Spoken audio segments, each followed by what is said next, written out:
Chapter 1288. Avalon's Divine Dragon Royal Family? Other than Wu Yin, everyone else was startled for a moment before a doubtful expression appeared on their faces. Avalon's Divine Dragon Royal Family. Sylvia frowned. I've never heard of such a family name before. Where is it from? No, they shouldn't be a human family. Wu Yin shook his head, and he mused for a bit before replying. It should be related to the dragon race. Related to the dragon race? This time, Lebecca and Sylvia were both surprised. Is there a family system within the dragon race? Sylvia's face was filled with confusion. I've never heard of it before. Could it be the Earth Dragon, Water Dragon, Winged Dragon, or Divine Dragon Royal Family? If that's the case, Roland wouldn't be asking this question. Lebecca closed her eyes with a solemn expression. Avalon's Divine Dragon Royal Family. Divine Dragon Emperor. Since it's related to the Dragon Emperor, it's definitely not an ordinary dragon race. Lebecca turned to Wu Yin and asked, Roland, where did you hear about this family name? It's troublesome to explain it to you. Wu Yin scratched his face and shrugged. To put it simply, I'm currently looking for information related to the Avalon's Divine Dragon Royal Family. I've searched the Academy's library, but I couldn't find anything. Although the Academy's library contains many books related to the Dragon Clan and the Dragon Cultivators, the truly confidential parts will not be open to the public. Lebecca crossed her arms and shook her head. Furthermore, if it's something that can be found in the Academy's library, Princess Sylvia and I would definitely know about it. Therefore, I can be sure that the Academy's library doesn't have any records of this. Then, does the Loriaman's royal family and the Randall family have any records of this? Wu Yin stared at the two girls in front of him. The Randall family is a noble family with a fief. They should have some secrets that aren't on the surface, right? As for the Loriaman's royal family, I'm sorry. Although I don't know if the Loria monarch family has any records of this, the Randall family doesn't have any. Lebecca said calmly. If I don't know about it, then even if I go to the Randall family to ask, no one in the family will know about it. When she said this, her tone was firm. As a Saint Dragon Knight, Lebecca was equivalent to a nobleman without a title. Although the Randall family was a famous family, there weren't many Holy Sky Dragon Knights in the history of the family. Thus, it was easy to imagine Rebecca's status in the family. Naturally, she had access to all the secrets of the Randall family. Therefore, Rebecca could say with absolute certainty that this was the case. As long as she didn't know, then no one in the Randall family would know. As for me, I don't have much confidence either. Sylvia, on the other hand, was a little uncertain. Her attitude was a little hesitant. Since it's a secret, there aren't many people in King Loriaman's family who have the right to read it. After all, it's related to the country. Even if I'm the princess, reading these state secrets is against the law. In other words, even if King Loriaman's family has records of the Avalon Saint Dragon Royal Family, not many people know about it. Wu Yin frowned deeply and rhythmically tapped the table. This is a little troublesome. Lebecca looked up and stared at Wu Yin for a while before asking, Is it important to you to know about the Avalon Saint Dragon Royal Family? Important? Is it important? Wu Yin nodded after a brief moment of silence. That's right. It's very important. Is that so? Lebecca stared at Wu Yan's wine-red eyes. After a while, she smiled and looked up. I understand. As the student council president of the Ansari Dragon Academy, I have quite a bit of power and authority. I will help you find information about the Avalon Saint Dragon Royal Family and keep an eye out for you. Hearing this, Wu Yan's eyes lit up and looked at Lebecca gratefully. Thanks, Lebecca. Well, it's a small matter. No matter what you do, you must give it your all. This is King Loriaman's family rule. Sylvia became serious. Since I owe you one, I will do my best to find information about the Avalon Saint Dragon Royal Family. Cosette. Before Wu Yin could react, Sylvia turned around and looked at Cosette behind her. Sorry to trouble you. Yes. Cosette lifted the corner of her skirt and bowed slightly, revealing a witty and shrewd smile. As long as it's within my ability, I will give it my all. That's good. Sylvia's serious expression relaxed a lot. Lebecca also gave Cosette a reassuring look. Wu Yin was slightly surprised and looked at Cosette. Didn't I just say? Cosette is not an ordinary maid. Seeing Wu Yin staring at Cosette, Rebecca shook her head with a smile. Cosette belongs to the Shirley family. They have been known for their combat skills and espionage skills since ancient times.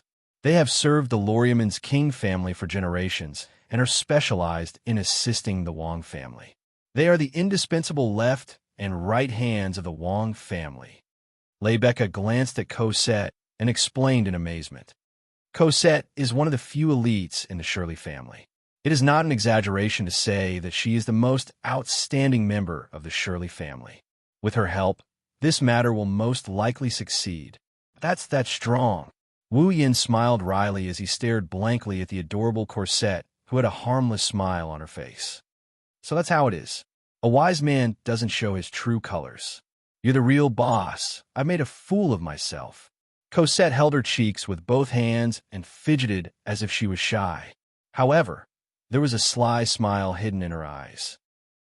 Wu Yin, who saw this scene, clearly felt a chill in his heart. This cute maid is definitely not as naive and romantic as she looks. She might even be more two-faced than Rebecca. Just as this thought rose in Wu Yan's heart, Cosette looked at Wu Yin with a smile and muttered to herself, "Why do I feel like Lord Rune is thinking of something rude?" You're thinking too much. Wu Yan's heart clenched as he put on a fake smile. I'm just thinking about the Ares dragon ritual tomorrow. I'm not thinking of anything rude. Ares dragon ritual. Rebecca blinked her eyes. Right, now that you can control Guffrin, you should be participating in the Ares dragon ritual, right? Controlling Guffrin to participate in the Ares dragon ritual. Before Wu Yin could react, Sylvia was startled. She turned to Wu Yin in shock. You want to control Guffrin to participate in the Ares dragon ritual? Wu Yin raised an eyebrow at Sylvia's shocked expression. Judging from your reaction, are you also participating in the Ares dragon ritual tomorrow? Also means that you admit to it? Sylvia's mind was starting to wander. Guffrin is my opponent. Oh, you're wavering. Wu Yin said with a half smile. Sylvia, are you afraid of losing to me? Who's afraid of losing to you? Sylvia raised an eyebrow. You have to give it your all, no matter what the competition is. That's the Loriman Wang family's motto. This is interesting. Wu Yan's eyes lit up as he looked at Sylvia with a meaningful look. Since that's the case, do you dare to make a bet with me? Bet? Sylvia was stunned. If I win tomorrow's Ares dragon ritual, you have to agree to one of my conditions. At this moment, Wu Yan's expression is like a big bad wolf looking at a cute little bunny jumping into its mouth. Sylvia shuddered and instantly became alert. What if I win? If you win, I'll teach you the dragon riding technique and the chaotic return to horizon dance that defeated you. How about it? Sylvia's expression changed instantly. If she could learn that mystical dragon riding technique and the sword technique that could even injure the strongest holy dragon in the academy, her strength would increase by leaps and bounds. This was a huge temptation for Sylvia. Sylvia clenched her teeth. All right, it's a deal then. Wu Yin grinned. His grin is deceitful. Chapter 1289. Boom, boom, boom. The sound of fireworks exploding reverberated throughout the academy. Oh, cheers shook the entire place. Today was a rare sunny day. In terms of organizing the competition, it was undoubtedly a very suitable day. Early in the morning, many students wearing dragon riding uniforms had gathered on the sports field of the Ansari State Dragon Riding Academy. They held the reins in their hands and lined up neatly on the field with their dragons. On both sides of the sports field, there were fences that looked like spectator seats. The fences were filled with students who did not intend to participate in the Ares dragon ritual and only wanted to watch the fun. Waves of cheers were heard, causing the surrounding air to vibrate slightly.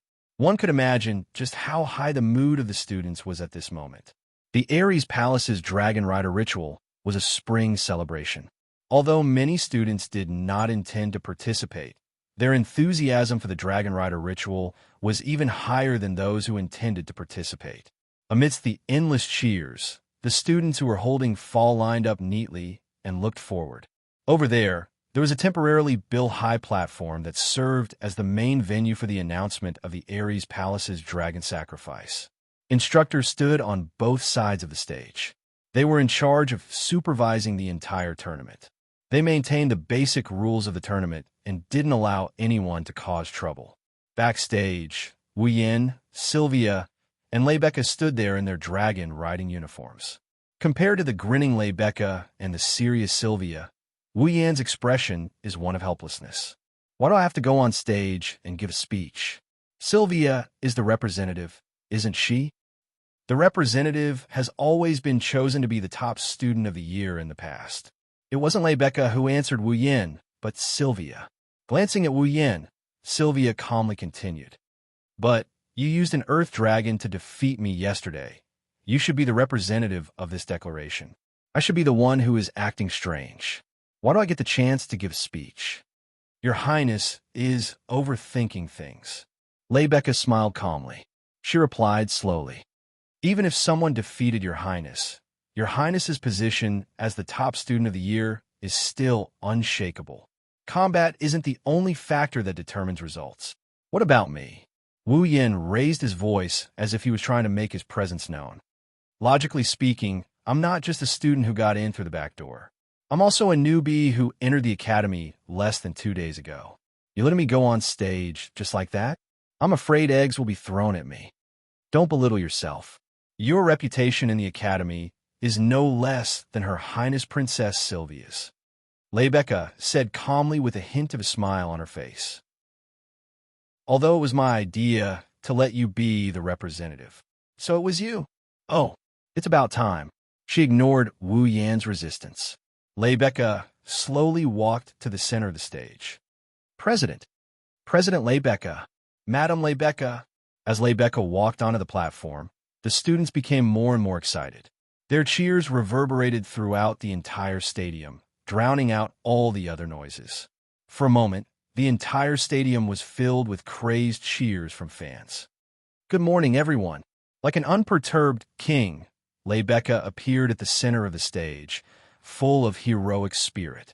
Her voice wasn't very loud, but it pierced through the entire stadium, instantly silencing the noisy stadium. However, the students still looked at her with fanaticism in their eyes. After all, the person standing on the stage was the undefeatable idol of the entire academy. Seeing this, Leibecca revealed a satisfied expression. Her voice gradually reverberated through the air, reaching the ears of everyone present. Today, it's the day of the long-awaited Ares Palace dragon sacrifice of the Ansari Dragon Riding Academy. As an activity initiated by the Student Union, as the president of the Student Union, I feel honored to be able to stand on the stage and give a speech. After her speech, Leibecca looked around the stadium. Dear students, the dragon riding ritual is not just a simple sports meeting, but a fine tradition of the Ansari Dragon Riding Academy and even the entire Ansari city. The results of the competition will be officially recorded and become the glory of the winner. Therefore, since you have chosen to participate in the competition, of course, I hope that your goal is to stand on this high platform and receive the award personally from me. At this point, Leibecca suddenly closed her eyes with a helpless smile on her lips. That may be the case, but I know very well that this level is not enough to stimulate everyone's will to win. Therefore, I will give a special reward to the winner this time. Special reward. The students who had been in a frenzy earlier were all stunned by this sudden speech. Seeing this, a trace of craftiness appeared in Leibecca's eyes as she spoke in a clear voice. I will give the winner of the Ares Palace Dragon sacrifice the right to date for a day as a reward. The person of the date will naturally be me, Leibecca Randall. I'll be Leibecca Randall. The stadium suddenly fell silent. All the students stared dumbfoundedly at Leibecca, who was exuding a noble aura, as if they couldn't believe their ears. They looked at each other in dismay, as if they were suppressing something, and their faces swelled. Oh! In the next second, cheers louder than ever before filled every corner of the stadium and almost caused a riot. Silence. Leibecca's smile didn't diminish as she spoke again. The stadium returned to its original silence. Her popularity and influence made even Wu Yin sigh in admiration. Next, the representative will give a speech. Year, one of the advanced course class, Sylvia Lamia. Her Highness Princess Loriaman. Sylvia's figure appeared at the bottom of the platform as soon as she finished speaking. She slowly walked to the center of the platform with clear footsteps. Below the stage, Wu Yin frowned. When Sylvia went up to the stage, Wu Yin clearly fell. Unlike the previous high-spirited atmosphere, there was a strange heaviness in the air. However, Sylvia seemed to have not noticed at all. She looked straight ahead with a taut face, and her cold voice shook the atmosphere as it gradually reverberated in the field. You must give it your all in any competition. This is the family rule of the Loriaman family. Above. After saying that, Sylvia walked off the stage by herself. Her aggressive aura brought about a sense of nervousness. Below the stage, all the students fell silent. Not long after, there was a burst of whispers. What? She seems so amazing. Yeah, the truly outstanding one is Lancelot, not her. Is everyone from the Wong family so arrogant? I can't bear to watch this. Wu Yan's frown deepened as he looked at Sylvia, who was walking towards him. Looking at the other party's frosty face, his wine-red eyes wavered slightly. Next, let's welcome the most famous newcomer in the academy, Roland Randall. Randall. Hearing Lady Becca's words, Wu Yin took a deep breath and walked up to the stage. When he passed by Sylvia, Wu Yin abruptly opened his mouth and said this. I don't like the current you at all. Sylvia's footsteps paused. Her cold face, which hadn't changed since the beginning, crumbled and turned into a complex expression. Standing at the center of the stage, Wu Yin first glanced at the smiling Lady Becca, then at the contestants below, before sweeping his gaze across the crowd. I won't waste any more words. Everyone, Wu Yan's lips curled up as he spoke. Come and try chasing me. If you can catch me, I'll agree to any request you make. But don't expect me to go easy on you. Hearing that, the crowd fell into a deathly silence once more. However, in the next instant, a stifling wave of enthusiasm accompanied by deafening cheers reverberated throughout the arena. Although those words sounded extremely arrogant, it was exactly what many people wanted. After all, they were still thinking about Wu Yan's miraculous dragon-riding ability. Lady Becca held her forehead as if she had a headache, but the corners of her lips also curled up slightly. Sylvia stared blankly at Wu Yan, who was receiving everyone's cheers. His words echoed in her mind. She was speechless for a long time. Chapter 1290. The order of the contestants for the Ares Draconic Rite had its own rules as well. In the Ares Temple Dragon Rite, there was no such thing as a fair starting line. The starting line of the contestants was based on the results of their training sessions, and the starting line was very orderly divided into front and back. In the past, the starting line for the Ares Draconic Rite was set so that the contestant with the best results and fastest speed would be at the front, and so on. The lower the results, the slower the contestant would be at the back of the starting line. However, this year's Draconic Rite was different. The contestants at the very front weren't the ones with the best results, but the ones with the worst results. This was Lady Becca's suggestion. The reason was simple. It was more exciting this way. Therefore, according to the new rules of this year's Ares Dragon Sacrificial Competition, Sylvia, who had won the first place in the mock competition, obediently lined up at the back of all the contestants on her holy dragon Lancelot. Aside from Sylvia, Wu Yin was also at the very back of the line. This is to be expected. After all, Wu Yin has only been in school for 2 days, and he hasn't participated in any mock competitions, so he doesn't have any results to speak of. However, due to the fact that he once performed a miraculous teleportation dragon riding skill during the dragon riding combat training, the students in the academy unanimously agreed that his speed isn't any lower than Sylvia's. Thus, Lady Becca arranged for him to be at the very back of the line. Of course, there was another reason as well. No, way right, outside the arena, inside the arena, everyone present, regardless of whether they were teachers or students, was staring at a huge figure in the last row of the contestants. They looked at the figure riding on top of that huge figure, and their faces were filled with shock. A fur as alluring as fresh blood. His chest and limbs were as thick as armor. His wings were completely disproportionate to his body, supporting his enormous body that seemed to be able to blot out the sun. He stood above all the dragons present, emitting a chilling sense of oppression. The strongest holy dragon in the academy, Gufflin. This was a holy dragon that everyone in the Ansari Academy, and even the entire Ansari city, didn't know about. It was quite famous. After all, it was the one who made Leibecca Randall famous. The most fundamental reason why the name Leibecca Randall became so famous. However, this was the Academy's strongest holy dragon. However, the one riding on it was not the most powerful person in the Academy who was full of heroic spirit, but the new student who had become a hot topic after entering the Academy for less than 2 days. Rune? Randall. The entire place was silent. Obviously, the strongest holy dragon in the Academy, the perfect mount of the student council president, was being ridden by someone else. Everyone's hearts were shaken. Among them, the person who was the most shocked was undoubtedly Yoshio, who was also in the last row. Riding Brigid, which he borrowed from Raymond, Yashio looked at Guffrin floating above everyone and Wu Yin riding on Guffrin's head. Yashio's heart was in a state of shock and didn't calm down for a long time. Yashur was also known as a genius dragon tamer. But Yashio asked himself honestly, there was no way he could be like Wu Yin. Tame Guffrin.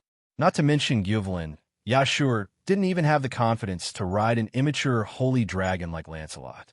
Until now, he had only ridden an earth dragon, a winged dragon, and a water dragon. All of a sudden, Wu Yan's image in Yashur's heart grew.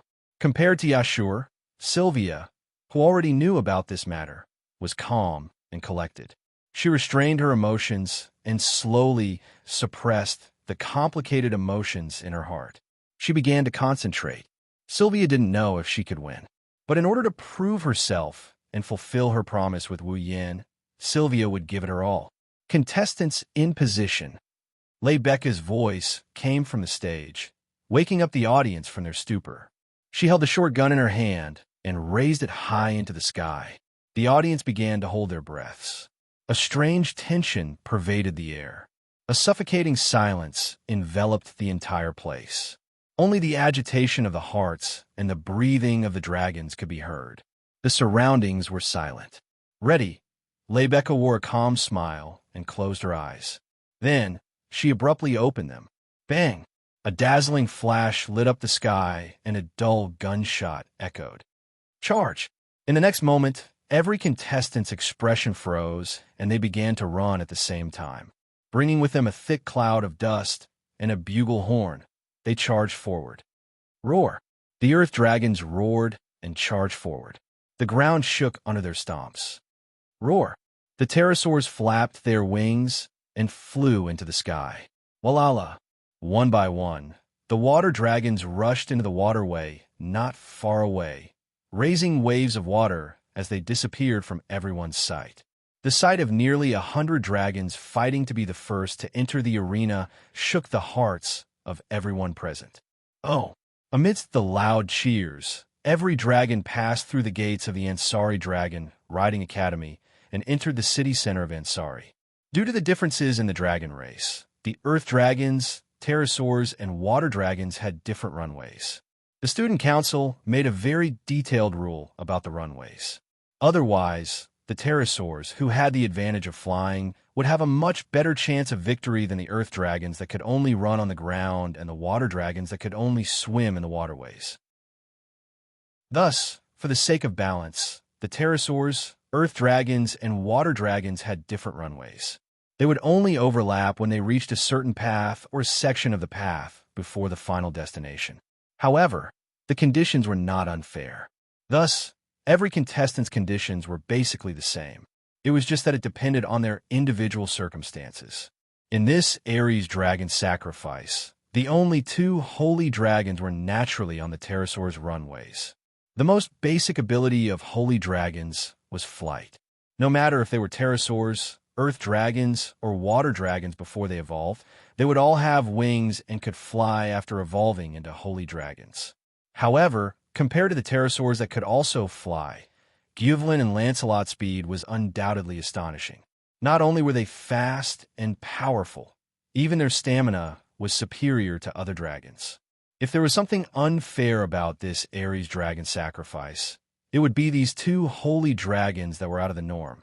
Or rather, Gyuvlin, who far surpassed Lancelot in size, growth, and combat strength, was the real cheat. Moreover, the one riding it was Wu Yin. In the blink of an eye, Gyuvlin overtook all the other contestants. They could only stare blankly at Gyuvlin, who had turned into a streak of red lightning and was speeding along the runways. Lancelot was the only one who could barely keep up.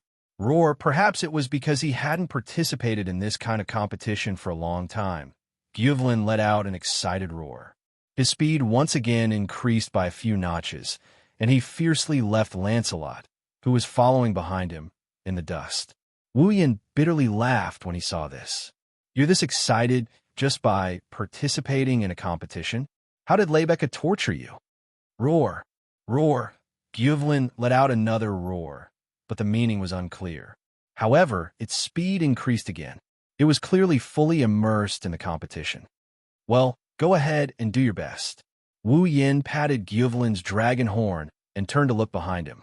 About 20 meters away in the sky, Lancelot is also trying his best to increase his speed. Wu Yin could see Sylvia's sweaty expression. Perhaps she felt Wu Yin's gaze. Sylvia lifted her head and met his gaze. Then, she saw Wu Yin's half-smile, which made her angry. Lancelot! Sylvia immediately cried out. Don't lose to him. I can lose to anyone, but not to him. Roar! Lancelot seemed to be able to sense its master's anger. With a roar, it channeled all its magic into its wings and flapped them hard. Oh, you still haven't given up? Wu Yin let Gyuvlin do his thing. Wu Yin raised an eyebrow, and he laughed out loud. Lancelot! If you lose, I'll make the best dish for you. Lancelot's roar seemed to be stuck in its throat. It couldn't come out. Lancelot had just eaten Wu Yan's dishes yesterday, so this sentence caused its heart to waver. It couldn't help but slow down. Wah! Sylvia's eyes widened as she shouted in exasperation. You despicable person! Ha ha! In the sky, a man and a woman, one large and one small, two holy dragons streaked across the sky like meteors, bringing with them Wu Yan's laughter and Sylvia's angry roar as they flew towards the finish line. Chapter 1291.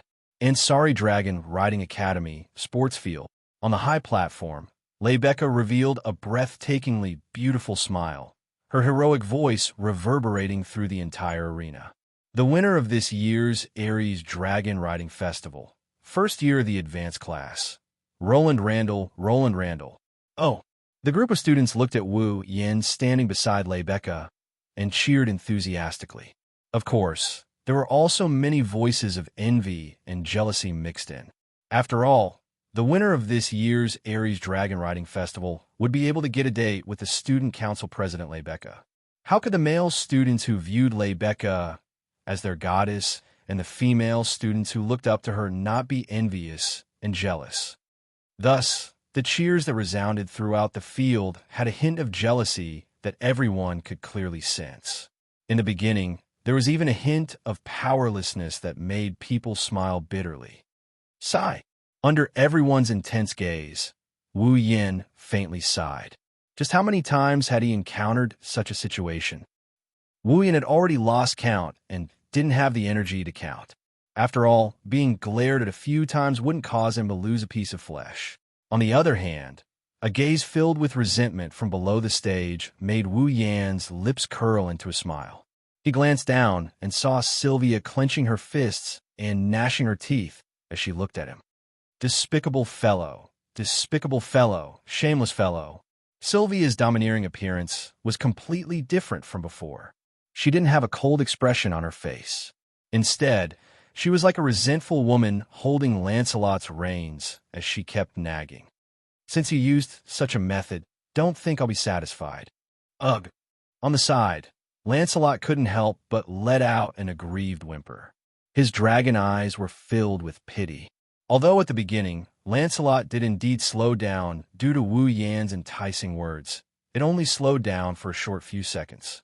Later on, Lancelot got rid of all distracting thoughts and focused on flying. But in the end, Lancelot still couldn't defeat the strongest in the academy, Holy Dragon Gufflin. He was defeated without any suspense. However, Sylvia seemed to think that Lancelot had been tempted by Wu Yan's feeding attack, which led to his defeat. That's why the Grand Princess Blue Ice, the fourth princess of the Night Kingdom of Lorimon, is acting like a resentful wife. Regarding this, not only did Wu Yan not avoid the edge of the spear, he did the exact opposite. A provocative smile appeared on her face as she looked down at Sylvia, her mouth twitching a few times. He didn't say anything, but Sylvia read his lips. Don't forget our promise.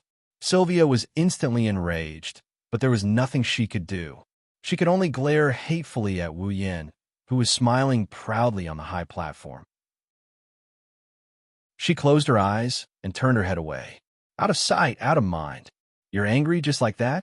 Wu Yan sighed as if he expected better from him. What a child. You're the only one who dares to treat Her Highness Princess Sylvia like that in the entire Raymond knighthood. Lebecca rolled her eyes and said in annoyance, If Her Highness Princess Sylvia really wants to cause trouble for you, you're in big trouble. I can't see the trouble. I can only see the benefits. Wu Yan muttered as he stroked his chin. Even though I've already thought of what I'll get Sylvia to do for me, it's a bit of a loss. Should I think of something else? Something else. Lebecca blinked and revealed a meaningful expression. Sylvia isn't the only one who can benefit from winning the competition. Wu Yan was stunned. When he saw Lebecca's meaningful expression, he remembered that as the winner, he could go on a date with her. Wu Yan's lips twitched at the thought. What? Lebecca put on a seductive look in front of everyone. She whispered into Wu Yan's ear, and she blew at him. Could it be, you're not happy about going on a date with me? I'm just having a headache. Wu Yan suppressed his heartbeat and coughed as he felt the ticklish sensation in his ear. He looked away awkwardly. I'm not familiar with Ansari City at all. I don't know where to take you on a date. You don't have to worry about that. Lebecca's eyes revealed a hint of a smile. I like to take the initiative, so let me guide you. Initiative? Guide? Which aspect? This time, Wu Yan was no longer trying to suppress his heartbeat. Instead, his imagination was running wild. At this moment, Lebecca, below the high platform, an instructor panted heavily as he ran over while shouting with an anxious expression on his face. There's one more participant who hasn't returned. There's one more participant who hasn't returned? Wu Yan, Lebecca, and even Sylvia were stunned. Lebecca frowned. What's the meaning of this? It's been an hour since the end of the competition, but there's still one participant who hasn't returned. The instructor panted and said, In the forest, a security officer found the contestant's earth dragon, but the rider was not there. It's very likely that an accident happened. Lebecca's expression changed slightly as she spoke. Form a rescue team and head to the forest immediately. Yes, sir. He was clearly an instructor, but at this moment, he was following the orders of his student, Lebecca. It was very strange. I'll go too. Lebecca turned her gaze to the instructor. What's the name of the missing rider? It's the problematic student who rode someone else's fall in the competition. His name is Yashur Blake. It's Yashur Blake. It's him. Lebecca and Sylvia were shocked. Yashur? Wu Yan's expression froze before darkening. Yashur had only been in the academy for 2 days, but he was the only person in Wu Yan's class other than Sylvia and Raymond. He could be considered half a friend. Wu Yan was also concerned about Yashur's belongings. He didn't want anything to happen to Yashur. Lebecca. Wu Yan turned around to look at Lebecca. Let me join the rescue team as well. All right. Lebecca hesitated for a moment before nodding in agreement. Come with me on Guffrin, and we'll search the forest. I'll go too. Sylvia stood up and glanced at Wu Yan with a solemn expression. It's the duty of the royal family to help citizens in trouble. It's also the teachings of the royal family. President Lebecca, please let me join. I understand. Seeing Sylvia's solemn expression, Rebecca found it hard to refuse. Then, Your Highness, please ride Lancelot. We'll split up and search the forest. Sylvia nodded solemnly.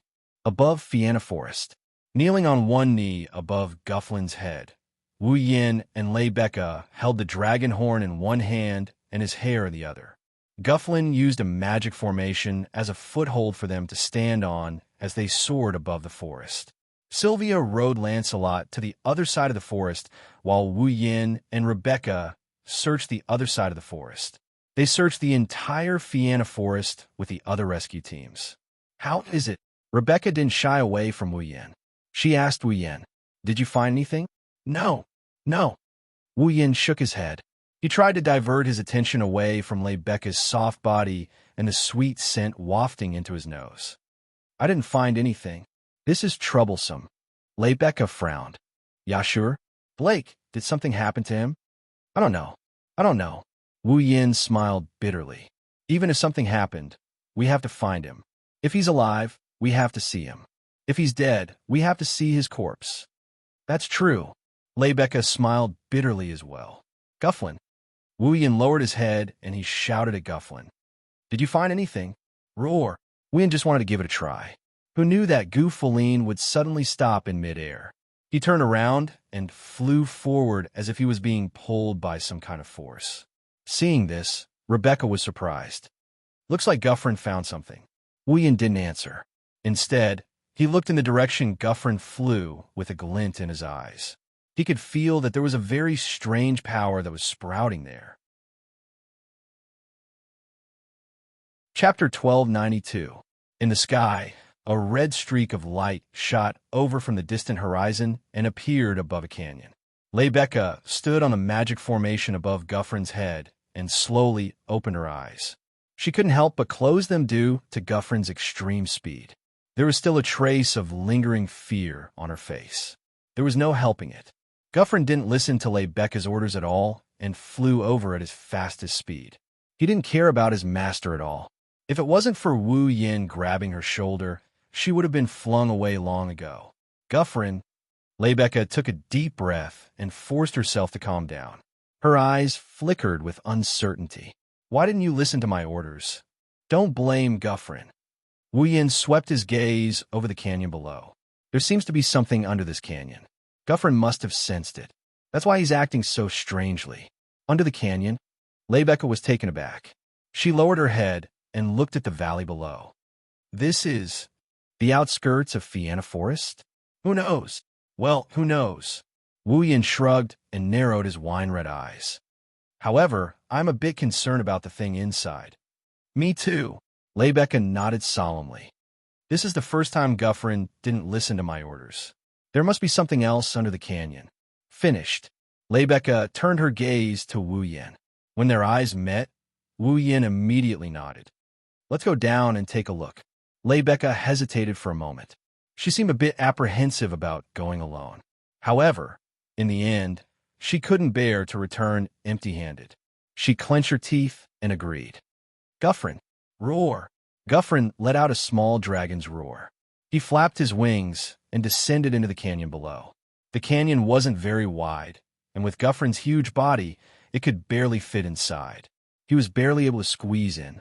Under Rebecca's careful instructions, Madame Gufflin slowly descended along the cliff in the middle of the canyon, almost touching the sharp rocks on his body. His body was wrapped in a layer of mana, so his movements were extremely slow. Fortunately, the deeper they went into the canyon, the more space there was, the larger the space inside. In the end, the space here was enough for Gufflin to land with ease. Rebecca hurriedly had Gufflin speed up. It continued to descend. Just as Wu Yin, Rebecca, and Gufflin were about to reach the ground, a sweet female voice that they had never heard before rang out from the bottom of the canyon. The voice turned into an echo that clearly reached their ears. I am your owner. As this voice rang out, the entire canyon fell into a deathly silence. Not long after, a voice filled with astonishment rang out. Huh. Hearing the astonished voice, Wu Yin and Rebecca's eyes lit up. It's Xiao, Wu Yin affirmed. This is Yashur's voice. Is it really Yashur? Blake's voice. Lebecca perked up and patted Gyuvelin's dragon horn. Gyuvelin, go down. You. However, Gyuvelin disobeyed Lebecca's order again. His huge body seemed to be frozen in the air.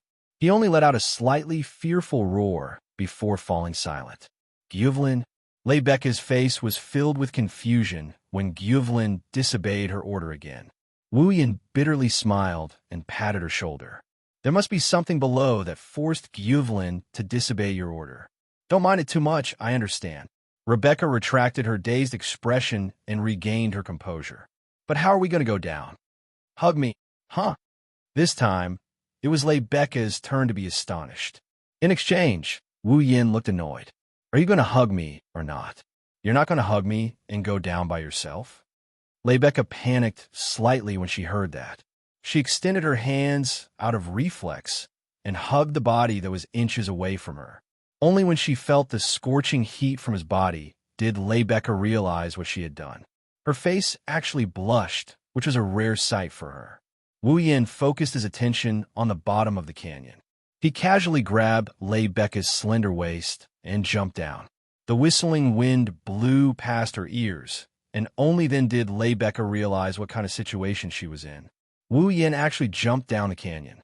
Lebecca couldn't help but close her eyes. Her arms around Wu Yan's waist tightened subconsciously. She only opened her eyes when the wind disappeared.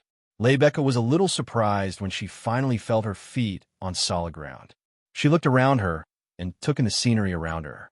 Finally, she cast her gaze to the front. But when she did, she froze on the spot. Let alone Lebecca, even Wu Yin was stunned. In front of the two of them, a man and a woman were standing there as if they were confronting each other, staring at each other as if they did not notice that someone was approaching. The man was the missing Yaksu. As for the woman, she was a petite girl. She was about 14 or 15 years old. Her face was as delicate as a doll's, and she was only about 1.5 meters tall. Her breasts were only slightly bulging. The girl had long pink hair that resembled cherry blossoms. It emitted a gentle glow under the canyon. Her white and smooth skin also flickered with a pearl-like luster. She was astonishingly white. Of course, this wasn't the most shocking part. What was truly shocking, and what stunned Wu Yin and Lebecca, was that the girl was completely naked. Yes, she was completely naked. Luoang, President Lebecca. Only now did Yaksa notice Wu Yin and Lebecca's arrival. A trace of joy appeared on his face, and he called out happily, waking up Wu Yin and Lebecca from their daze. Wow! Lebecca let out a small cry of surprise. Then, a smile appeared on her face as if she was watching a play.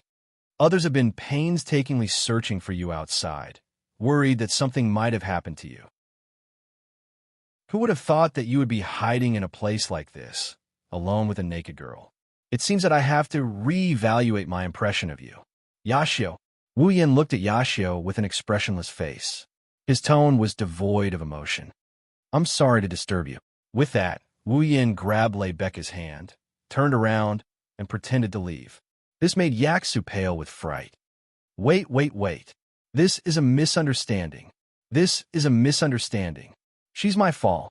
She was just born. Fall. Wu Yin suddenly stopped. Lebecca frowned and looked at Yaksu with distrust. She pointed at the girl. You're saying that she's your fall? Yes. Yaksu nodded.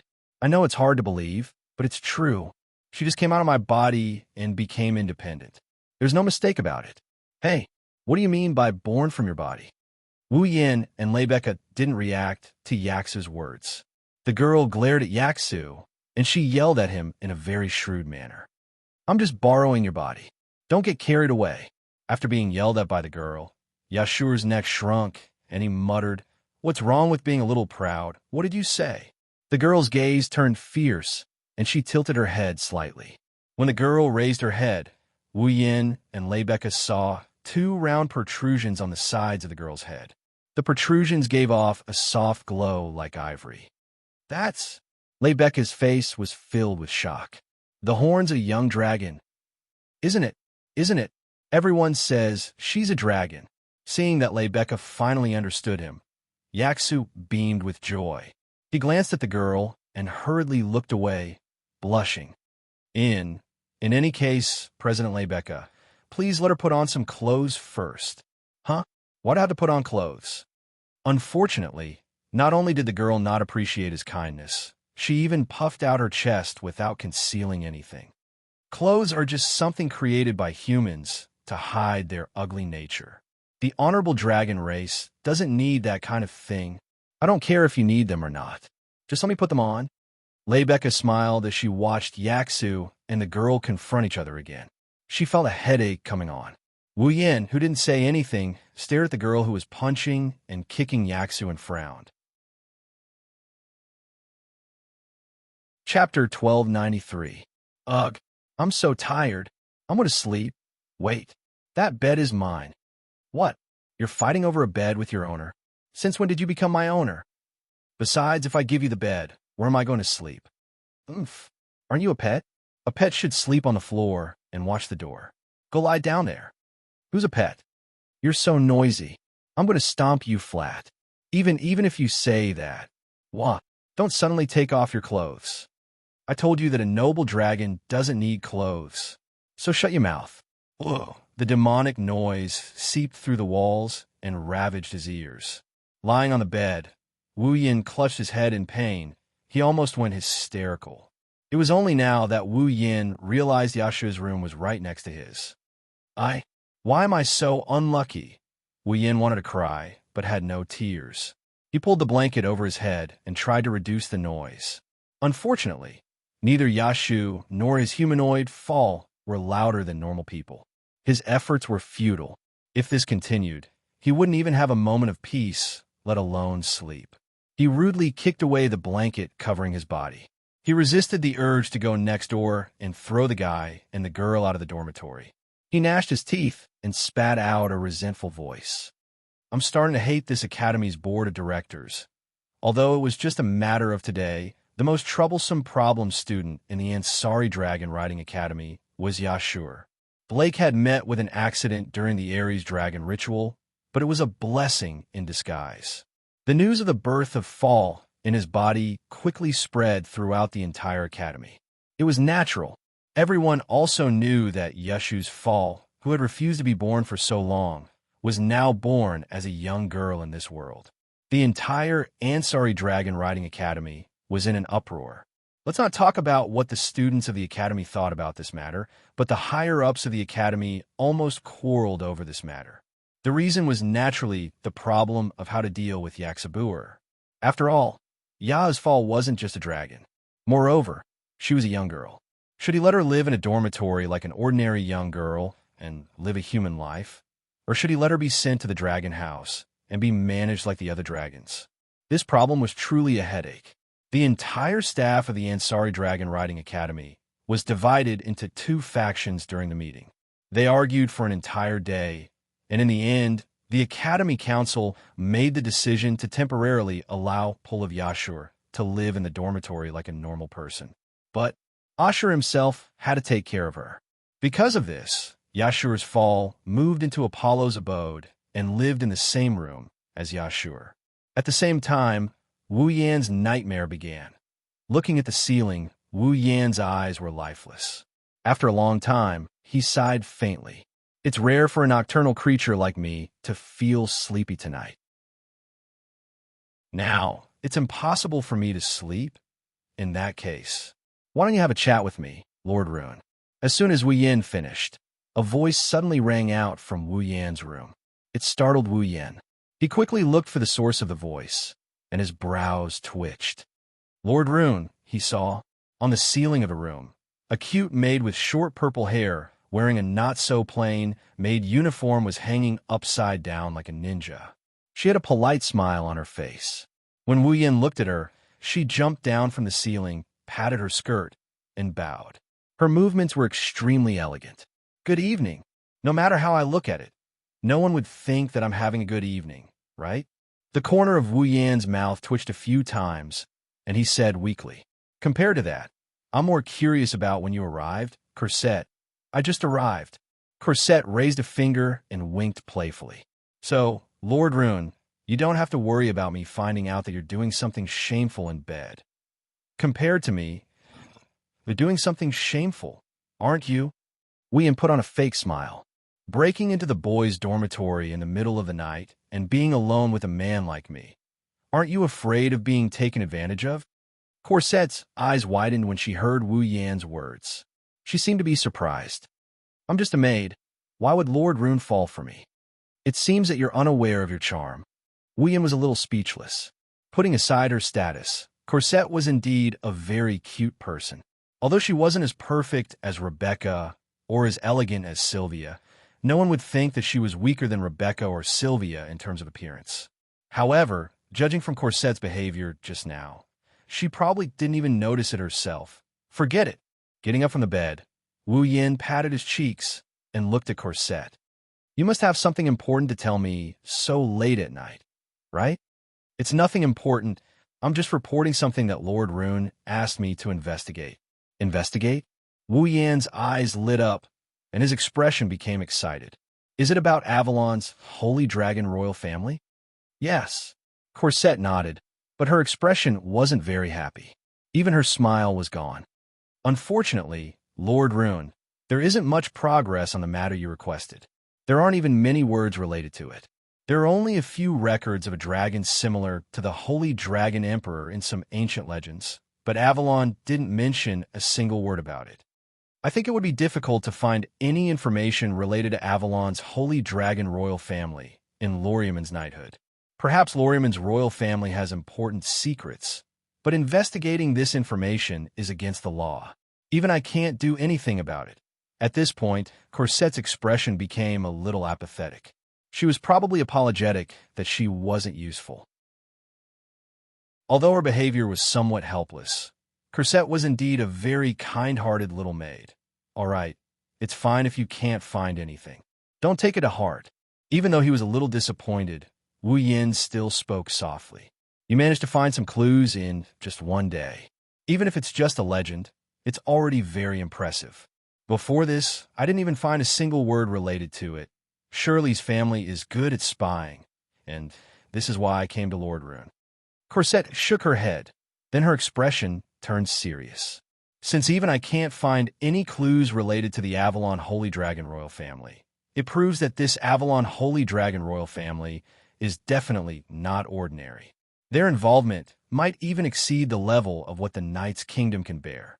Corsette, please be bold enough to say that if Sir Laurent still wants to continue investigating the Avalon Holy Dragon royal family, please reconsider. If something goes wrong, Loriaman's knighthood might be involved. When that happens, both Lord Rune and Corsette will be guilty. Looking at the serious expression on Corsette's face, Wu Yin became silent. At first glance, Corsette's words sounded like she was exaggerating. After all, she said something like, even I don't have it. Clearly, Corsette was very confident in her ability. In this case, it was not unreasonable for Corsette to come here and give him a reminder. Avalon's Holy Dragon royal family might be involved in many aspects, but Wu Yin wasn't going to give up. After all, this was his dungeon mission, wasn't it? Understand? Wu Yin smiled at Corsette.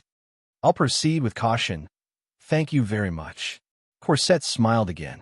She lifted her skirt and bowed to Wu Yin. Then, I'll take my leave first. If Lord Rune needs my help, please don't hesitate. I will. Wu Yin shrugged, and he teased her. Then, I'll have to trouble you to come to me in the middle of the night. Remember to bring me some benefits. I'll think about it. Corsette smiled mischievously. Then her body turned into a shadow and disappeared. A cheating maid. Wu Yin didn't know whether to laugh or cry. Chapter 1294. In the following days, Wu Yin began to live a leisurely and busy life. The end of the Ares Dragon sacrificial rite caused the academy life of the Ansari State Dragon Riding Academy to start moving forward. Under such circumstances, Wu Yin began to live the same life as every other student in the academy. Every day, he would go to the classroom to attend theoretical classes related to dragon breeding or participate in actual combat exercises with a group of students. He would learn all kinds of dragon riding skills and enrich his experience and knowledge of riding dragons. He lived a very peaceful life. With perfect memory, Wu Yin would be able to get full marks in every theory class he attended. With endless martial training, Wu Yan's dragon riding skills were unmatched in the entire academy. With these two aspects added together, Wu Yan's grades gradually climbed up, and he quickly became the first in the school year. At this point, the negative evaluation of Wu Yan completely disappeared from the Ansari Dragon Academy. Now, what Wu Yan left behind in the Ansari Dragon Academy could not be considered a legend nor a miracle. However, his reputation was no longer below the famous true Red Empress Lebeka and Blue Ice Princess Sylvia.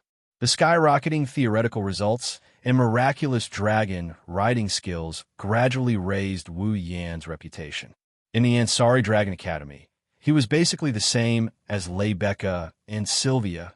No one didn't mention him. Furthermore, he was far superior to the genius dragon tamer, Yeshu, who was known as the problematic student, above Blake.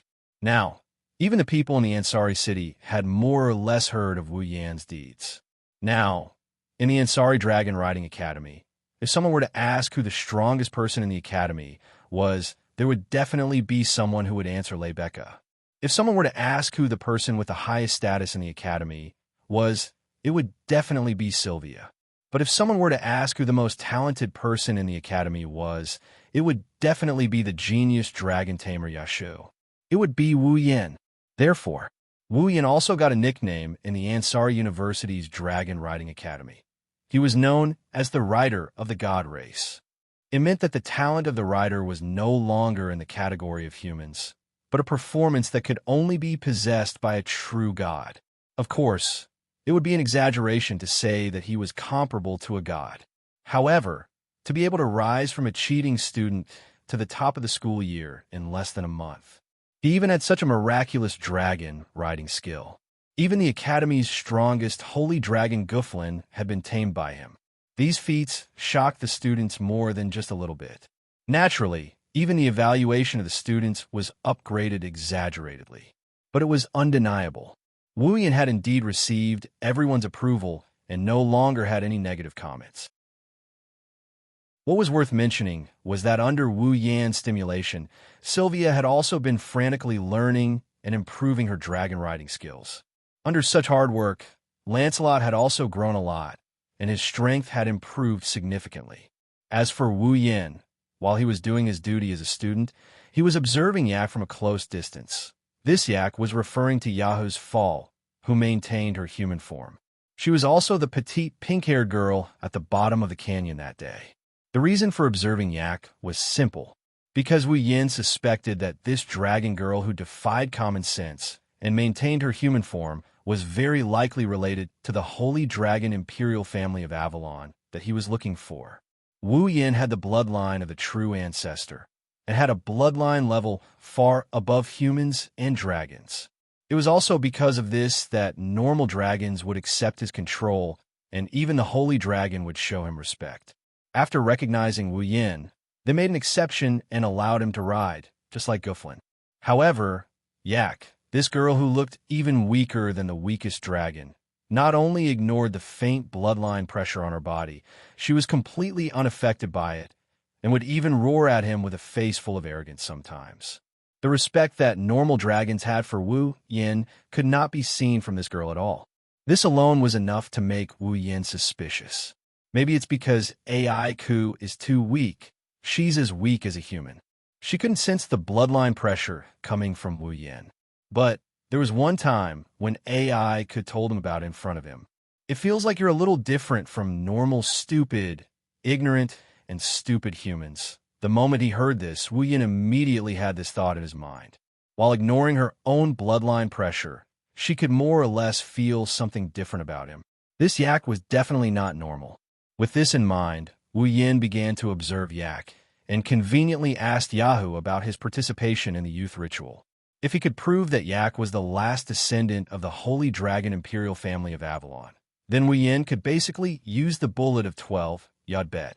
When he went to Yahu's youth ritual, he could carry out his own dungeon mission. Of course, this was a story for later. Today, the weather was clear. Wu Yan and Yahu had just finished their classes. They walked together and headed to the office of the student council. This was because Rebecca had come directly to the first grade classroom of the advanced class in the morning and made a declaration amidst the uproar. Rune, Randall, Yahoo, Blake, come to the student council office after school. I have something to talk to you about. And so, under the envious and jealous gazes of their good friend Ramon, Wu Yin and Yaksa left everyone else and went to the student council office. The student council office was located at the top of the central tower of the Ansari Dragon Riding Academy. Although it was not very big, the layout was more luxurious than the dean's office. Just the door alone gave off the feeling of a famous museum or conference room. Standing in front of the magnificent door, Yashu fidgeted around nervously. He glanced at Wu Yin, who didn't seem to care about anything, and he couldn't help but feel sad. Ever since the establishment of the Ansari Dragon Riding Academy, the student council had great power. Not only could they interfere with the matters of the Academy Council, they could also obtain a seat in the Ansari City Council. The authority of the student council president was above the mayor. Moreover, the student council president was the famous Empress Zhenhong. To a commoner like Yahoo, it was natural for him to feel restrained. At this moment, Yahoo was surprised by Wu Yan's casual attitude. After all, Randall was Rebecca. Everyone in the academy knew about Randall's guard. Didn't he need to be more respectful? You're already here? Then come in. While Yashio was still thinking about this, an extremely elegant and beautiful voice reverberated in his ears from within the door, causing Yashio to be completely startled. Even his body trembled. You. Seeing Yahoo's reaction, Wu Yin shook his head with a smile. Be more casual. Don't look at Rebecca. She's very friendly. If you're too restrained, she'll be unhappy. After speaking, Wu Yin opened the door and walked into the student council office. Yahoo was stunned and quickly followed. Walking into the office, the first thing Wu Yin and Yahoo saw was the owner of this place. Rebecca stood in the center of the office with her hands crossed in front of her ample chest. She looked at the two people who walked in with a smile on her face. Her beauty and fiery red hair complemented each other, creating a terrifying aura. Her voluptuous body was full of curves, emitting an unconcealable temptation. Even if it wasn't the first time Yahoo saw this breathtaking beauty, he still felt his heart tighten. Rebecca was a legend. Not only did she have extraordinary beauty, she was also a famous Holy Sky Dragon Knight. She was a powerhouse respected by everyone in the entire Ansari state. Her fame spread throughout every territory of the Night Kingdom of Loria. Even the most famous and honorable Lorraine Kingdom's Sacred Sky Dragon Knights only had 10% of their members who were Sacred Sky Dragon Knights. Rebecca was able to achieve such fame at such a young age.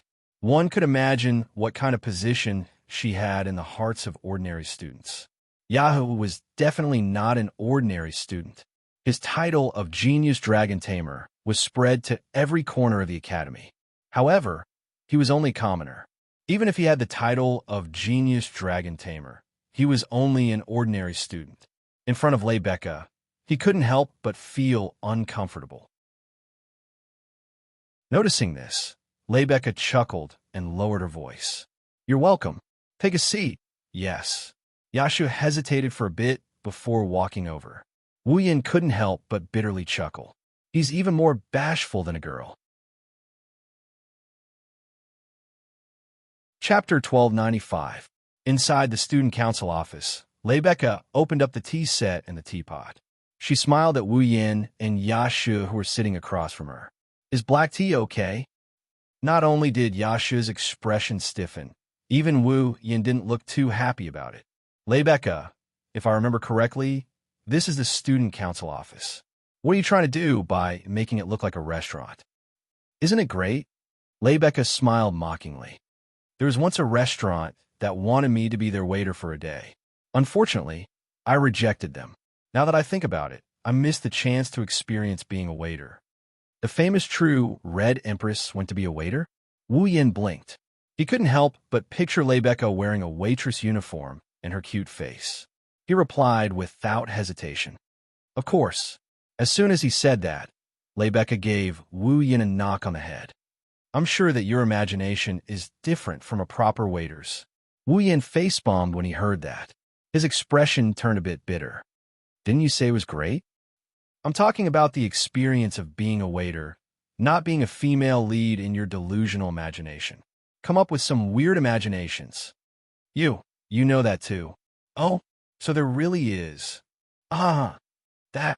Yashu raised his hand weakly when he saw Wu Yin and Lei Becca leaving him behind and showing off their love. President Lei Becca, you called me. You called us here. Is there something you need? Well, it's just some trivial matters. I hope you can relax.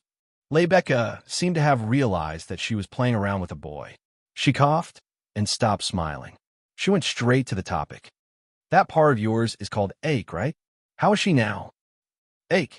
Yashu was stunned. He scratched his face. He answered with some uncertainty. It should be considered very good, right? Should? Lei Becca raised her eyebrows, causing Yaksu, who had just relaxed, to tense up again. He hurriedly explained. Because I can't bring Yak to class, and I can't leave her alone in the boys' dormitory. In the end, Rune said he would help me. He wanted to see if he could find someone to take care of her. I don't know how Yak is doing. Find someone to take care of her? Rebecca looked at Wu Yin and received a nod from Wu Yin. I asked Cosette to take care of Yak. She has nothing to do during Sylvia's classes anyway. Cosette? Lei Becca nodded in relief. So that's how it is. Then I can be at ease. Despite saying that, Rebecca's gaze turned sharp. She glared at Wu Yin, who was about to grab the tea. Wu Yin froze in midair. He froze in midair, and his body stiffened. Lei Becca narrowed her eyes and stared at Wu Yan's face. When she saw Wu Yan's unnatural expression, she revealed a meaningful expression. Your relationship with Cosette seems to have improved by quite a bit. WH, why would you think that? Lei Becca clearly didn't have any special relationship with him, and he didn't develop any unspeakable feelings with Cosette. However, when Lei Becca asked that question, Wu Yin felt an inexplicable sense of guilt, causing a trace of smile to appear in Lei Becca's eyes. It seems that when I didn't know, as a guard, you seem to have hidden something from me. Seeing Lei Becca's sudden display of aggression, Wu Yin couldn't sit still and turned his head away. He kept recalling in his mind, what did I do to anger Lei Becca to make her like this? Oomph. Lei Becca lightly snorted when she saw Wu Yin remaining silent. She sat back down and cast her gaze at Yashur. She coldly asked, Do you want to join the student council? The sudden invitation stunned Yashur, who had stayed out of the matter. He didn't react for a long time. Join the student council? Yashur stupidly muttered. When Lei Becca nodded in confirmation, Yashur panicked. As president, you're not joking, right? No. Lei Becca's emerald eyes rippled with seriousness. I'm very serious. But Yashur was completely flustered. My theoretical results aren't that good. My actual combat results were obtained by riding someone else's fall. Is it all right for someone like me to join the student council? You're underestimating yourself too much. Lei Becca shook her head slightly. Just being able to ride someone else's fall is already an amazing ability. Even I can't do that, but you've done it. It proves that you're capable. Does Long have the ability to ride someone else's fall too? Yashur took a deep breath and directed his attention to Wu Yin, who was drinking his black tea innocently, as if it had nothing to do with him. Furthermore, his dragon riding technique can be said to be the best in the academy. His theoretical results are also the best in the entire year.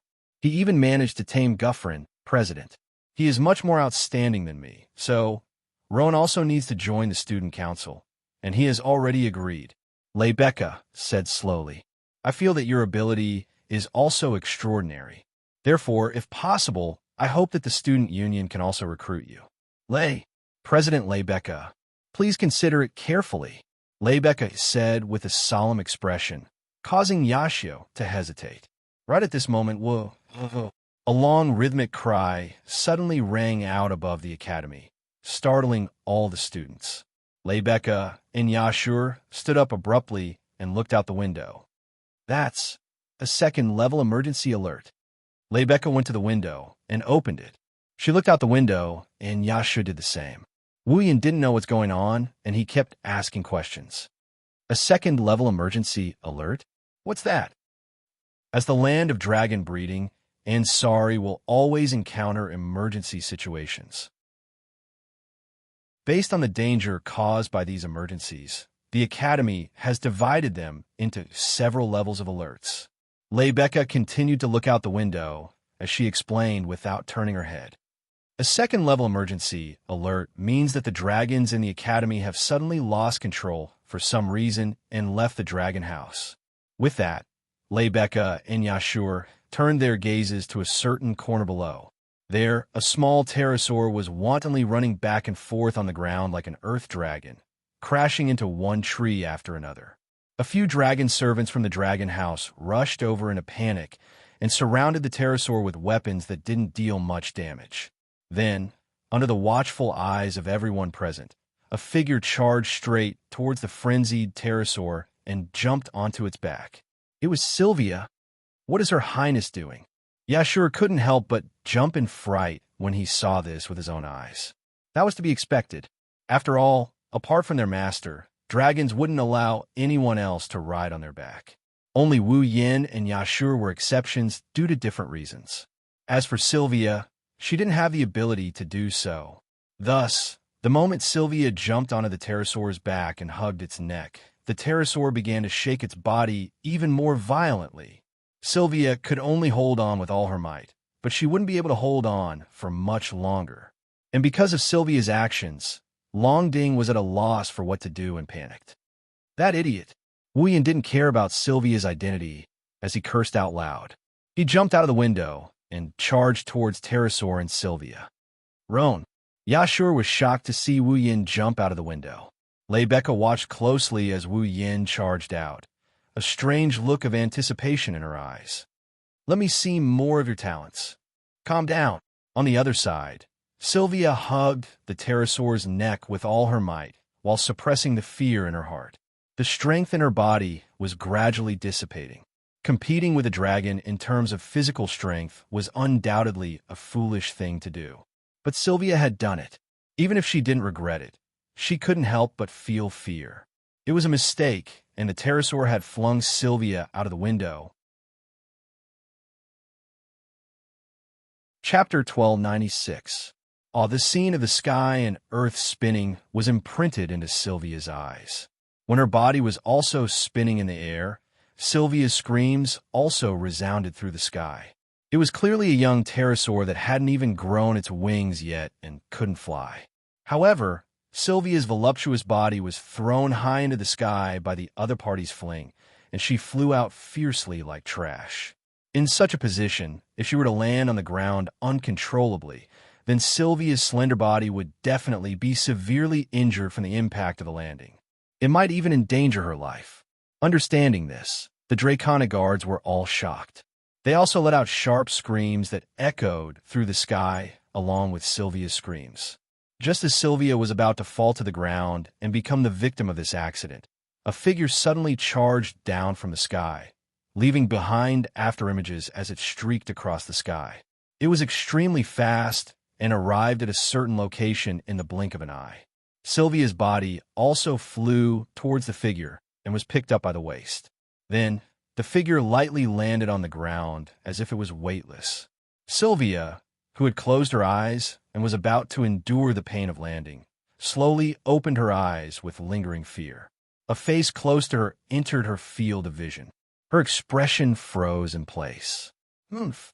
Seeing Sylvia open her eyes, Wu Yin coldly snorted and put her on the ground. I'll teach you a lesson later.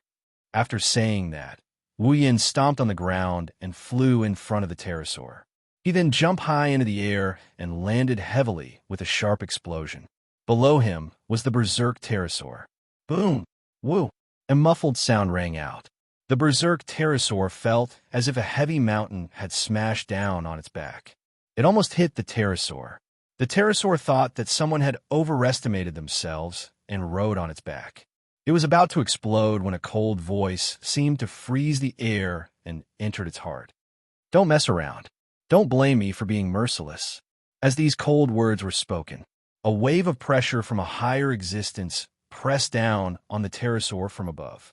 This caused the pterosaur's body to tremble, and the madness in its heart instantly collapsed.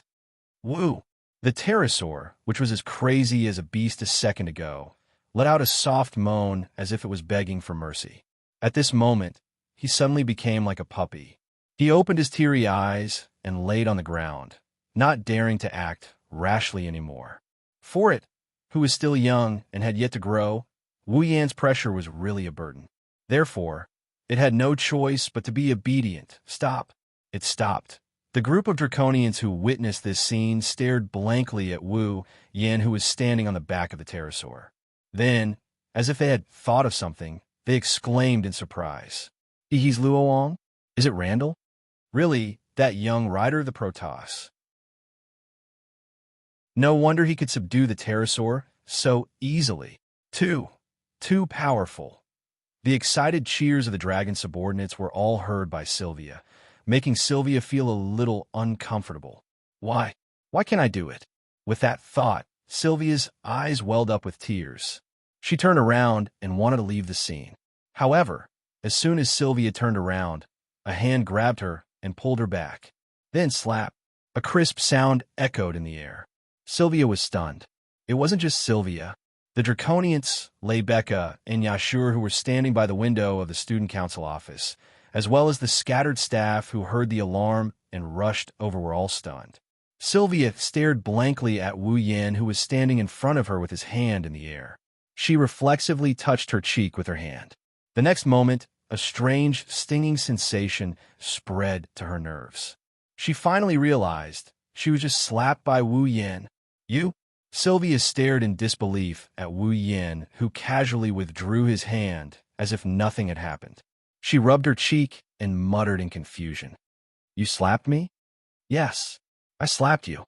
Wu Yan admitted frankly and looked at Sylvia with a smile. However, there was no trace of smile in his eyes. It was chilling. What? Your Highness, are you going to punish me? Sylvia yelled at Wu Yan in a fit of rage when she heard that. Why do you have to hit me? Just because you have a disgusting head. Wu Yan didn't care about Sylvia's identity as princess at all. He didn't care about the crowd's stunned expressions. Do you know that you almost died just now?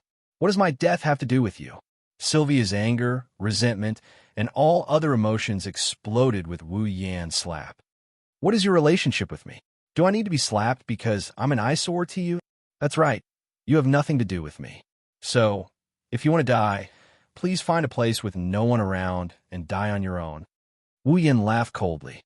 Let's see if the fourth princess of the Night Kingdom of Lorea overestimated herself and fell to her death while riding another dragon sounds better.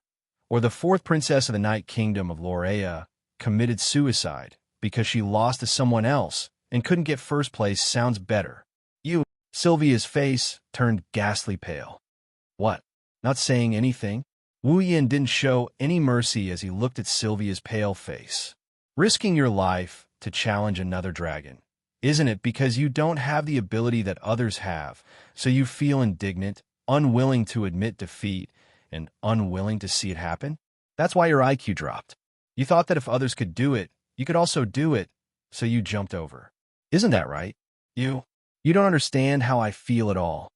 With a pale face, Sylvia tried her best to hold back her tears as she shouted at Wu Yan. However, Wu Yan responded coldly. Indeed, I don't understand how you feel, nor do I understand what kind of obsession you have in your heart. However, I can't be like you and watch my friend die with a cold face. Friend? Sylvia was stunned. Riding another dragon won't bring you any pleasure, nor will it make you stronger.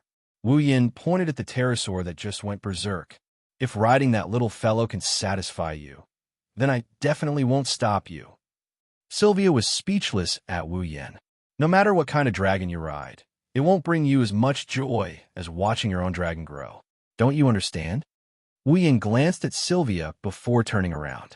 If you really want to become stronger, then Lancelot is the only dragon in your eyes. He is the one that you can rely on to become stronger. On the other hand, If what you mean by becoming stronger is nothing more than neglecting the essentials and focusing on trifles to prove that you have the talent that others have that you can have as well, then I advise you to give up early and obediently be a princess. With that, Wu Yin didn't look at Sylvia anymore and left the scene. Sylvia still stood there, covering her face as she looked at Wu Yan's back. She didn't say anything for a long time. In the student council office, Yashur looked at Wu Yin dumbly as he left, full of admiration. He's really strong. Lebecca couldn't help but smile. Her smile was strangely beautiful. After leaving everyone's sight, Wu Yin stopped and sighed. I know you're here, Corset. I'm afraid you're the only one in the academy who slapped Her Highness, Lord Roland, behind a tree on the side. Kursel walked out with a bitter smile. After being slapped by you, Her Highness will be disappointed for a long time. Her head is as hard as an ox's. Wu Yin snapped at Corset. So please keep an eye on her. Don't let her go down a dead end. Thank you for your concern, Lord Roland. I'll accept it on behalf of Her Royal Highness. Corset smiled, lifted her skirt, and bowed. Please continue to teach Her Highness from now on, Lord Roland. With that, Cosette turned around and ran in the direction of Sylvia, causing Wu Yin to shout in ridicule. Remember to give her benefits next time. Being a maid is a benefit in itself. With these words, Cosette disappeared from the scene. Chapter 1297. Ansari Dragon Riding Academy, 7th Dragon House. In the dragon room that belonged to Lancelot, Lancelot, covered in silver-white fur, was lying on the floor with his mouth wide open as he munched on an extra-large portion of beef placed in front of him. Judging from the speed at which he ate and the faint, pleasant dragon roar, it was obvious that he was in a good mood. Sylvia, in her uniform, stood beside Lancelot, wiping its body as she watched it happily eat, but her heart was filled with bitterness. Lancelot wasn't a particularly gluttonous dragon. He rarely displayed a particularly good mood because he was able to eat good food. As Lancelot's master, Sylvia couldn't be more clear about this. However, recently, Lancelot had been in a particularly good mood every time he ate. When it was time to eat, he seemed particularly eager and impatient. When it was time to eat, he was in a very good mood. Due to his joyful mood, his performance was much better than usual when he practiced his dragon riding skills with Sylvia. All of this was due to the food that Lancelot loved so much. And this food was personally prepared by Wu Yan. Ever since he tasted Wu Yan's food, Lancelot completely fell in love with Wu Yan's cooking and displayed an unprecedented desire to pursue it. Now, Lancelot would leave the Seven Dragons' house almost every day when it was time to eat. When he returned, there would be an extra portion of delicious food in his mouth. After returning to his own dragon room, he would happily eat. Long Ding of the Seventh Dragon House didn't know where Lancelot went after leaving the Seventh Dragon House without permission or where the food came from. However, Lancelot didn't cause any trouble when he left. They were happy to be idle and let it go. Only Sylvia knew that ever since Lancelot tasted Wu Yan's food for the first time, every time he left the dragon house without permission, it was to look for Wu Yan. The food he brought back was also made by Wu Yan. It wasn't just Lancelot. Even Guffrin, who was tamed by Wu Yan, was the same. When it was time to eat, he would leave the dragon house without permission and look for Wu Yan to ask for food. In other words, almost 50% of Lancelot's growth during this period was due to Wu Yan's food. Sylvia's mood darkened when she thought of this. Herself, a loss to him again in another aspect. On top of that, even his fall had received his care. He had contributed to his growth as well. He was truly outstanding. Compared to him, she really was like a child. She recalled how she recklessly challenged a berserk dragon to prove that she had the ability to ride another fall and was slapped by Wu Yan. Sylvia subconsciously touched her face. It was as if it was still aching. Sylvia knew that she didn't have any talent. It wasn't that she didn't have the talent to ride another fall. It was that she didn't even have the talent to become a dragon nurturer. Loriaman had a rule that all citizens of 7 years old must go to a Bayan forest to undergo the youngling ritual and have the dragon mother appraise them to see if they had the talent to become a dragon nurturer. If they did, they would receive the dragon mother's nursery and receive the star carving. They would become a dragon nurturer. If they didn't, the dragon mother wouldn't even appear in front of them, and they could only leave dejectedly. Logically speaking, Sylvia, who obtained Lancelot, should have the talent to become a dragon nurturer. However, only Sylvia knew that during the youngling ritual when she was 7 years old, she didn't get the chance to become a dragon nurturer. In fact, she didn't get chosen. The only reason she was able to obtain Lancelot and become a dragon nurturer was because someone had given her a hand. Sylvia couldn't help but recall the conversation she had with him when she was 7 years old. Why do you want to become a dragon nurturer so badly? Whoa, because I must have my own fall. Why? Because I want to become a great knight. But I didn't get chosen. The dragon mother didn't give me her nursery. I failed to live up to my royal father and royal sister's expectations. I can't become a great knight. Sigh. All right, stop crying. All right, stop crying. Didn't you want to fall? I'll give you one, all right? Give me one. In the dimly lit forest, he pressed a mysterious ball of light into the body of the 7-year-old Sylvia. In that instant, Sylvia felt that some sort of change seemed to have occurred in her body. Then, a star carving appeared on Sylvia's body. I have fall now. Amen. I've given you fall. So stop crying, okay? But, is this okay? Well, it's useless to give it to me. I don't really need it anyway.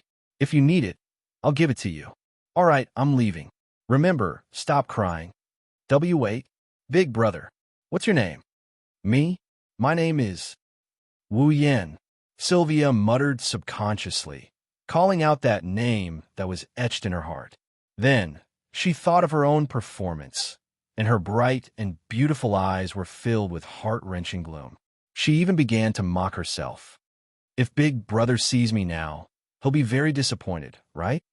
As Sylvia said that, she even had an extreme thought. If he had entrusted Lancelot to someone else, then Lancelot would be better than staying by her side, right? Perhaps he might even be stronger than when he was by my side. That might not necessarily be the case. After all, she didn't have the talent to be a dragon nurturer, did she?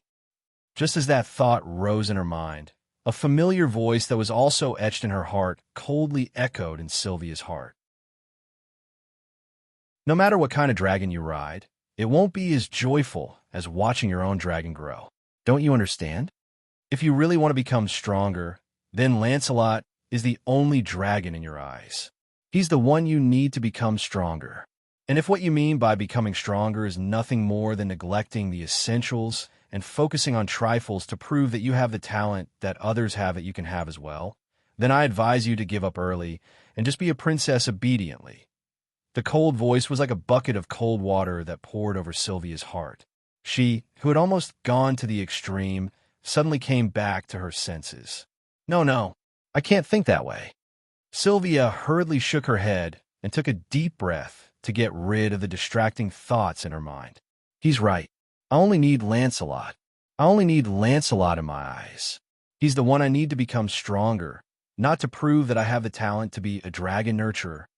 Become stronger. I have to become stronger. Sylvia's dim eyes lit up as she clenched her fists tightly. To not let down Big Brother who entrusted Lancelot to me. I have to become stronger. I have to become stronger. Kaboom! Just as Sylvia's fighting spirit was reignited, a thunderous boom came from the sky outside. The sudden sound of thunder caused Sylvia's face to turn pale with fright. Her awe-inspiring image was shattered, and she covered her ears like a timid little girl, trembling as she squatted down. Although it was hard to imagine, the famous Princess Blue Ice was indeed afraid of thunder. Roar! While Sylvia crouched down in fear, Lancelot stood up abruptly and let out a huge roar filled with enmity towards the window. It was as if he had seen a parasite. It was only then that Sylvia, who was trembling as she lifted her head to look outside the window, realized that the clear sky outside was now covered in a thick layer of ominous dark clouds. It was pitch black and hard to imagine. What is that?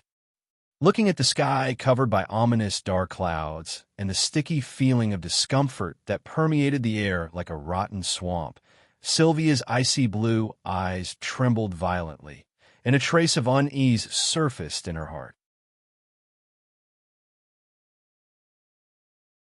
Chapter 1298. The originally clear sky was instantly covered by a thick layer of dark clouds like a lake that had been filled with dirty water. The dark clouds stirred into a black whirlpool that slowly rotated. Inside, traces of red lightning surged back and forth, bringing with them frequent rumbles of thunder.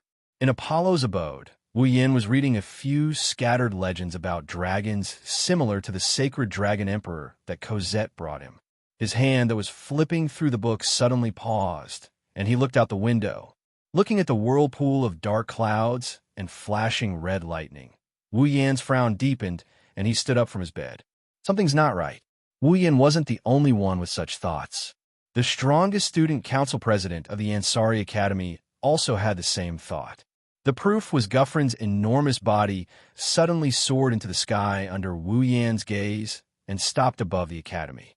Lebecca, in her uniform, was standing on a rotating magic formation.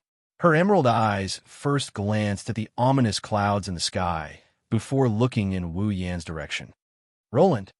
Lebecca raised her voice and shouted at Wu Yan as if she already knew that he would be standing by the window in his room. "You feel it too, Lebecca?" Wu Yan narrowed his eyes. He nodded, and he replied, "That's definitely not natural. Someone is messing with us." "I think so too." Lebecca raised her head, her beautiful face suddenly becoming serious. She closed her eyes. Lebecca opened her red lips and slowly spoke. Her solemn voice echoed in the sky. "In Lebecca's name, I command in the name of Randall, present the holy knight armor you forged to me." Roar as Lebecca's solemn voice echoed. A red light flashed in Guffrin's eyes. He opened his mouth and roared. Two magic arrays less than 10 centimeters apart rippled out from Guffrin's body and enveloped Lebecca, as if they were rising into the sky. The magic formations gradually slid over Lebecca's voluptuous body, causing her to emit an intense light. Within the light, two ripples appeared. The magic formations slid over Lebecca's body and had the opposite effect. The other dissolved all of Lebecca's clothes into light. The other condensed into a set of armor that looked like a tight suit and covered her body. By the time the light dissipated, a set of sacred and alluring skin-tight armor had replaced Lebecca's original clothes, becoming her strongest weapon. Lebecca? Randall, level 70. Guffrin, level 70. Lebecca, who had instantly transformed into a Valkyrie. He could clearly feel the sharp aura and surging mana fluctuations coming from her body. She was just an ordinary person a second ago. Wu Yan's lips slowly curled up. "I see. So this is the magic equipment of this world's sacred knight armor. Rune." Lebecca, who had no idea Wu Yan was observing her sacred knight armor, crouched down and grabbed Guffrin's fur. She called out without turning her head, "I'll go over first. If you want to come over, go to the dragon house and borrow a dragon. I have a feeling things aren't as simple as they seem." After saying that, Lebecca rode Guffrin and turned into a red blur. She flew toward the center of the whirlpool of dark clouds. "Borrow a dragon?" Wu Yan scratched his cheeks. He had a helpless expression on his face. "Looks like Lebecca has subconsciously forgotten about my own fall. But that's fine too. A black and white dragon isn't suitable for an appearance here." After saying that, Wu Yan jumped out of the window and landed on the ground. He charged forward. The strongest sacred dragon in the academy was Guffrin. No one could find an existence comparable to Guffrin. However, Guffrin wasn't the only sacred dragon in the academy. There were 4 other sacred dragons. Wu Yan didn't plan on using his familiar to impersonate Fall in a situation like this. But if he wants to borrow a dragon, he's going to borrow as strong a dragon as he can. So he set his sights on the other sacred dragons. The 7th Dragon House was a place provided by the Ansari Academy for sacred dragons to rest. Wu Yan's target was the 7th Dragon House. When Wu Yan arrived at the 7th Dragon House, there was already someone there. Sylvia? Wu Yin called out in surprise when he saw Sylvia holding Lancelot's reins at the entrance of the seventh dragon house. Rorun. Sylvia, who was observing the sky with a serious expression, followed the sound, and when she saw Wu Yin standing there with an astonished expression, her serious expression crumbled and turned into an unnatural one. Wu Yin had just taught her a lesson and slapped her in the face. Now that she saw Wu Yin, she felt awkward. Not just Sylvia, even Wu Yin's expression became a bit resentful. He opened his mouth and was about to say something when his expression changed. He abruptly lifted his head and looked at the horizon. Under Wu Yin and Sylvia's watchful eyes, a magic formation of the same size as the dark cloud vortex appeared without any warning and covered the dark clouds. Shortly after, a gigantic dragon twice the size of Guffrin, with dark gray fur and bulging muscles, with a decaying aura, emerged from the magic circle and descended from the sky. Roar! A frightening roar that shook one's heart echoed through the pitch-black sky like a demon. It turned into sound waves that reverberated in the air. It even reached the ears of Wu Yin and Sylvia, who were looking up from the academy. That's... Sylvia looked at the naked, giant dragon in disbelief.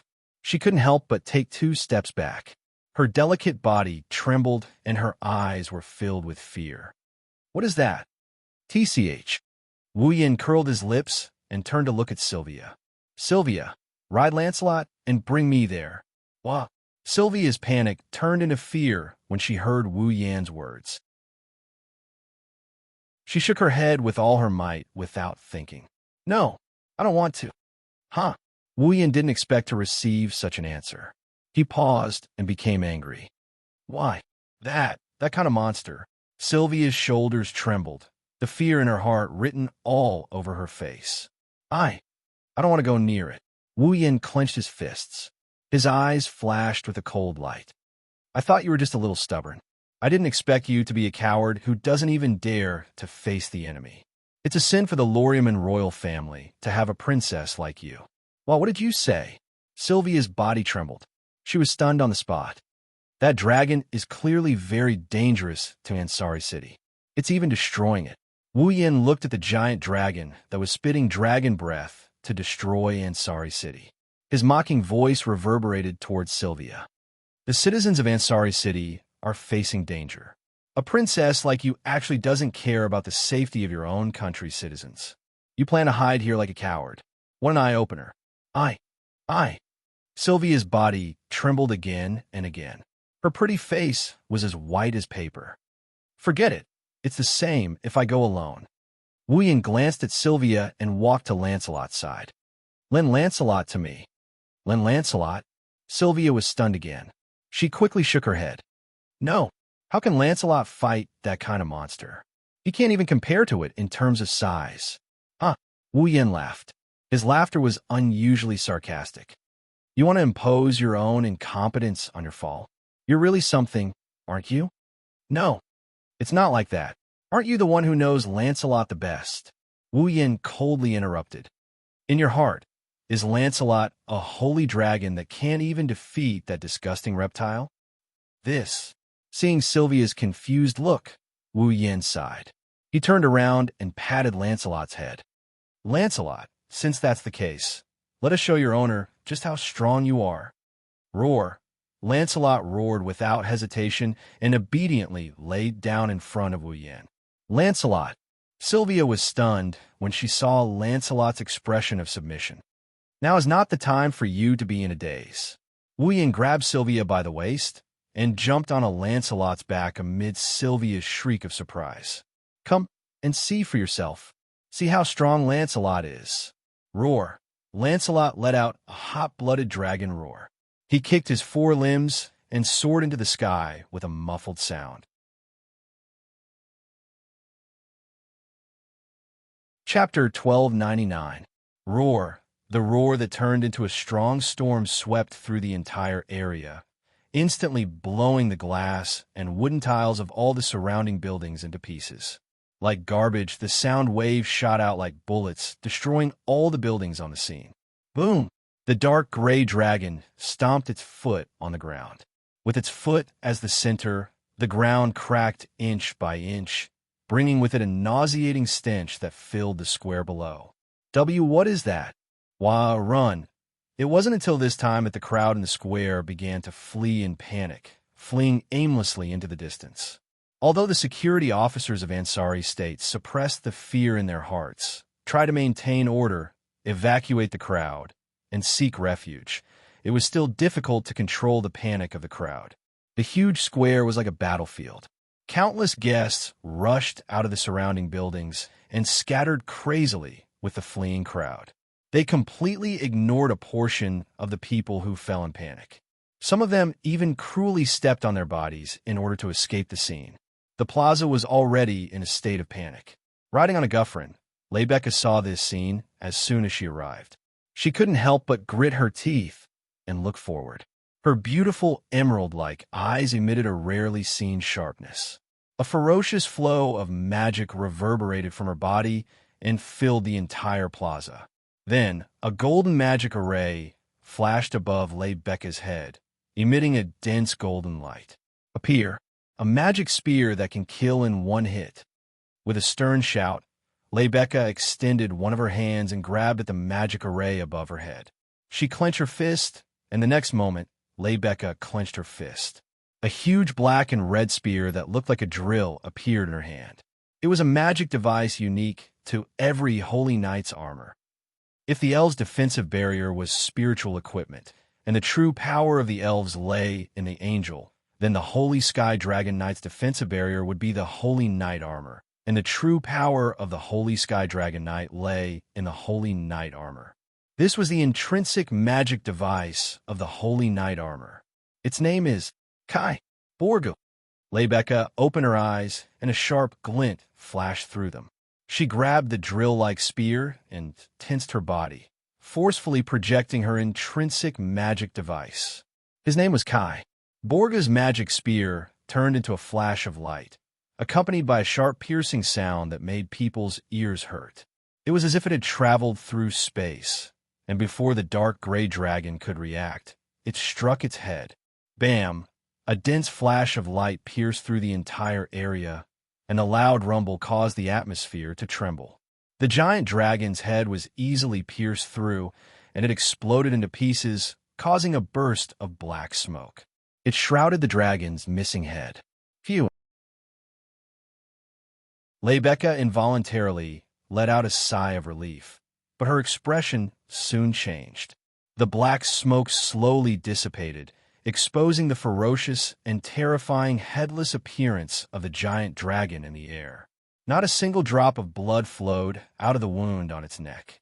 There were only pieces of rotten flesh. However, the piece of flesh on the decaying wound suddenly seemed to come alive. It began to squirm and quickly spread into the shape of a dragon's head. In the next second, the dragon returned to its original form. What? Witnessing this surreal scene with her own eyes, even Lebecca's expression changed abruptly, and she cried out in alarm. Roar at this moment. The decaying dragon's ferocious eyes revealed traces of madness. It tilted its body, and the tail hanging behind it swept out like a giant whip. A sharp sound reverberated, and the tail that had turned into a black shadow swept towards Lebecca.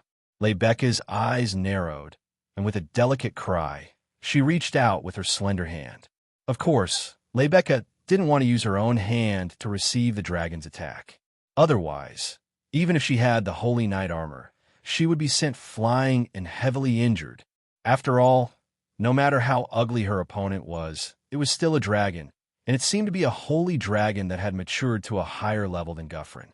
Receiving its attack with her bare hands was definitely a foolish thing to do.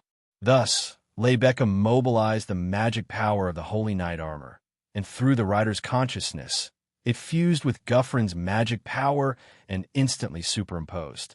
Roar! Guffrin let out a roar that wasn't any weaker than the decaying dragon's roar from before. His forelimbs stretched out like Lebecca's, and the magic power in his body and Lebecca's combined turned into billowing waves.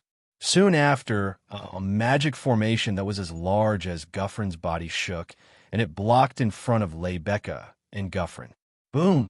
With a loud, muffled sound, the decaying dragon's tail slammed heavily into the magic array. The shockwave immediately exploded violently with the dragon's tail and a magic array as the center, causing the surrounding buildings to fall down like building blocks with irresistible force. The most fundamental difference between a Holy Sky Dragon Knight and a Dragon Knight was that the dragon's master didn't have the Holy Knight armor. It wasn't just because the Holy Knight's armor could increase the owner's combat strength. It could also increase the owner's own fall strength. Under such circumstances, 1 + 1 was definitely more than just 2. This was the true strength of a Holy Sky Dragon Knight. Thus, even though the decaying dragon's growth rate was higher than Guffrin's, its attack was still firmly blocked. Huh! Lebecca let out another shout, and the magic formation that blocked the decaying dragon's tail madly spun, creating a powerful repulsive force. Bang! As if struck by a heavy hammer, the repulsive force fiercely passed through the dragon's tail and landed on the decaying dragon's body. Following a shockwave, the decaying dragon was forced back without any explanation. Its body tilted and heavily smashed into the ground. With a boom, the ground trembled and cracked open inch by inch. Guffrin. Lebecca had no intention of showing any mercy. Together with Guffrin, she was about to pursue the decaying dragon and destroy it once and for all. However, President Lebecca, stop! Below the square, a sharp cry rang out, causing Lebecca to subconsciously stop her attack. She looked towards the source of the voice, and immediately, the image of a male student in academy uniform appeared before her eyes. Lebecca was shocked. Yashur, President Lebecca, you can't attack directly. As Yashur ran over, he shouted his reason at the top of his lungs. Yak was sucked into that guy's body. What did you say? Lebecca cried out in shock. Roar! In the time it took to cry out, the decaying dragon on the ground suddenly raised its head and opened its toothless mouth at Lebecca and Guffrin. Magic formations filled with boundless magic power shot out and rippled upward. Danger! Yashur's expression changed greatly. Damn it! Lebecca's expression changed as well. In the next instant, layers of magic formations shot out. The ripples in the air condensed into a destructive shockwave and shot toward Lebecca, who was standing above Guffrin's head like a jet of fire. It was an offensive magic unique to the dragon race. It could also be said to be their strongest offensive magic, Dragon Breath. Lebecca clenched her teeth and extended her paladin armored hand. Strands of magic power surged from her hand as she planned to meet the incoming dragon breath head-on. However, just as the breath of the decaying dragon was about to strike Lebecca, a searing torrent of mana of similar attributes descended from the sky without warning. Shockingly, it was also a dragon's breath. Bang! At the critical moment, the dragon breath descending from the sky clashed with the dragon breath of the decaying dragon in front of Lebecca. It was as if two waves were crashing into each other, causing the atmosphere to reverberate and mana ripples to cancel each other out. Lebecca, who was about to take the attack from the decaying dragon, and Yashur, who was running over, were startled. They looked up at the source of the descending dragon breath.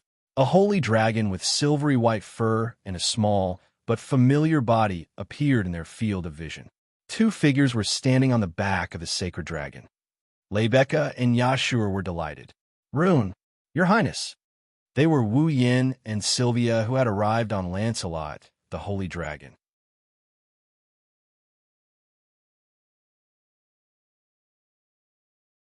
Chapter 1300. Corpse Ash Dragon, Level 72. Wu Yin rode on Lancelot with one knee on the ground. He held the reins with one hand and carried Sylvia with the other. She didn't dare to look at the Corpse Ash Dragon. He glanced at the Corpse Ash Dragon and obtained its information through the system. Then, he looked at Lebecca with admiration in his eyes. Wu Yin didn't see the entire battle between Lebecca and the Corpse Ash Dragon. However, Wu Yin saw the scene of Lebecca suppressing Corpse Ash Dragon from afar while he was riding on Lancelot's back. Although Lebecca was able to suppress the Corpse Ash Dragon, whose level was higher than hers, not only because of Gyvlin's assistance, but also because of her powerful intrinsic magic device. The corpse ash dragon's body had completely decayed, so it definitely wasn't as powerful as a level 72 holy dragon of the dragon race. However, the fact that she was able to suppress the corpse ash dragon in such a short time was enough to prove her strength. If Yashur hadn't shouted something at Lebecca, causing her to stop her attack, corpse ash dragon would have been annihilated by now, wouldn't it? As expected of the strongest existence in the Ansari Kingdom's Dragon Riding Academy. Sighing, Wu Yin glanced at Sylvia, who still has her eyes closed. She still has a faint trace of fear on her face. He sighed. Compared to Empress Truard, Princess Blue Ice wasn't as popular, but her reputation was on par with Empress Truard. Yet, there was an absolute difference in strength between the two. Even her mental fortitude was a level lower than Princess Blue Ice. This is truly shocking. However, no matter what, Sylvia's strength as a Dragon Knight was unquestionable, and she had just been promoted to the first year of the advanced class. She was only 16 years old and had grown up in a greenhouse. Her actual combat experience was all training. She had never fought a real battle before, so he couldn't ask for too much from Sylvia. After all, not every princess is as outstanding as Sylph. Of course, if possible, Wu Yin wouldn't mind helping Sylvia out. Now, the timing isn't bad. Open your eyes. The cold words caused Sylvia's shoulders to tremble. She opened her eyes in fear, and she looked at Wu Yin with a bit of fear in her eyes. She didn't even care about her shyness. She hugged Wu Yin's neck tightly and stuck to his body. Her voluptuous breasts pressed against Wu Yan's body until they were flat. However, Wu Yin didn't lose his composure. At the very least, he can't afford to be distracted. Take a good look at how weak the person you fear is and how strong Lancelot will become because of his master strength. Wu Yin slowly closed his eyes and inserted his consciousness into Lancelot's body like the roots of a tree. It entered Lancelot's body and merged with Lancelot's consciousness, transmitting to each other. Lancelot is a divine dragon, but he's only a young divine dragon. Therefore, not only was his physique inferior to Gu Feline's, even his strength was inferior.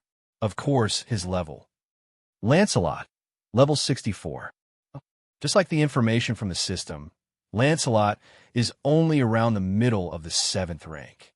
Even if Lancelot relied on the dragon race's powerful physical strength and dragon blood magic to unleash the power of a peak mid-7th order powerhouse, which was very close to a high 7th order powerhouse, he was still not a match for the 8th order Corpse Grey Dragon. Although the Corpse Grey Dragon can't unleash its full power due to the decay of its body, it's still not something a middle of the 7th rank dragon can deal with. However, the dragon riders in this world are a very special existence. They were able to combine their consciousness with the consciousness of the contracted dragon, thus causing the power that the dragon could exert to fluctuate. Excellent riders can make use of the dragon's power reasonably and send out commands through their consciousness to greatly increase the dragon's power, even surpassing the level it should be at. Like Rebecca and Gyvlin. That's it. It's the same the other way around. Weak riders can also use their weak dragon riding skills to affect the dragon's power, causing them to give the wrong command and use the wrong battle method, thus lowering the dragon's power. Wu Yin is the former, possessing the infinite martial refinement and having personally battled with experts on more than one occasion. If he were to fuse his consciousness with Lancelot, he would definitely be able to greatly increase Lancelot's power. He can even challenge someone of a higher rank. At this time, Wu Yin connected his consciousness with Lancelot's and conveyed his battle techniques and methods. The best way to unleash power, the fastest flight path, the most complete battle experience, and the strongest battle technique. At this moment, Wu Yin seems to have become Lancelot, controlling Lancelot's body and using endless martial refinement as the foundation to unleash extraordinary power. He opened his eyes and his lips curled into a grin. Hold on tight, don't get thrown out. Sylvia flinched when she heard this. She didn't quite understand what Wu Yin meant. But in the next second, Sylvia understood why Wu Yin said that. Roar, like a war horn, Lancelot roared at the sky. The magic in his body surged out and wrapped around his body. In a way invisible to the naked eye, the magic surrounding his body condensed into the shape of a bullet with a sharp front and a cylindrical back. Whoosh, accompanied by a sharp sound. Lancelot broke through the air, and his speed increased by more than 10 times as he shot out. Sylvia only felt that the blood in her body was about to be flung out. The powerful centrifugal force made her want to scream, but the moment she opened her mouth, a stream of air rushed into her mouth, causing her voice to be stuck in her throat. Her face was full of shock. Is this really Lancelot flying? This speed, isn't it a little too scary? Don't talk, you'll bite your tongue. Tightening his arms and hugging Sylvia even tighter, Wu Yin lowered his head and glanced at the corpse-gray dragon below. A cold light flashed in his wine-red eyes. Go, Lancelot! Roar, as if he'd been waiting for Wu Yin to say this. Lancelot roared. His body spun in the air and shot toward the corpse-gray dragon like an arrow. An ice-blue magic array flashed in front of him, and a scorching dragon's breath burned the air and descended violently. Roar! The corpse-gray dragon did not want to be outdone and roared as well. Magic arrays of different sizes popped out from the front of the dragon's mouth and gradually overlapped. A dragon's breath with a decaying aura shot out from it and met the scorching dragon's breath head-on. Boom! The two surging dragon breaths were like two erupting volcanoes. They collided fiercely in the air, creating a loud explosion. The collision brought about a violent shockwave and sparks, bursting into the entire arena. On the ground, rocks were cracking and buildings were collapsing. Thick smoke and dust were stirred up and spread in all directions. Roar! The corpse-gray dragon's ferocious eyes shone with a crazy light. The magic in its body flowed like water into the magic array in front of its mouth. The decaying dragon's breath was like adding oil to a fire. Its scale expanded instantly and overpowered Lancelot's dragon's breath. In terms of dragon's breath and magic, Lancelot, a holy dragon who had yet to mature, could not compete with the corpse-gray dragon, which had matured even more than Gyvlin. However, the lack of dragon's breath and magic did not mean that its strength was the same. Whoosh, with a sharp sound, a black shadow like a drill swept up the surrounding airflow and shot out from the flame-like dragon's breath like a tornado. It split the dragon's breath in half, broke through the dragon's breath and the atmosphere, and hit the corpse-gray dragon's decaying body heavily. Boom! Roar! A thunderous explosion resounded through the clouds and created a sound wave. The corpse-gray dragon roared again, but its roar was mournful. Instead of sounding mighty, it was filled with pain. Its huge body turned into an afterimage and shot backward like a marble. It smashed into a mountain not far from Ansari City. With a muffled sound and dust filling the air, the corpse-gray dragon's body was embedded in a layer of rock, forming the shape of a dragon. It was only then that the rapidly spinning drill bit stopped spinning after the dragon's breath was broken. A dragon's silhouette appeared, and it flew upward in a spiraling manner. That dragon image was Lancelot. Lebecca was stunned. Yashur was also stunned. The drill bit just now was actually formed by Lancelot's rapid rotation.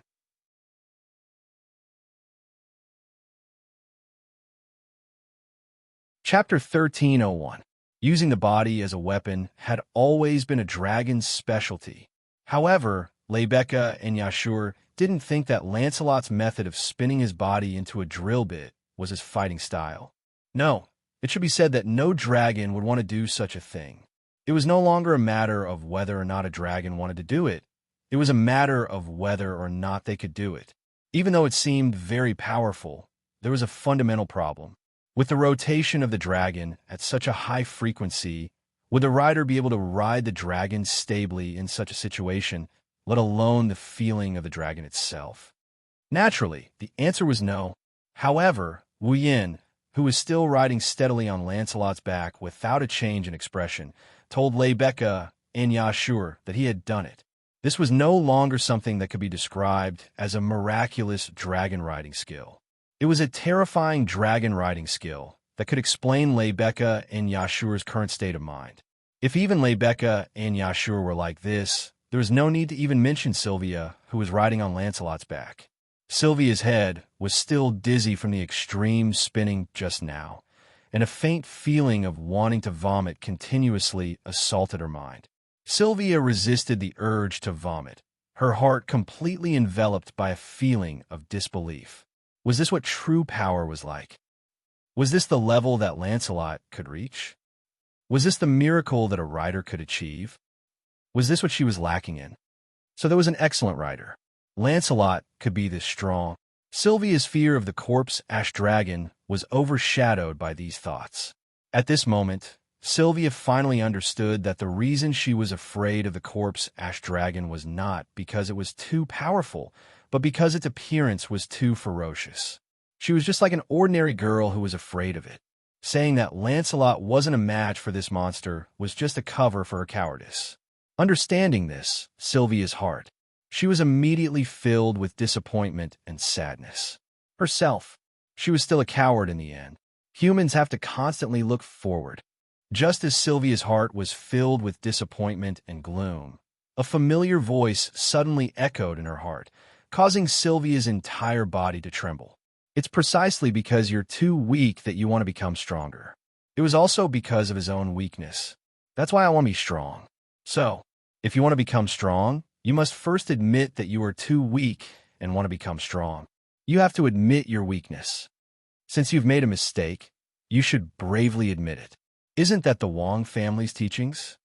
Like the light that pointed out the path, the stern yet gentle words pierced deeply into Sylvia's heart like a sharp sword, shattering all the confusion in her heart and enlightening her. That's right.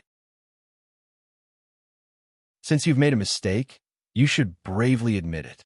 Isn't that the Wang family's teachings? I was too muddle-headed. The dizziness and nausea disappeared along with the confusion in her heart, and Sylvia's icy blue eyes regained their original luster. Seeing this scene, Wu Yin smiled. His smile was very gratified. At least he didn't waste all his saliva. He raised his head and looked forward. Seeing the corpse dragon shatter the surrounding rock layer and climb out of the mountain, Wu Yin revealed a bloodthirsty smile. Since the matter with the princess was settled, there was no point in keeping this disgusting dragon alive. Lancelot, roar! As Wu Yin coldly shouted, Lancelot's eyes flashed with a bloody light. He raised his head and forcefully inhaled towards the sky with his large mouth. Streams of air that could be seen with the naked eye followed Lancelot's roar like flowing water, surging towards Lancelot's dragon head and rapidly rotating. An ice-blue magic array shook the air and suddenly expanded. Together with the swirling airflow, it condensed into a halo and covered the fluctuating magic array wheel. That's... Lebecca and Sylvia's pupils shrank at the same time, exerting a certain frequency of vibration to cause the surrounding atmosphere to vibrate, and using the vibrating atmosphere to form an impact. Wasn't that the sword skill Wu Yin used to tame Guffrin? Chaotic return to Horizon Dance? The corners of Wu Yan's mouth slowly curled up, and his expression turned serious. Roar! Lancelot roared fiercely, and the scorching dragon's breath once again burst out from the magic array in front of his dragon head. With an irresistible force, it rushed down toward the corpse gray dragon. However, this dragon breath was different from the ones before. Not only did it form a high-pressure spiral of concentrated dragon breath, but there was also a dazzling halo around the spiral of concentrated dragon breath. Roar! The corpse dragon seemed to sense a strong sense of danger from the dragon breath, and its roar seemed to contain traces of fear. It hurriedly set up overlapping magic formations and used dragon breath with a decaying aura to meet the spiraling dragon breath. Boom! A violent explosion shook heaven and earth. The two dragon breaths collided with each other in the most violent way possible, and at that moment, even space itself seemed to ripple. However, unlike the previous collision, this time, Corpse Ash Dragon did not even have the chance to replenish his mana and increase the power of his dragon breath. The spiral-shaped dragon breath with glowing edges pierced through the incoming dragon breath like an arrow piercing through cloth, shattering corpse ash dragon's dragon breath. Boom! Another muffled sound rang out. The spiraling dragon breath descended from the sky and heavily struck the corpse dragon's decaying body at close range. The chaotic mana shattered the corpse dragon's body. The corpse dragon didn't even have the chance to scream. Its entire upper body was reduced to minced meat by the spiraling dragon breath, and it was incinerated without a trace. Its attack power was comparable to an attack from Becca's intrinsic magic device. Lancelot, who used this attack, was only at the intermediate 7th rank. Becca, Sylvia, and Yashur widened their eyes in shock, and in return, Wu Yin chuckled softly. The principle behind the chaotic return to Horizon dance was to apply a certain frequency of vibration to the sword, causing the surrounding atmosphere to vibrate, and using the vibrating atmosphere to form an impact to condense and compress the attack. Here, Wu Yin changed the medium of vibration from the sword to Lancelot's dragon breath, and condensed the dragon breath into a spiraling shape, causing the atmosphere to vibrate and form an impact. In that case, the dragon breath, unleashed by using the principles of the chaotic return to Horizon dance, would be the power of Lancelot's own dragon breath combined with the power of the chaotic return to Horizon dance to form a brand new dragon breath. Its name was Perforate Dragon Breath Dance. Done. Perforate Dragon Breath Dance. Sylvia muttered as if she was sleep-talking. What power? Becca and Yashur exchanged glances. Follow up the victory. While everyone was still immersed in the might of the Perforate Dragon Breath Dance, Wu Yin rode on Lancelot and raised his head to take a deep breath. He planned to use the Perforate Dragon Breath Dance again and directly eliminate the corpse gray dragon. Wait, Rune! Yashur hurriedly shouted when he saw Wu Yan's intention. You can't. Yak is in that dragon's body. You'll hurt her if you do that. Wu Yan and Sylvia were slightly shocked when they heard that. They immediately pulled on the reins to stop Lancelot's attack. Roar! The moment Lancelot stopped attacking, the corpse ash dragon, which had lost its upper body, let out a furious roar from an unknown part of its body. The flesh on its body wriggled and instantly expanded, condensing into the shape of a dragon. In just a moment, the corpse gray dragon returned to its original state. Before Wu Yin, Becca, and Sylvia could react, the corpse gray dragon opened its mouth and set up a dragon breath formation. It launched a violent attack at Yashur, who was still rooted to the spot, after shouting. Watch out! Wu Yin, Becca, and Sylvia were shocked when they saw the corpse gray dragon's dragon breath fall on Yashur without warning. Beezy! Suddenly, a dazzling halo flashed from Yashur's body. It shattered the dragon breath into primal magic power and scattered it all over the place. Wu Yin and the others were slightly stunned. At the same time, the halo gradually revealed its original form. It turned into a dazzling knight's armor that appeared on Yashur's body. Traces of magic power surged on it. Holy Knight's armor? The three of them couldn't help but cry out in surprise.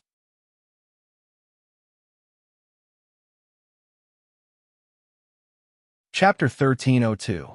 The sudden change caused everyone present to have a dazed expression on their faces, including Yashur, who was equipped with the Saint Knight armor. This is... Yashur raised his hands and looked at the cold armor covering them. He clenched his fists and a strange power filled his body.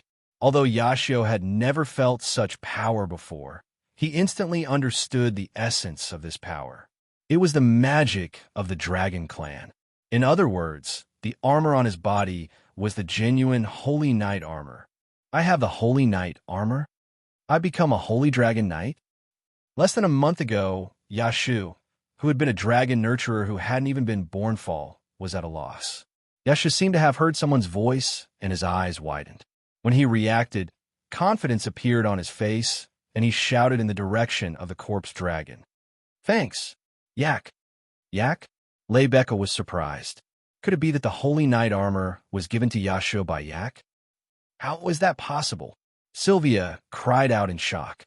To create the Holy Knight armor, one must first become a holy dragon. Is Yak a holy dragon? But she was just born. Even if she becomes a holy dragon, without a certain amount of magic, she can't create the Holy Knight armor. Yak, on the other hand, is only a baby dragon less than a month old, yet she has enough magic to create the Holy Knight armor. Wu Yan's eyes flickered. Yak, you are indeed not an ordinary dragon. Hmm? Suddenly, Wu Yan felt an intense gaze on him. He narrowed his eyes.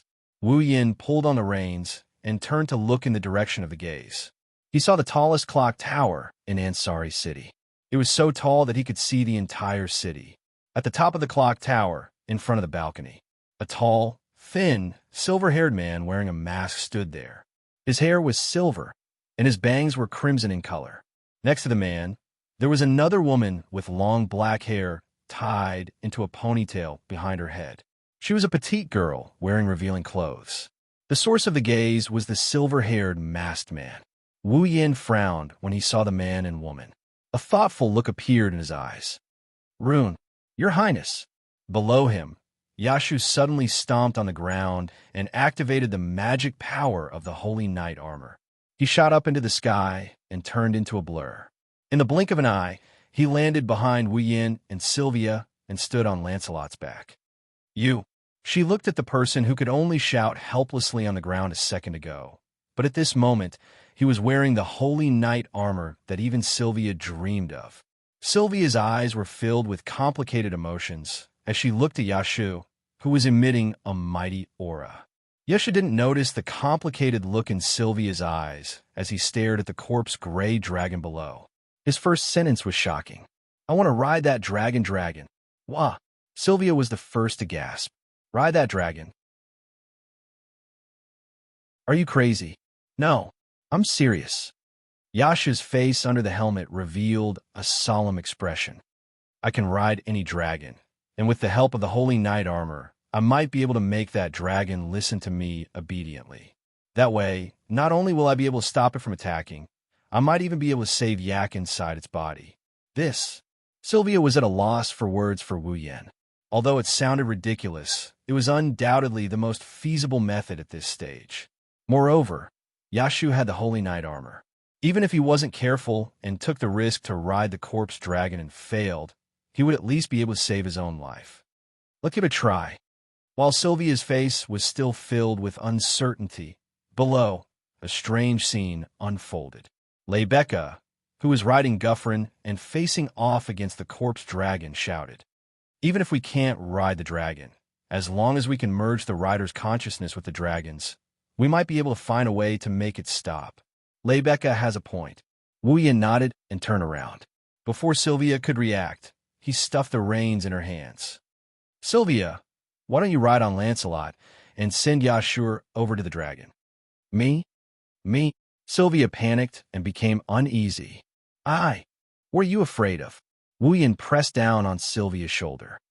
Didn't you see it just now? Lancelot beat it to a pulp. But you were the one riding Lancelot. Sylvia tightened her grip on the reins and said in a low voice, I don't have such excellent dragon riding skills like you. I can't display such power. I'm not asking you to fight. I'm just asking you to send Yashu over. Wu Yan gripped Sylvia's shoulder and looked her in the eye. Don't tell me that you're afraid of sending someone over. No. I calmed down. Wu Yan tightened his grip again. I'm sure Lancelot would love for you to ride on it and settle this matter personally. Roar. Lancelot immediately let out a long howl and echoed Wu Yan's words. Sylvia was stunned for a moment before her expression settled down and she took a deep breath. I understand. Taking Wu Yan's place and sitting on Lancelot's back, Sylvia's expression returned to her usual calm and collected self. Although I can't do what you did, I swear in the name of the Loriman royal family that I will abandon fear and send Yashu to Blake. Blake, send him to that dragon and face it head on. That's more like it. Wu Yan and Yasha laughed. Sylvia blushed and looked at Wu Yan suspiciously. What about you? Look over there. Wu Yan didn't waste time and turned to look at the clock tower. Sylvia and Yasha followed Wu Yan's gaze and looked over. Then, a man and a woman on the clock tower entered their sight. That's suspicious. Wu Yin lowered his voice. I suspect that they are the culprits behind the dragon's attack on Ansari City, so I want to take a look. You alone? Sylvia and Yashur had grave expressions on their faces. Will it work? Huh. Wu Yin chuckled. Who do you think I am? Wu Yin jumped down from Lancelot's back, and he landed firmly on the ground against the howling winds. He then dashed towards the clock tower.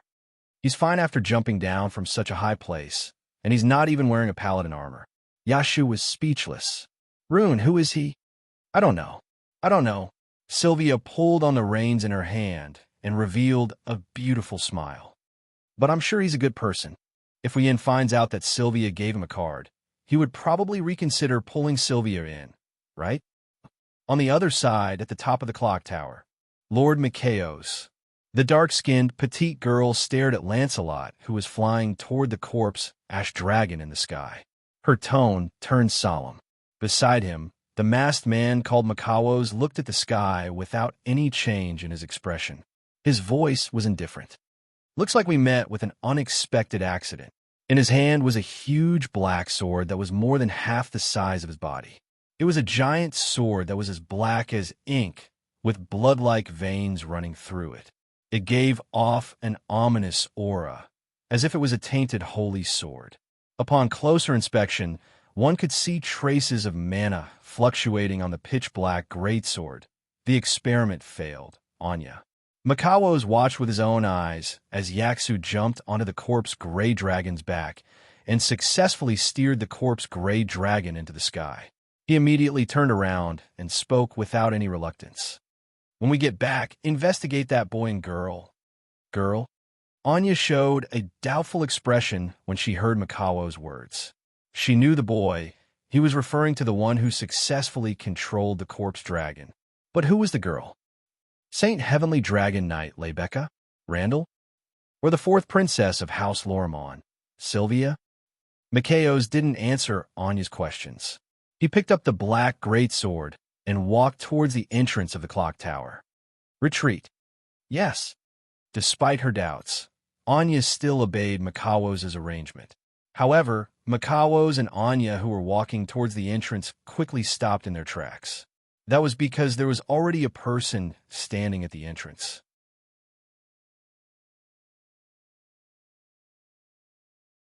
Chapter 1303. Who is it?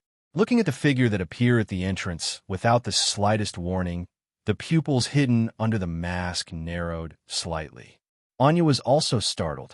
She scuttled in front of Mikaos like a guard, grabbing a whip and fiercely lashing it out.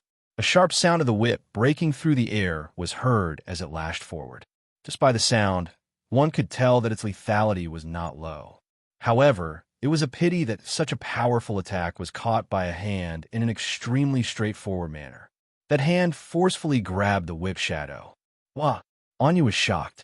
She tried to pull her whip back, but it didn't come back at all. She couldn't believe it. Don't look at Anya's extremely petite build. She was born from a rare fighting race, Roast, Scion. Although her fighting ability could not be compared to the dragon race, it was not something that could be easily dealt with by a dragon. That was why Anya had become Mikaos' bodyguard to ensure his safety. If this happened to a sacred sky dragon knight equipped with paladin armor, Annie would not be surprised at all. However, she did not see any trace of paladin armor on the other party, not even an ordinary armor. The other party took her attack with a pure human body. Moreover, it was done very easily. This also proved that the other party's fighting ability was at least not below Annie's. We just met, and I'm already being treated so rudely. He ignored the whip that was constantly twitching as it tried to break free from his control. Wu Yin first glanced at Annie and then looked at Mikaos with a smile. It seems that the attack of the corpse ash dragon is most likely related to you. Hearing this, Annie's heart tightened as she realized that she had done something stupid. If she had not attacked just now, the other party would not have any evidence to prove that they were suspicious, even if their clothes were a bit special. Thinking of this, Annie clenched her teeth as killing intent appeared in her eyes. Since you've discovered so many things, then Please obediently accept your fate. So many things.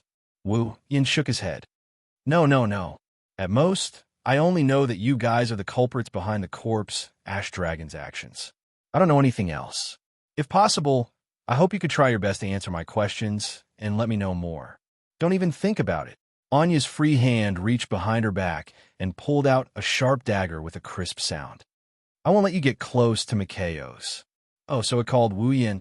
Wu Yin nodded in realization, once again making Anya realize that she had done something wrong. She clenched her teeth fiercely, her eyes filled with vigilance. How loyal. Seeing Anya standing in front of Mikao's with a vigilant expression, Lin Sanjiu thought to herself. Wu Yin shrugged. You remind me of Elaine. Both of you are equally loyal. I wonder if the Mikao's you mentioned is as disgusting as Will Scott. Anya, although she didn't know who the Lane and Will Scott that Wu Yin mentioned were, when she heard Wu Yin calling Mikao's disgusting, she was about to explode, but was stopped by Mikao's. Looking past Anya's frail body, Mikao's raised his face that was covered with a cold mask and looked at Wu Yin. Who are you? Me? Wu Yin raised an eyebrow and looked at his Ansari dragon riding academy uniform. He pretended to sigh. As you can see, I'm just an ordinary student. Ordinary student? Yes. Wu Yin smiled meaningfully. At least for now. For now. Mikao's lowered his head and remained silent. Then, since you asked me a question, I'll ask you a question too. His gaze swept towards the pitch-black greatsword in Mikao's hand. Wu Yin narrowed his eyes when he felt the magical energy and ominous aura fluctuating from it. That greatsword in your hand isn't ordinary, right? This is the product of mechanical engineering that the Empire is proud of and the magical engineering that the dragons have been developing for a long time. In other words, it's the product of magical engineering. Miko Wise didn't hide anything, and he didn't mince his words. Wu Yin frowned, and his eyes flashed with apathy. Magical engineering, an academic that combines the magic of the dragons and mechanical engineering. This is the pride of the Cypheros Empire. You're from the Empire, the two strongest countries on the Uruxtran continent, the Shepron Kingdom and the Cypheros Empire, once fought a great war. Now, although the war had stopped, the Cold War between the two countries was still going on, and it had lasted for a full 50 years. Therefore, the relationship between the Shepron Kingdom and the Cypheros Empire, not to mention good, it wouldn't be an exaggeration to say that it was bad. Under such circumstances, no one would believe that someone from the Cypheros Empire would appear in the knighthood of Lormon without any ulterior motives. After all, although the Lorea Kingdom occupied the heart of the Uruxtran continent, it was only a small country and a vassal state. It was a vassal state that belonged to the Shepron Kingdom. In other words, the relationship between the Lorea Kingdom and the Cypheros Empire was close to being hostile. If that was the case, it would explain why the other party had sent a corpse ash dragon to attack Ansari City. To the people of the Cypheros Empire, the Lorea Kingdom was also hostile. No matter how many people died, they wouldn't feel any heartache. Naturally, no matter how many people were killed, it would be taken as a matter of course. That dragon doesn't look like an ordinary dragon, Wu Yin said as he swept his gaze towards the corpse ash dragon that was being taken away by Yashu. Not only is its body decaying, its fighting strength is weaker than a dragon of the same level. It also knows how to regenerate. It can't be killed no matter what. It can't be that it has something to do with that sword, right?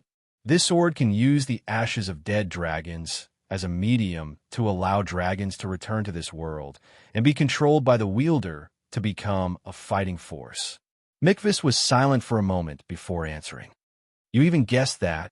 As expected, you're not an ordinary student. No wonder you can gather around the last descendant of the Avalon Holy Dragon royal family. Wu Yan's heart trembled. He raised his head and his gaze shot towards Mikvis like lightning. The last descendant of the Avalon Holy Dragon royal family? You said that AI is the last descendant of the Avalon Holy Dragon royal family? You actually know about the Avalon Holy Dragon royal family. Mikawa's voice was filled with surprise as well. That's strange. Logically speaking, there shouldn't be anyone who knows about the existence of the Avalon Holy Dragon royal family. You seem to know a lot of things. Wu Yan's gaze towards Mikvis changed completely. It was as if he was staring at his prey. I think it's better for you to come with me and have a long talk. My apologies. Mikvis waved his hand, and he tossed a black, glowing object to Wu Yan. It's a gun. I don't have any intention of going with you. Bang. As soon as he finished speaking, gunshots rang out in the bell tower. Wu Yan didn't expect the opponent to use a gun. His expression froze. His body tilted to the side, and the black bullet scattered the afterimage he left behind. He dodged the bullet. Anya was shocked. Run. Mikvis made a prompt decision to retreat. He quickly fired at Wu Yan while retreating towards the balcony with his greatsword. Trying to escape? Wu Yan's eyes flashed with a cold glint. With a leap, he dashed out like a phantom. He dodged the incoming bullets and arrived in front of Mikatas. While Mikatas's expression changed slightly, Wu Yan reached out his hand and grabbed Mikatas's hand that was holding the sword. TCH. Mikvis clenched his teeth and forcefully twisted his hand. The next moment, something that even Wu Yan didn't expect happened. With a crack sound, Mikawa's hand was severed at the base, and his figure retreated explosively. Only then did Wu Yan realize that Mikvis' hand was actually a prosthetic. Wu Yan was taken aback by the sudden turn of events. In the blink of an eye, Mikvis picked up Anya's petite frame and jumped off the balcony before falling off the clock tower. Wu Yan reacted and quickly grabbed the black greatsword left behind by Mikvis. He rushed to the balcony and looked down. Unfortunately, Mikvis and Anya were long gone. Looking at the black greatsword in his hand, Wu Yan was silent.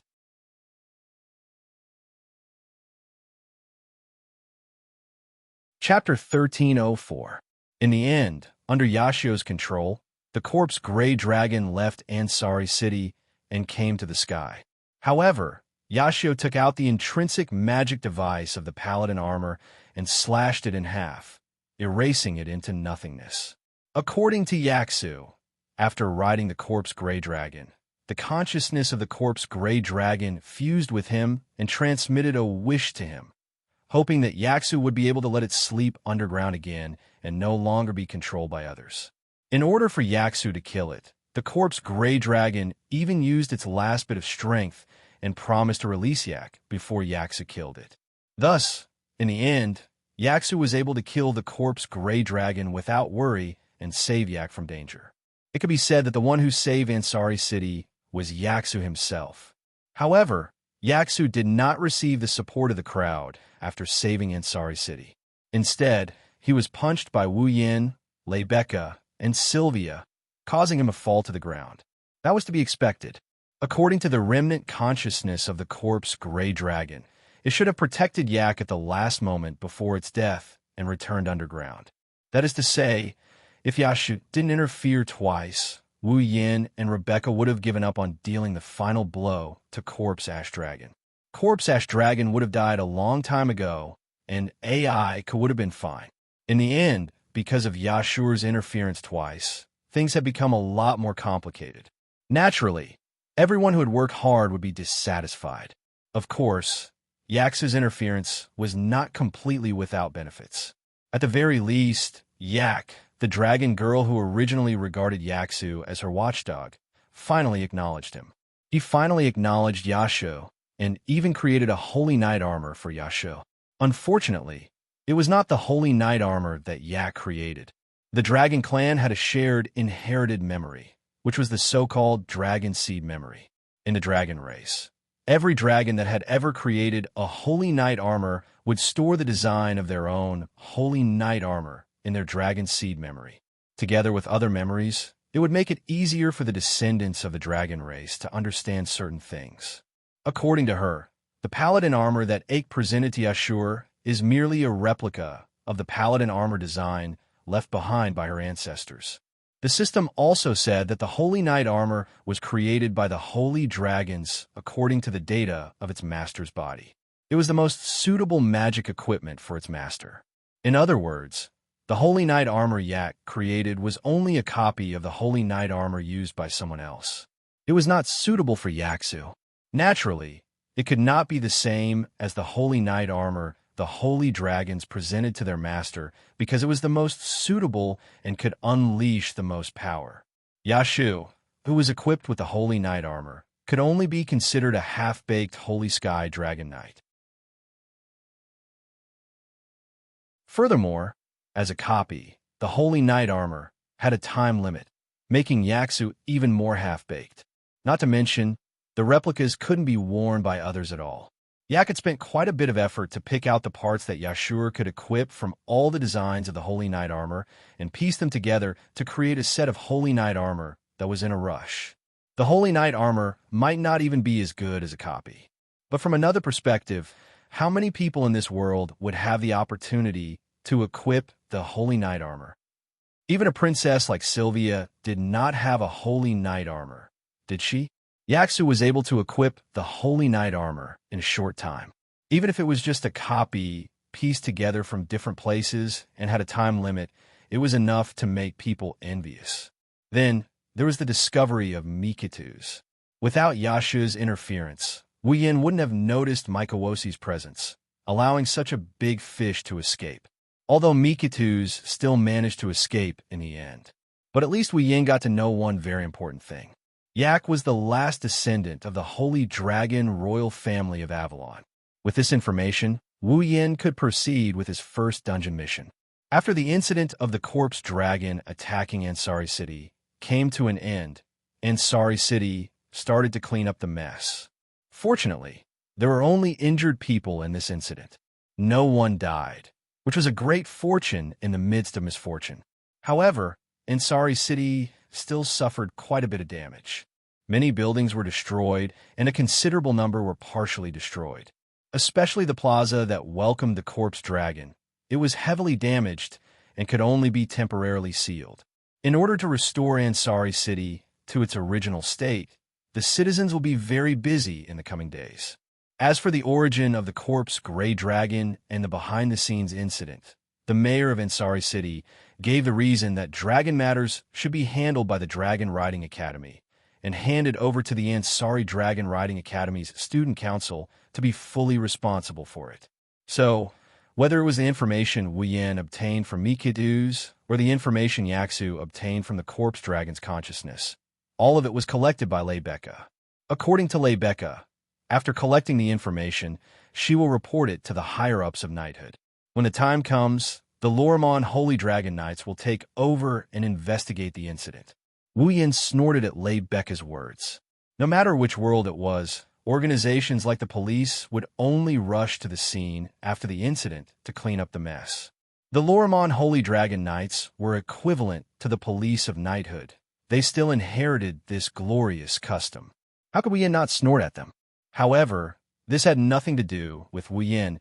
He already obtained the information he wanted. Although he didn't know how Mikitu's knew that Yak was the last descendant of the Holy Dragon royal family. If what Mikitu said was true, it was clear to him which time he should return to. Wu Yin couldn't help but think that perhaps it was because Yak was the last descendant of the Holy Dragon royal family that she was born in this world as a human girl. Moreover, in less than a month after her birth, she was able to create the Holy Knight armor that only holy dragons could create. Even if it was just an imitation, it was still very impressive. After all, creating the Holy Knight armor required a lot of mana, and the prerequisite was that she was a holy dragon. Yet, Yak was able to do so. This also proved that Yak's rank was very likely holy dragon rank. Of course, this was what other people thought. Only Wu Yin knew that Yak was the last descendant of the Holy Dragon royal family. In terms of rank, she was much stronger than the so-called holy dragons. Of course, they couldn't tell at the moment. At least, Lebecca, Sylvia, Yaksu, and even Yak herself couldn't tell. It was also because of this that Yak was pressed down on the sofa in the student council office. She was being sized up by the people around her. Sitting on the sofa in the student union office, AI had a fierce expression on her face. She looked around at the people who surrounded her. They looked as if they wanted to strip her naked and take a good look at her body structure. The anger in her heart continued to rise. I say, all of you, raising her head, AI roared like a real dragon. How long are you going to admire me like a work of art? Yak, calm down. Yaksu chuckled as he coaxed Yak like he was serving a capricious young lady. The president and the others just want to know how you can create the holy knight armor. They don't want to treat you like a work of art. Didn't I say that I don't know about that? Yak didn't seem to have any intention of calming down. She was still shouting loudly. Besides, even if I created the holy knight armor in a hurry, there's no need to be so surprised, right? Perhaps there's no need to be surprised if other dragons created it. Wu Yin leisurely explained as he sipped his black tea. He was the only one who wasn't looking at Yak. But you're just a dragon whelp that was born less than a month ago. Not only can you create the holy knight armor that only holy dragons can create, but you also have the ability to pay for the mana required to create the holy knight armor. What's there to be surprised about? Yak didn't feel relieved. Instead, she proudly puffed out her chest and raised her head. Who do you think I am? Do you think those normal dragons can compare to me? Wu Yin, Lebecca, Sylvia, Yaksu, and even Corset, who came with Sylvia, looked at each other speechlessly. Yak was smaller than any other dragon, but she was more arrogant than any other dragon. She was the only one of her kind.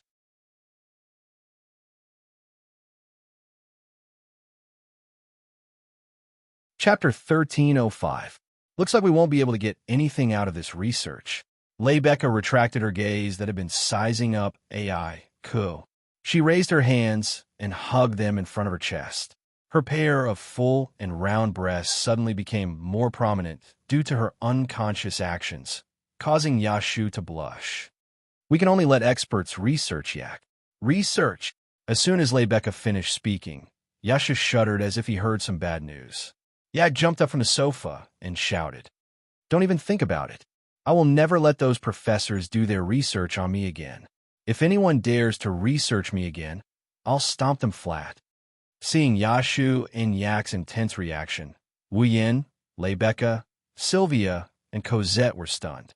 Then, they remembered something.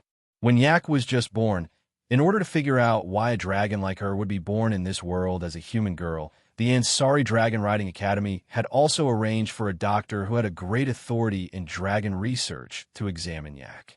However, this doctor's research method was rather extreme. She had a strong interest in AI Ku and even kidnapped AI Ku in private, intending to dissect her. Fortunately, at that time, Sylvia just happened to bump into Yashur, who was jumping around anxiously because of Yak's disappearance. With Sylvia's help, Yashur finally found Yak and rescued her from the doctor's scalpel. Later, that professor didn't seem to want to give up on the opportunity to research Yak. She ran to the Ansari Dragon Academy and became Wu Yin, Yashu, and Sylvia's class teacher. While teaching, she was also eyeing Yak covetously. It was because of this that Yashu and Yak reacted so violently. Thinking of this, Wu Yin and the girls looked at each other and smiled bitterly. "Forget it, Lebecca." Wu Yin looked at Lebecca and shook his head. "Since AI Ku isn't willing, let's not force it. Anyway, there's no harm in this matter for us. This is a good thing for Yashur. Just let it be. This." Lebecca pondered for a moment before nodding. Roland is right. It's not a bad thing anyway. Let's just let it be for now. Yashio and Yak heaved a sigh of relief. Their expressions, as if they had just escaped death, amused everyone present. How unfortunate.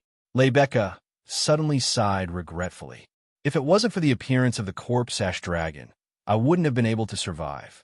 I wanted to go on a date with Lauren that day. Pooh. Wu Yin, who had just sipped a mouthful of black tea, shuddered because of this sudden statement. He spat out all the tea and sprayed Yashur, who was sitting opposite him, with an astonished expression on his face. I'm sorry. Wu Yin smiled apologetically and said, "What are you talking about all of a sudden? A date?" Sylvia's face slowly turned red, and her mind started to wander. This is shameless. As the student council president, how can you? Oh. Corset looked at Sylvia in shock. Her Highness actually wavered. And not at all. That's not a shameless thing. Your Highness. Lebecca smiled and interrupted Sylvia's weak retort. The reward for winning the Ares Dragon ritual is a one-day date right. Have you all forgotten? Wu Yin and the rest were startled, but soon understood. If you didn't mention it, I would have forgotten.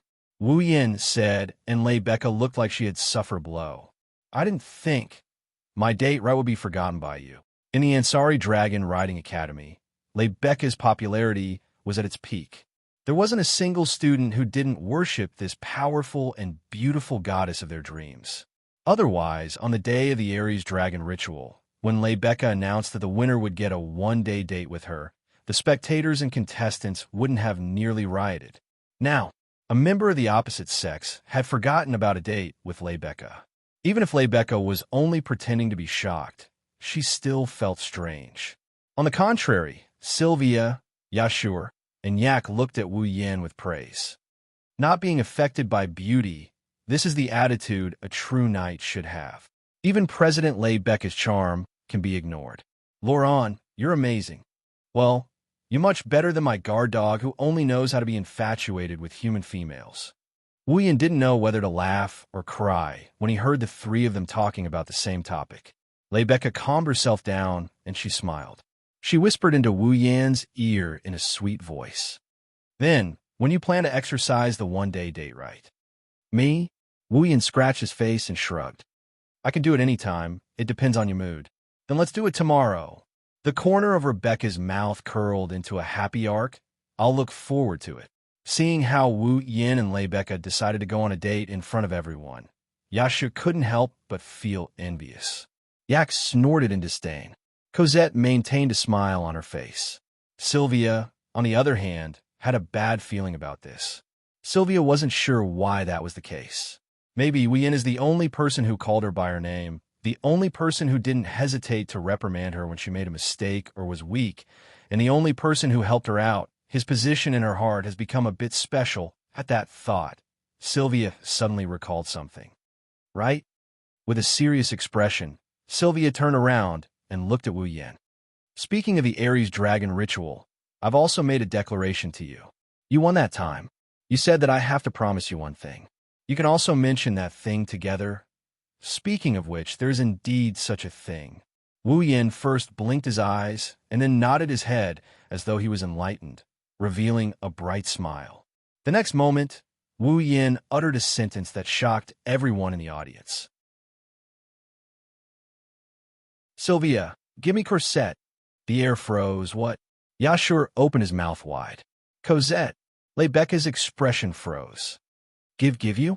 Sylvia stared blankly at Wu Yin, who was all smiles. Her petite body started trembling. She trembled from anger. Lord Roland. Corset stuttered. Her cheeks flushed red as she took a small step back. Do you want to? Hey. Are you guys thinking about the factory? Seeing everyone's expression, Wu Yin knew that they had taken his intentions in an evil direction. He grimaced and explained himself. I just want to borrow Corset's time every morning. Every morning? However, not only did they not feel relieved, they were even more incredulous. Roland. Lei Becca held her forehead and sighed. I know you guys are troubled by certain physiological phenomena in the morning, but even so, you can't let someone else solve it for you. Wu Yin is flabbergasted. Cosette is a very proper person. This time, Cosette took a few steps back as if she had met an idiot. Even a maid can't agree to Lord Roland's request. You impudent bastard. Sylvia's face was filled with anger. She clenched her fists and slowly approached Wu Yin. You're the public enemy of all women. You must be punished with the hammer of death when facing a female enemy. This is the Lorimon Wang family's rule. Stop imagining things, you horny people. Wu Yin was so angry that his hands were shaking. I just want Cosette to make breakfast for me, because I like to laze in bed in the morning.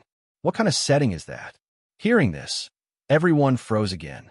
Their expressions changed drastically and finally turned into awkwardness. So it's just breakfast. Lei Becca shook her head in disappointment. I knew Lord Roland wasn't that kind of person. Sylvia turned her head away with a red face.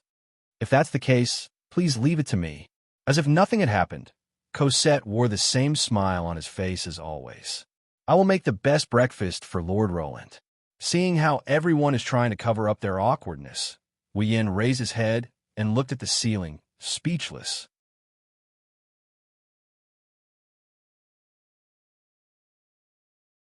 Chapter 1306. At night, after returning to his room, Wu Yin didn't lie down on his bed, as usual. Instead, he silently closed his eyes and immersed his consciousness into his body. He activated his sensitive nerves and moved his consciousness towards a mysterious power within his body. To be more precise, he moved his consciousness towards one of the three mysterious powers within his body. Those are the three Magatama engravings. Wu Yan's consciousness gradually moved there and covered one of the Magatama engravings. His lips lightly opened. First, Red Jade, activate. On Wu Yan's chest, the leftmost Magatama engravings suddenly lit up. Red Jade mode, activate.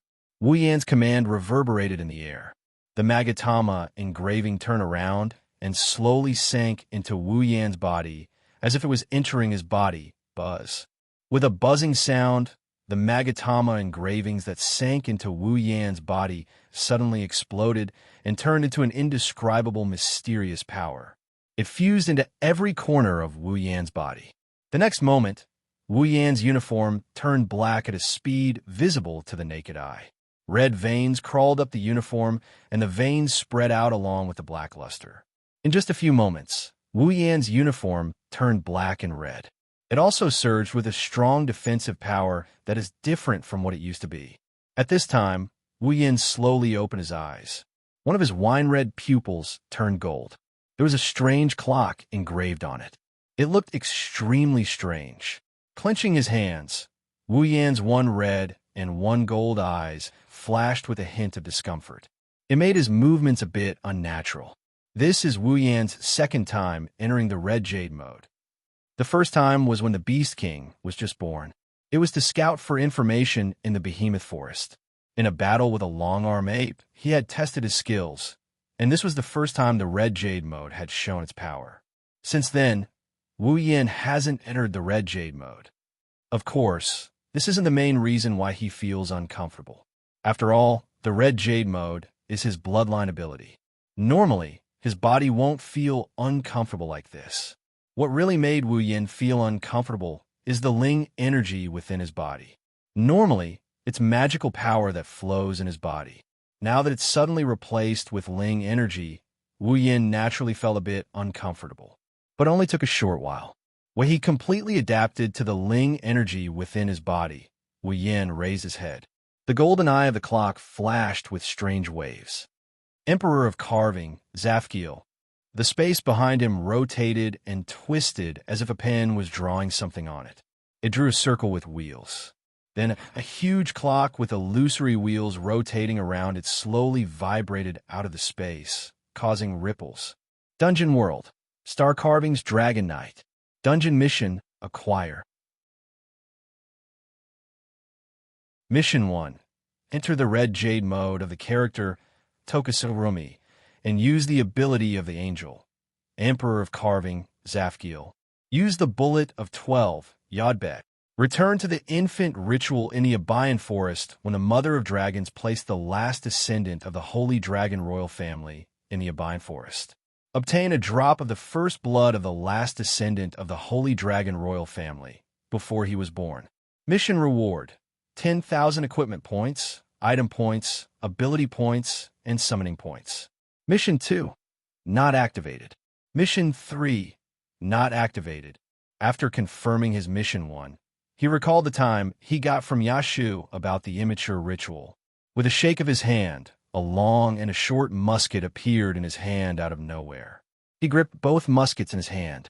Taking a deep breath, Wu Yin slowly mobilized all the Reiki in his body and infused it into the musket. Let's begin. After saying that, Wu Yin pointed the short and long muskets at the Roman numeral 12 on the Emperor of Carving, Zafkiel, behind him. Emperor of Carving, Zafkiel, dash bullet of 12, Yodbet. 12, Yodbet.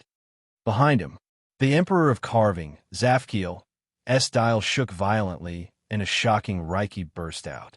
It instantly filled the entire room and stirred up a turbulent atmosphere. A black and red stream of Reiki spiraled up from the Roman numeral 12 and flowed into the short musket that was pointed at it. Wu Yin could clearly feel a very powerful Reiki rushing back and forth in the gun like a bomb, trying to escape from the gun and explode.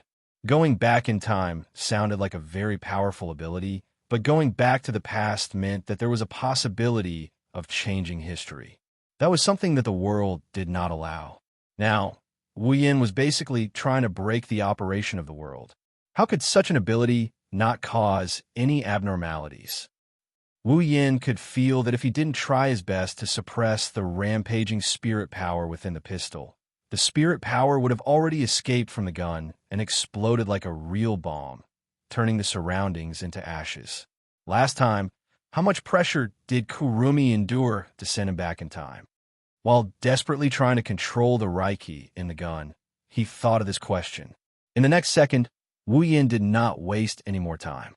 He pointed the gun at himself and pulled the trigger. Bang! Gunshots rang out, and the pitch-black bullet entered Wu Yan's body at zero distance. Wu Yan's body started twisting as if he was sucked into a whirlpool. In the end, he disappeared from the room. A Bayan forest. This was a very special forest. It wasn't because there were some precious treasures inside, nor was it because there was some evil being sealed inside. The reason why a Bayan forest was so special and was regarded as a special place by the Knights of Lorea and even the entire Eruxtran continent was because the origin of the dragons resided in the forest. The mother of dragons. Since the dragons were no longer self-sufficient in their supply of star essence, the dragons who were once on the brink of extinction developed the virtuous dragon magic Abayan, fundamentally refurbishing the dragon's ecosystem. The mother of dragons took on the task of reproducing the next generation, and in the future, the dragons would no longer have any gender distinction, nor would they have the ability to reproduce. In other words, the mother of dragons was the mother of the dragons. The mother of dragons resides in the forest of Abayan. At the entrance of Abayan Forest, there were rows of buildings that seemed to have been left behind from ancient times. They were scattered in an orderly manner. Inside, there was a long-established holy hall. That was the shrine of the Abayan Monastery. Within the Abayan Monastery, there was a group known as the Abayan Forest Monastery Knights. They were a group sent by the Knights of Lorimon to guard Abayan Forest. In the Knights of Lorimon, all citizens of 7 years old had to go to Abayan Forest within a month to undergo the youngling ritual. As for the Abayan Forest Order of Knights, it was to unify the children who went to Abayan Forest to undergo the youngling ritual. They would be managed in batches and choose a day for the children whose birthdays were close to each other to enter Abayan Forest to undergo the youngling ritual. During the period when the children were about to undergo the youngling ritual, the Abayan Forest Monastery Knights would be in charge of taking care of the children and providing them with food and shelter. They would also record the children who successfully became dragon breeders and let the country send them to the Dragon Breeders Academy to study. Convoy after convoy headed towards Abayan Forest from different directions and stopped at the Abayan Monastery. The children who were about to undergo the youngling ceremony were all handed over to the Abayan Forest Monastery Knights and entered the monastery to undergo standardized management. Among them, a black-haired, red-eyed child was also taken over by the members of the Abayan Forest Order of Knights. He was sent to the monastery to temporarily stay there and await the arrangements for the youngling ceremony. If one looked closely, they would notice that unlike the other children whose eyes were full of mischief and quick-wittedness, this black-haired, red-eyed child only had wisdom in his eyes.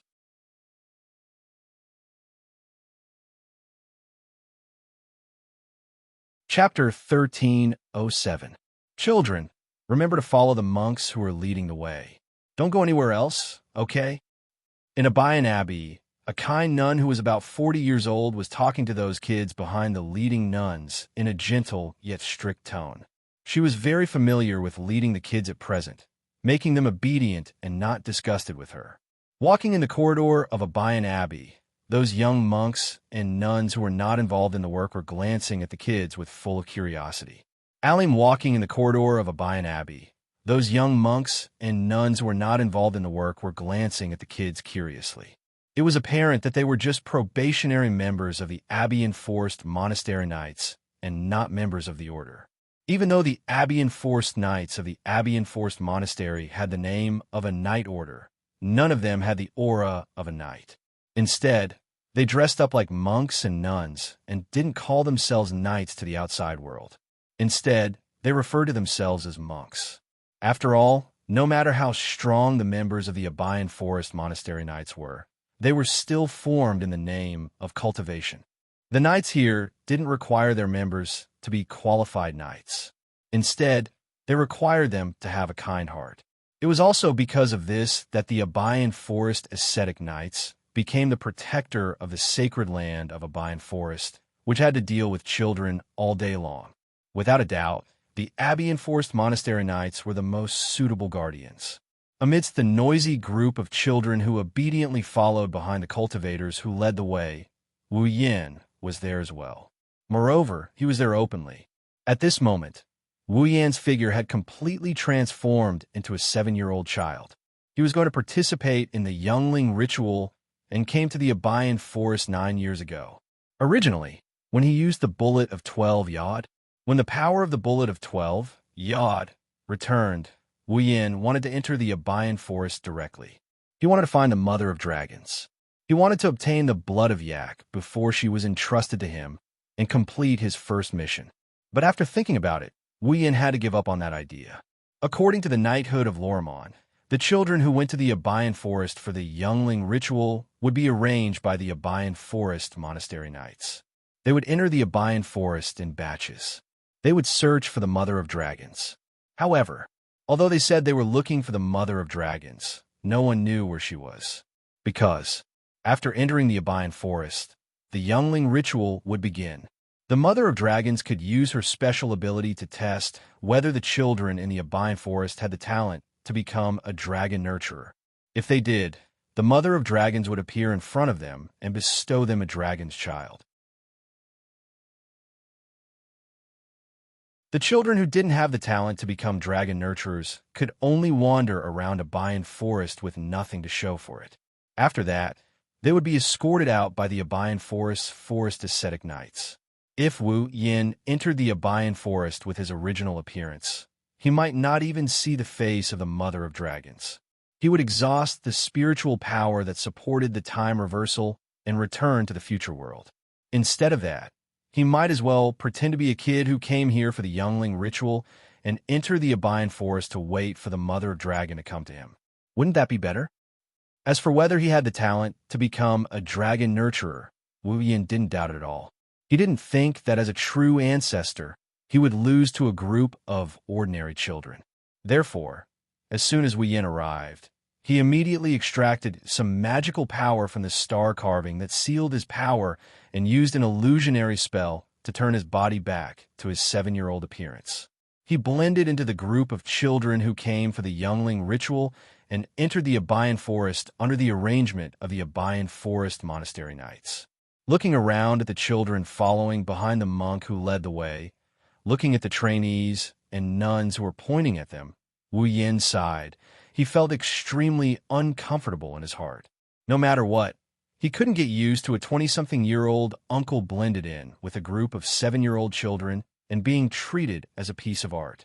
It's a good thing that Wu Yin chose to mix in with this group of kids for the youngling ritual. Otherwise, he would be worried that he would run out of bullet 12 Yod during the process of pretending to be a youngster. The power of the bet returned with no gains at all. Under the guidance of the monk, the group of children passed through the corridors of the monastery and arrived at the entrance of Abayan Forest. Arriving here, the cultivators who led the way let the children stand where they were, and they dispersed on their own.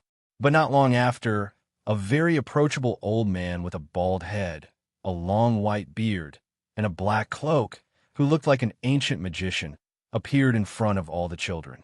"Hello, children." The old man had a peaceful expression on his face as he spoke to the children in a hearty voice that did not match his appearance at all. "I'm the leader of the Abbey-enforced Monastery Knights, Kargas. Just call me Grandpa Kargas. Ka, Jia, Si, Grandpa. Okay, Upon hearing that, the group of children immediately dragged out their accents in a lively and polite manner.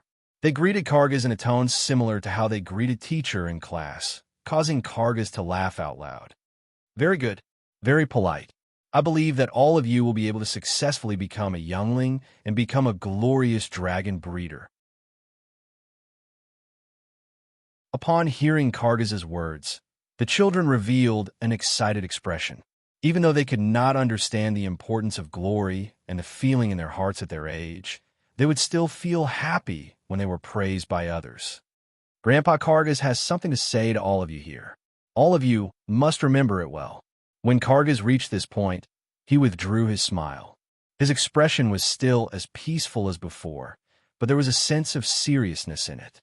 It caused the group of children to subconsciously quiet down and widen their eyes.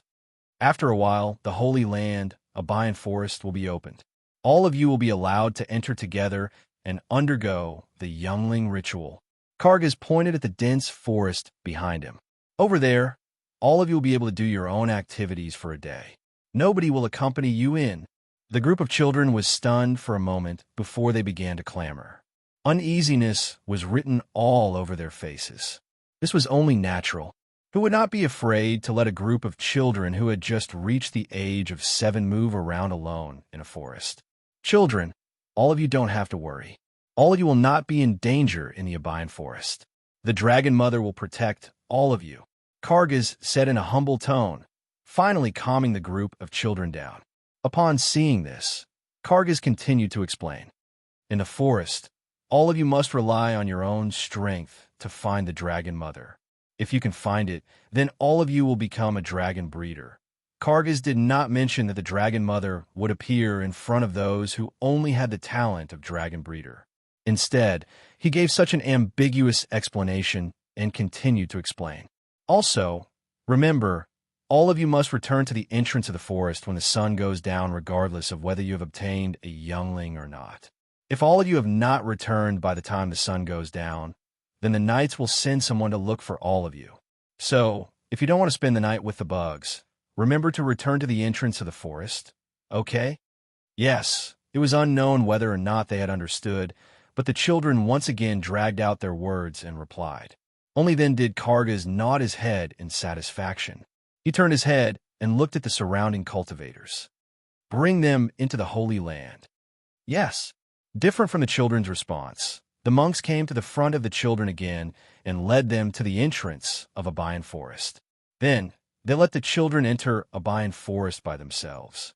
Looking up at the Abayan Forest that was getting closer and closer to him, Wu Yan's wine-red eyes shone brightly. The corner of his mouth slowly rose.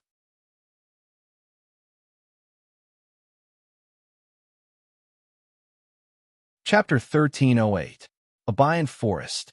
The cool air reverberated through the entire forest, causing the hot summer temperature to continuously drop.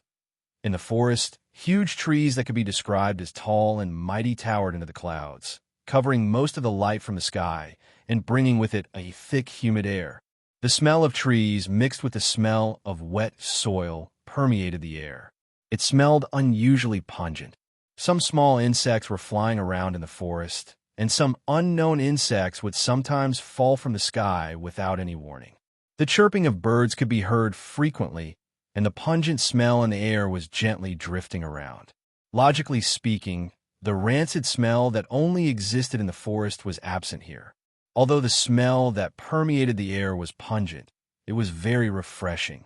Judging from this point alone, Abayan Forest was different from other forests. Disregarding everything else, although this forest appeared somewhat gloomy due to the dim light, the air seemed to ripple with a sacred aura that could dispel some of the fear in people's hearts, so that people would not be afraid to even walk into the depths of the forest. Perhaps the reason why the Abayan Forest was called the Holy Land was because of the holy aura it exuded. Wu Yan didn't know if it's because the Dragon Mother is resting here that the entire forest is filled with this holy aura. But he has to admit that this holy aura is very useful. Without it, the children who are going through the infant ritual wouldn't even dare to walk around.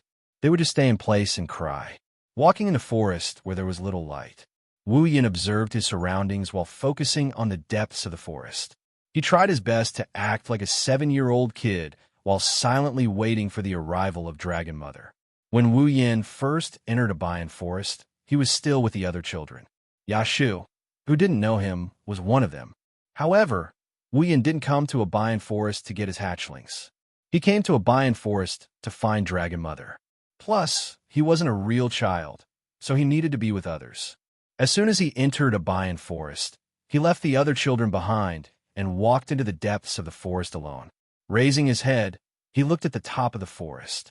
The dense foliage was like a shadow that covered the sky, blocking the sunlight that was pouring down from the sky. Not allowing them to move forward, strands of sparse light seeped through the gaps between the leaves, illuminating the ground full of dead leaves and soil. It also illuminated Wu Yan's face. Wu Yan recollected his thoughts, and he continued walking in the forest. He only hoped the Mother of Dragons would appear before him as soon as possible. After all, he had a limited amount of time in this world. Not only did he need to meet the Mother of Dragons, but he also needed to negotiate with her and get her to agree to let him take the blood of Yak. In order to prolong his time in this world, Wu Yan even drained all of his spirit energy in the red jade mode. If it was a real elf, they would die if their spirit energy was drained. Wu Yan drained him of all his spiritual energy. The moment he arrived at this time, he deactivated red jade mode. It's as if he's running out of time. He could only use it again after 24 hours.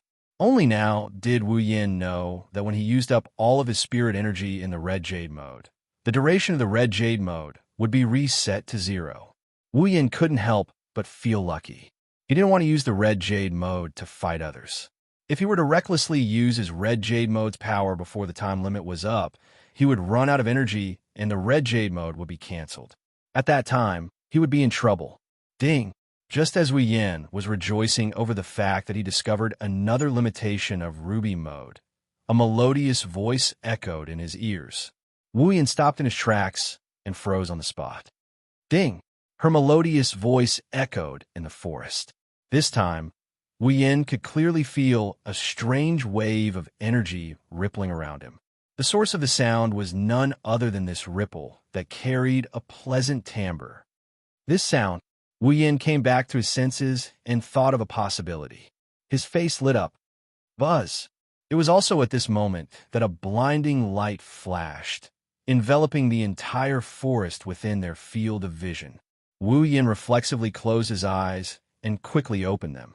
The next moment, he was stunned, because the scene in front of Wu Yan was no longer a dense forest, but a cave-like place. The top was covered by rock, and there were cold rock walls all around. Spheres that provided light to the dark cavern floated back and forth. It was an extremely strange scene, but Wu Yan felt that it was natural. This place is... Wu Yan frowned slightly and looked forward. There, a clear flowing lake flickered with a bright arc of light.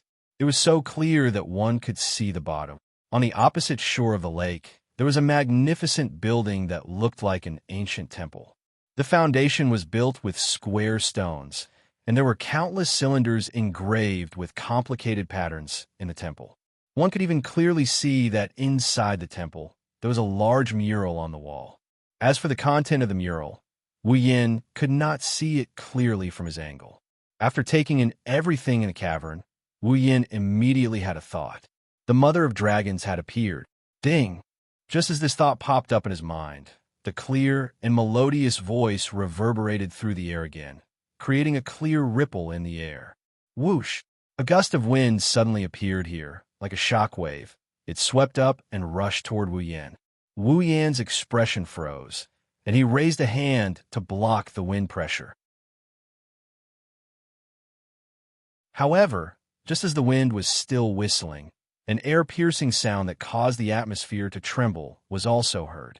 That sound was like a huge creature flapping its wings. After a long time, the sound of flapping wings and the whistling of the wind gradually subsided, and Wu Yan's vision was restored. Then Wu Yan saw, in the temple-like building on the opposite side of the lake, a dragon appeared. It was a huge dragon that was much taller than all the dragons Wu Yin had seen so far. However, such a huge body did not have a trace of ferocious and terrifying aura. Instead, it was surrounded by a mysterious mist, very elegant and sacred. The dragon had 2 ivory horns on its head. It had green hair and white fur. Its wings were like the wings of a cicada, emitting green light. Its long neck had a dazzling light, as beautiful as a gem. Roar! As if it felt Wu Yan's gaze, the dragon slowly raised its huge dragon head, and a dragon roar that caused the ground to tremble resounded through the entire space, turning into a sound wave that shook the heaven and earth. Based on this power alone, Wu Yin believed that this dragon, without a doubt, is the mother of dragons. Thinking of this, Wu Yin was delighted. Unfortunately, before he could react, the mother of dragons' huge body immediately emitted a dazzling white light and wrapped Wu Yan's body. A stunned expression appeared on Wu Yan's face, and he felt a force that did not belong to him invading his body. Then, an aura full of life silently appeared in his body. Feeling this sudden life force in his body, Wu Yin thought of something and hurriedly wanted to say something, but a scorching feeling slowly emerged on the back of his hand, accompanied by a dragon head engraving that was surrounded by a ring in the middle. That is the star engraving. Wu Yin is becoming a real dragon cultivator. Buzz! Suddenly, a bloody mist burst out from Wu Yan's body that was covered in white light, and the light that covered the surface of his body was scattered away like rotten wood. The explosion of the bloody mist caused the life force that invaded Wu Yan's body to let out a cry full of fear, as if it had encountered something terrifying. With a turn of its head, it drilled out of Wu Yan's body, turned into a ball of light, and landed on his palm, and began to tremble. Suddenly, Wu Yin was stunned.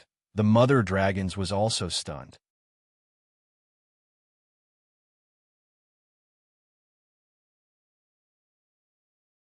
Chapter 1309. The blood mist that permeated his body slowly dissipated like evaporating steam, as if it had never appeared before. It retracted back into Wu Yan's body. If it wasn't for the sphere that was full of life that was trembling in Wu Yan's hand, perhaps some people would think that the scene just now was just an illusion. As the blood mist dissipated, the entire space suddenly fell into an unusually dignified silence. Wu Yan held the sphere that seemed to have a life of its own. As if he thought of something, he shook his head, not knowing whether to laugh or cry. He sighed and broke the silence around him. In front of him, in the temple, the indomitable mother of dragons tightly stared at Wu Yan. Her eyes were full of uncertainty. After a while, a burst of green light flashed from her body. When the light dissipated, the indomitable giant dragon had disappeared and was replaced by a woman. It was a beautiful woman with long green hair that reached her waist. Her body carried a dreamy, soft green light, as if she walked out a dream. She was about 25 years old. She looked unusually young. Her body reverberated with a noble and elegant aura like a lady from a noble family. She could not help but attract people. She wore a dress that looked like a priest of a temple, similar to a dress. The skirt reached her ankles, faintly making people feel a touch of tranquility. It was worth mentioning that the woman had 2 horns on her head, 2 dragon horns. Furthermore, there were countless branches growing out of each dragon horn. It was like a crown. Not only did it not destroy the woman's beauty, but it also added a lot of charm.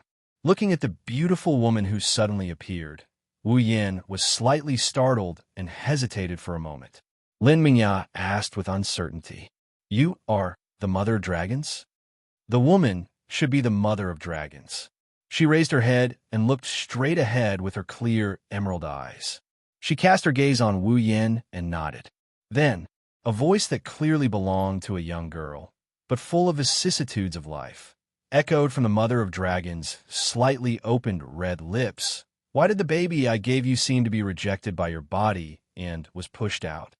Yes, the life that just appeared in Wu Yan's body was now lying in Wu Yan's hand trembling. It was the baby dragon that the mother of dragons entrusted to him. In other words, the sphere in Wu Yan's hand was equivalent to a living dragon egg waiting to be hatched. Feeling the life aura from the sphere that was doing subtle movements in his hand, Wu Yan, who already faintly knew what it was, now that he got the Mother of Dragons affirmation, he shook his head and smiled bitterly. Although I don't quite understand the principle, the reason, it should be because those restless fellows in my body can't tolerate such a weak thing existing in the same body as them. Restless fellows? The eyes of the dragon mother narrowed slightly. She pondered for a moment before she calmly opened her mouth. Who are you? Me? Wu Yan raised an eyebrow, and he grinned. I'm just an ordinary child in the Knight's kingdom of Lorimon. No, you're not from the kingdom of Knights. Upon hearing Wu Yan's answer, the Mother of Dragons replied indifferently, startling Wu Yan.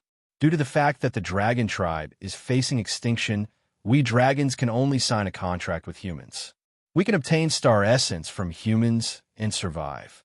The Mother of Dragons said in a ruthless tone that was cruel to the dragon tribe. However, not all humans can be kind to the dragon tribe and gain the trust of the dragon tribe. Therefore, when I decided to let the dragon tribe rely on humans to survive, I chose the Kingdom of Knights. I chose to focus on the path of knighthood and establish the Lorimon knighthood as a clan that lives together with my dragon clan. It's also because of this reason that I can obtain the information of everyone in the knighthood through the virtuous dragon magic, Abayan. It's also through this that I can find out who has the talent to become a dragon breeder and obtain a dragon's partner. Dragon Mother looked at Wu Yan with an indifferent expression as she affirmed Wu Yan. Therefore, I can be sure that you're not from the Kingdom of Knights. Upon hearing this, Wu Yan's heart sank as he stared at the Mother of Dragons. Since you can obtain the information of everyone in the Kingdom of Knights, and you're sure that I'm not from there, why did you choose to entrust your young to me? Wu Yan asked in a deep voice as he raised the sphere that was emitting life energy in his hand.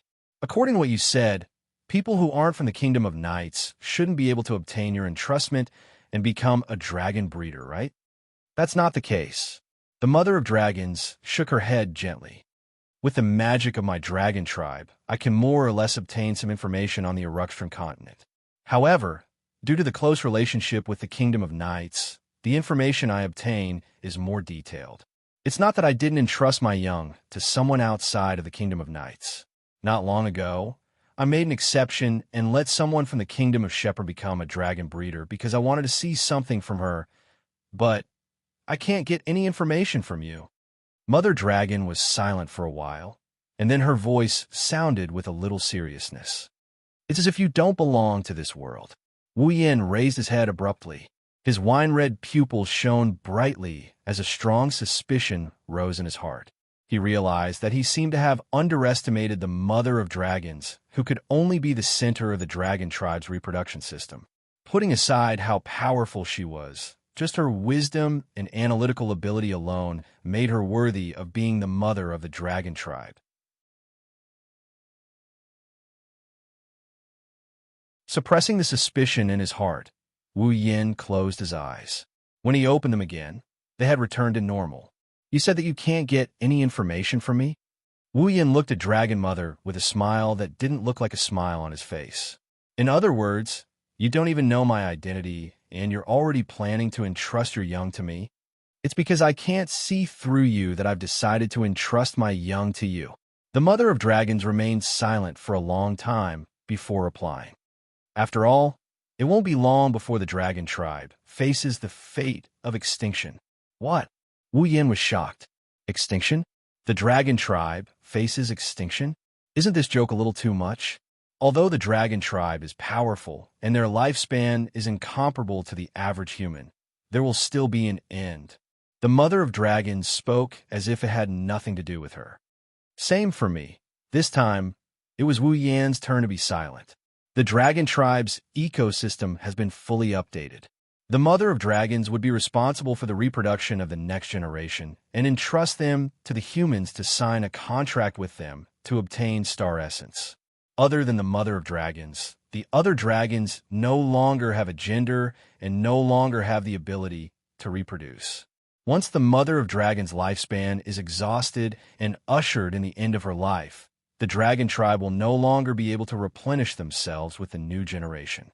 It's only a matter of time before they face extinction. That's what the mother of dragons wanted to express. The purpose of the virtuous dragon magic of buy-in is to link the dragon tribe and the human tribe together so that the dragon tribe can continue to live. But in the end, it's just a measure to prolong their lives. From beginning to end, the mother of dragons used an indifferent tone to narrate these things. I can't see through you. I don't know if letting you become a dragon breeder will bring about a good ending or a bad ending. But for the dragon tribe that is on the verge of extinction, even if the ending is bad, it will only bring forward what should have happened. If it's a good ending, perhaps it will bring the dragon tribe a ray of hope. The mother of dragons looked deeply at Wu Yan. That's why I chose to entrust the youngling to you. I plan to gamble on you. Unfortunately, in the end, something unexpected happened. Who are you? After asking the same question again, the surrounding atmosphere fell silent again. However, the heavy feeling in the air was much heavier, making people feel a little suffocated. Looking at the calming youngling in his hand, Wu Yin took a deep breath and looked forward. As you said, I'm just a passerby who doesn't belong to this world. Passerby? This time, I have something to ask of you. As if to interrupt the mother of dragons' thoughts, Wu Yan's voice rang out. I hope you can give me some blood of the last descendant of the Avalon Holy Dragon royal family. Wung. Just as he finished speaking, the mother of dragons in the temple in front of her released a terrifying aura. His eyes were already filled with enmity.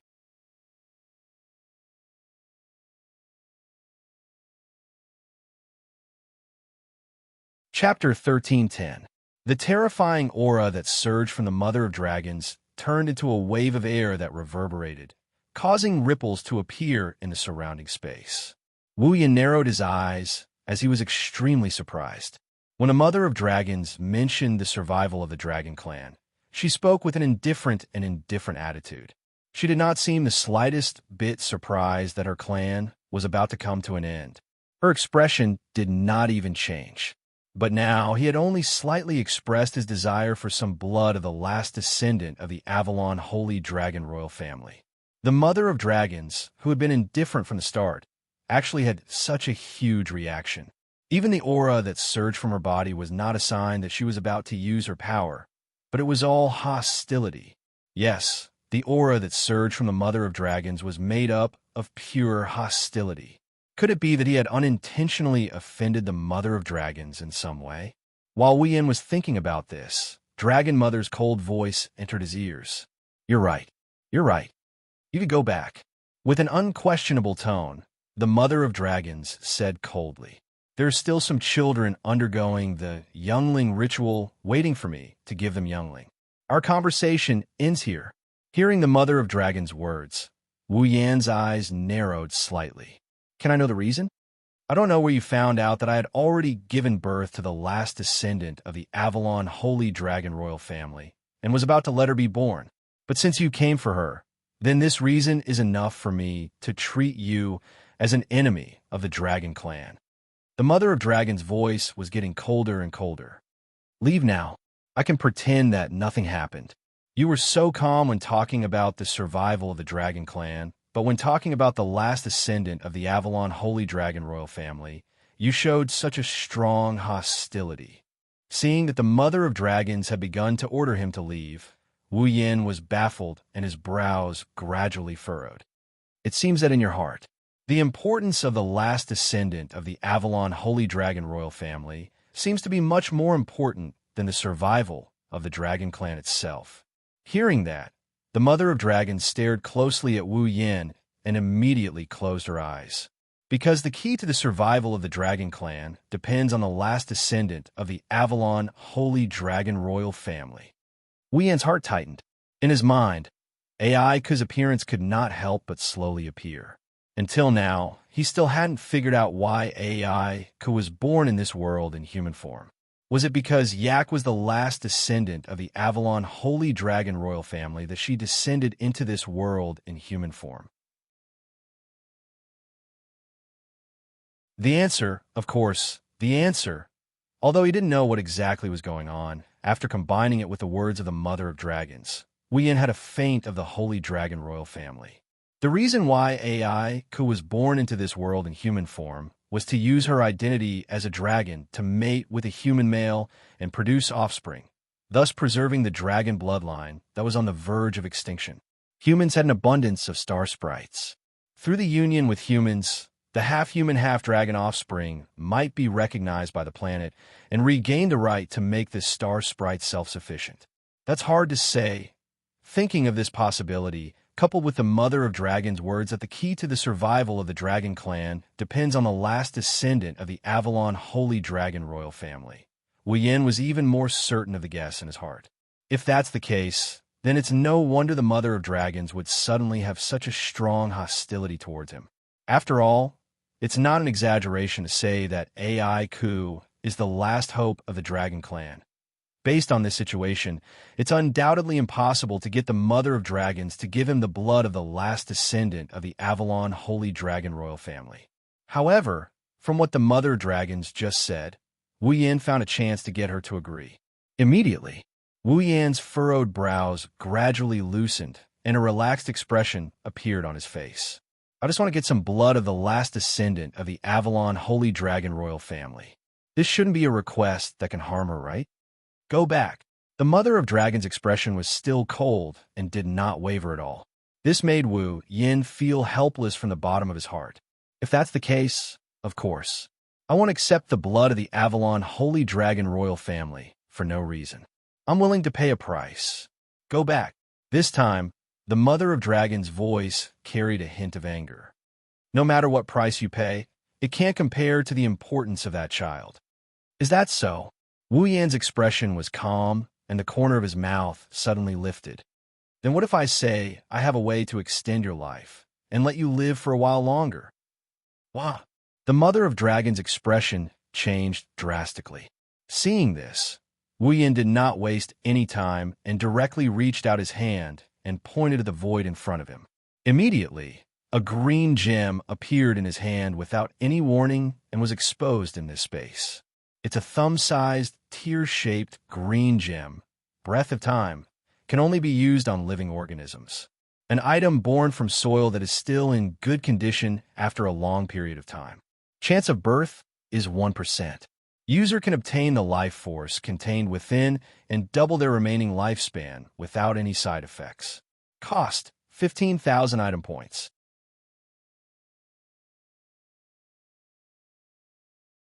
Its name is Breath of Time. Glancing at the tear-shaped green gem floating above his other hand, Wu Yin turned his eyes to the Mother of Dragons. Its function is to increase the user's remaining lifespan and double the user's remaining lifespan. It should be a very useful item for you, right? You? The Mother of Dragons' gaze swept across the Breath of Time and cast on Wu Yin. Finally, a trace of emotion appeared in her eyes. I've never heard of such a treasure in this world. Where did you get such a treasure from? The Mother of Dragons did not say that Wu Yin was lying to her. Instead, she asked such a question. That's because the rich life force from the Breath of Time made the Mother of Dragons' life that was faintly nearing its end show signs of revitalization. The Mother of Dragons could clearly feel that her body was yearning for that green, tear-shaped gem. This made the Mother of Dragons very shocked. Didn't I just say it? I'm a traveler that doesn't belong to this world. Wu Yin showed a meaningful expression. It doesn't exist in this world, but it doesn't mean it doesn't exist in other worlds. The Mother of Dragons was a loss. I'll repeat myself. I only want to obtain some blood of the last descendant of the Avalon Holy Dragon royal family. I have no other intentions. Wu Yin used a slightly sincere tone. Although I can't explain to you why I need the blood of the last descendant of the Avalon Holy Dragon royal family, I can assure you that I won't use it to harm anyone. So, if it's possible, I want you to agree. The Mother of Dragons, who was cold and emotionless just now and insisted on not compromising with Wu Yin, finally hesitated. If just giving up some blood of the last descendant of the Avalon Holy Dragon royal family could double her remaining lifespan, then the dragon's lifespan would also be doubled. This was undoubtedly a deal that made the Mother of Dragons very tempted. However, the Mother of Dragons was afraid that Wu Yin would do something that would harm the last descendant of the Avalon Holy Dragon royal family. At that time, unless she could continue to live, the future of the Dragon Clan would be destroyed in her own hands. So, even if she was tempted, the Mother of Dragons could not help but hesitate. To me, there's no benefit in letting the Dragon Clan be destroyed. Wu Yin sighed. Perhaps in the future, when the last descendant of the Avalon Holy Dragon royal family is born, I can still help her. If you can't even agree to this, then I really can't find any other reason to persuade you. I'm just a traveler in this world. The decision is up to you. An uncontrollable ripple appeared in the clear emerald eyes. The Mother of Dragons once again looked at the breath of time in Wu Yan's hand. A look of struggle appeared on her face. Wu Yan did not speak anymore, nor would he urge her. He stood quietly on the spot, holding the breath of time in one hand and the baby sphere in the other, waiting for the Mother of Dragons to speak. The space gradually turned into a dead silence. All right, after an unknown amount of time, the Mother of Dragons finally sighed, as if she had given up. She looked at Wu Yan's eyes with her cold face again. I agree. The corner of Wu Yan's mouth slowly lifted.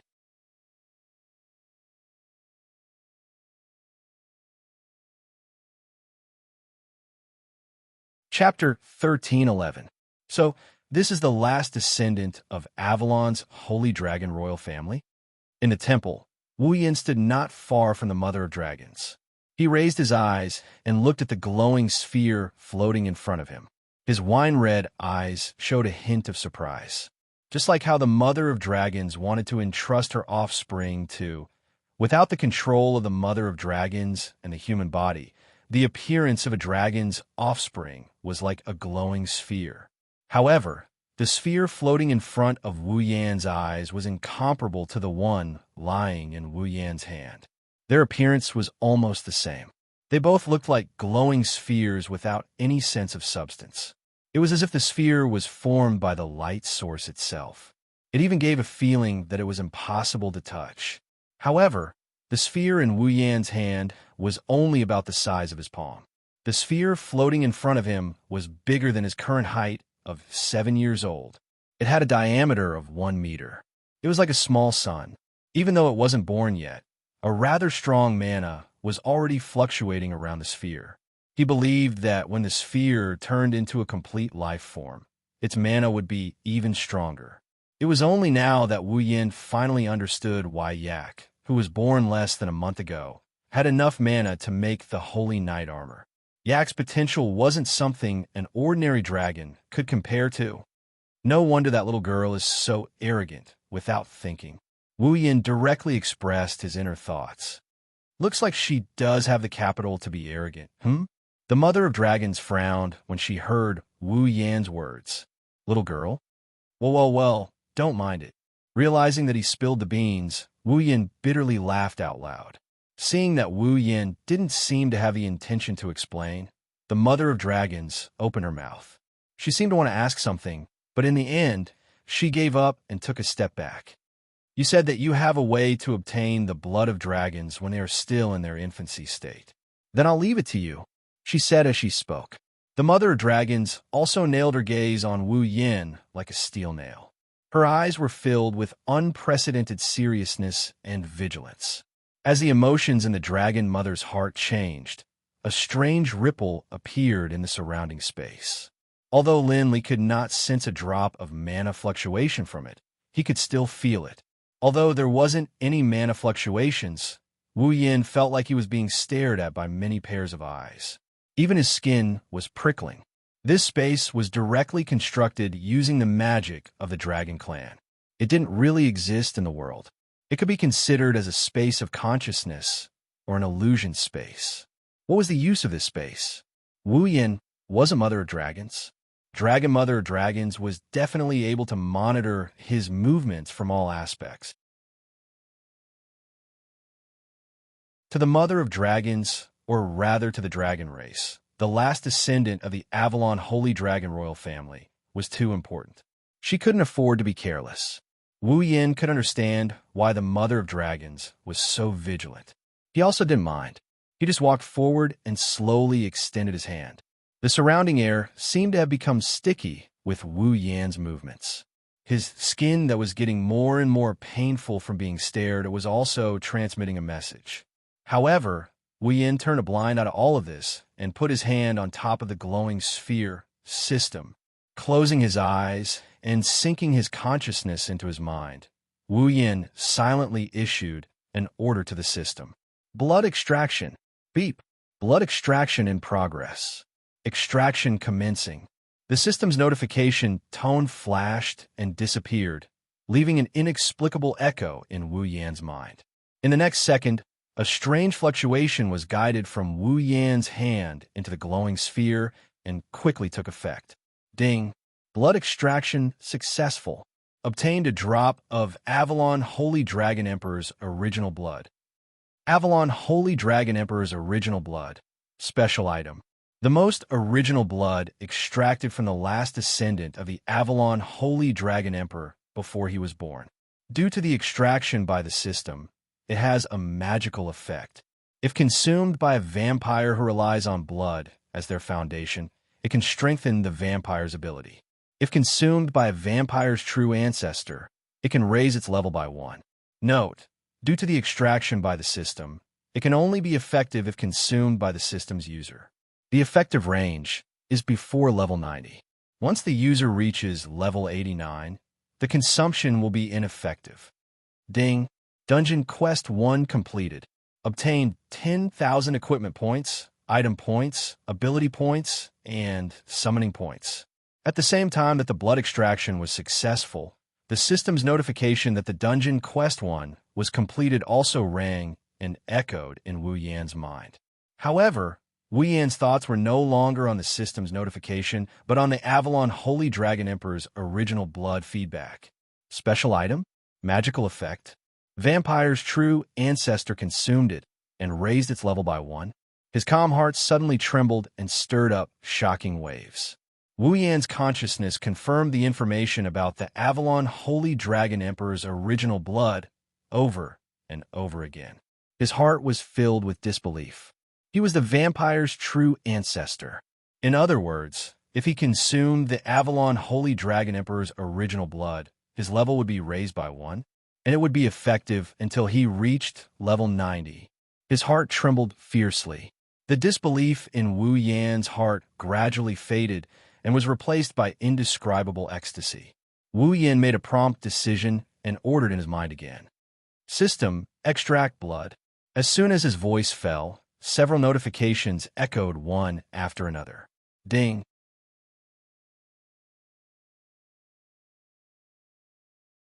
Blood extraction successful. Obtained a drop of Avalon Holy Dragon Emperor's original blood. Ding. Blood extraction successful. Obtained a drop of Avalon Holy Dragon Emperor's original blood. Ding. Blood extraction successful. Obtained a drop of Avalon Holy Dragon Emperor's original blood. Ding. Blood extraction successful. Obtained a drop of Avalon Holy Dragon Emperor's original blood. 4 notifications sounded in succession, raising the excitement in Wu Yan's heart to a peak. It was not until the 4th system notification sounded that Wu Yan came back to his senses and hurriedly stopped extracting the blood, his heart blooming with joy. A total of 5 drops of Avalon Holy Dragon Emperor's original blood could raise Wu Yan's level by 5. Of course, when Wu Yan reaches level 89, consuming the original blood of the Ivalin Saint Dragon Emperor will no longer be effective, so he can only consume 4 drops. But that would also raise his level to level 89. Level 89, that was the peak of Tier 9. 1 more level, and he would be a demigod. Thinking of this, Wu Yan's heart could not remain calm. With great difficulty, he suppressed his ecstasy, slowly opened his eyes, and retracted his hand from the sphere. All right. Returning his calm gaze to the vigilant mother of dragon, Wu Yan nodded gratefully. Thank you. It's only a transaction. Seeing Wu Yan let go of the sphere, the mother of dragons secretly sighed in relief and said indifferently, "Since the transaction is complete, then please leave." As if not wanting Wu Yin to come closer, the mother of dragon waved her hand forcefully. The surrounding air that had become viscous suddenly wrapped around Wu Yan's body and flashed with a dazzling light. As if repelling something, Wu Yin was sent out. Seeing Wu Yin disappear, the mother of dragon reached out her hand and stroked the huge sphere and checked it over and over again. Only when she did not find anything out of the ordinary did she let out a big sigh of relief. Fortunately, this mysterious person's words were true. The vigilance and seriousness in the mother of dragon's green eyes gradually faded. Even though Wu Yin had already left, the mother of dragon still maintained her vigilance. Only when she confirmed that there was nothing out of the ordinary did she recover. It could be seen how nervous the mother of dragon was. If it wasn't for the fact that the breath of time was a rare treasure for the dragons, the mother of dragons would never risk exposing the last descendant of the Avalon Holy Dragon royal family to others before she was even born. However, I didn't think that the last descendant of the Avalon Holy Dragon royal family would appear again. Looks like in order to not increase the number of accidents, I can't continue to keep her. The mother of dragon raised her head and looked in a certain direction. Fortunately, a child with a holy grail appeared in the youngling ritual this time. Although it wasn't the initial choice, it's still a choice.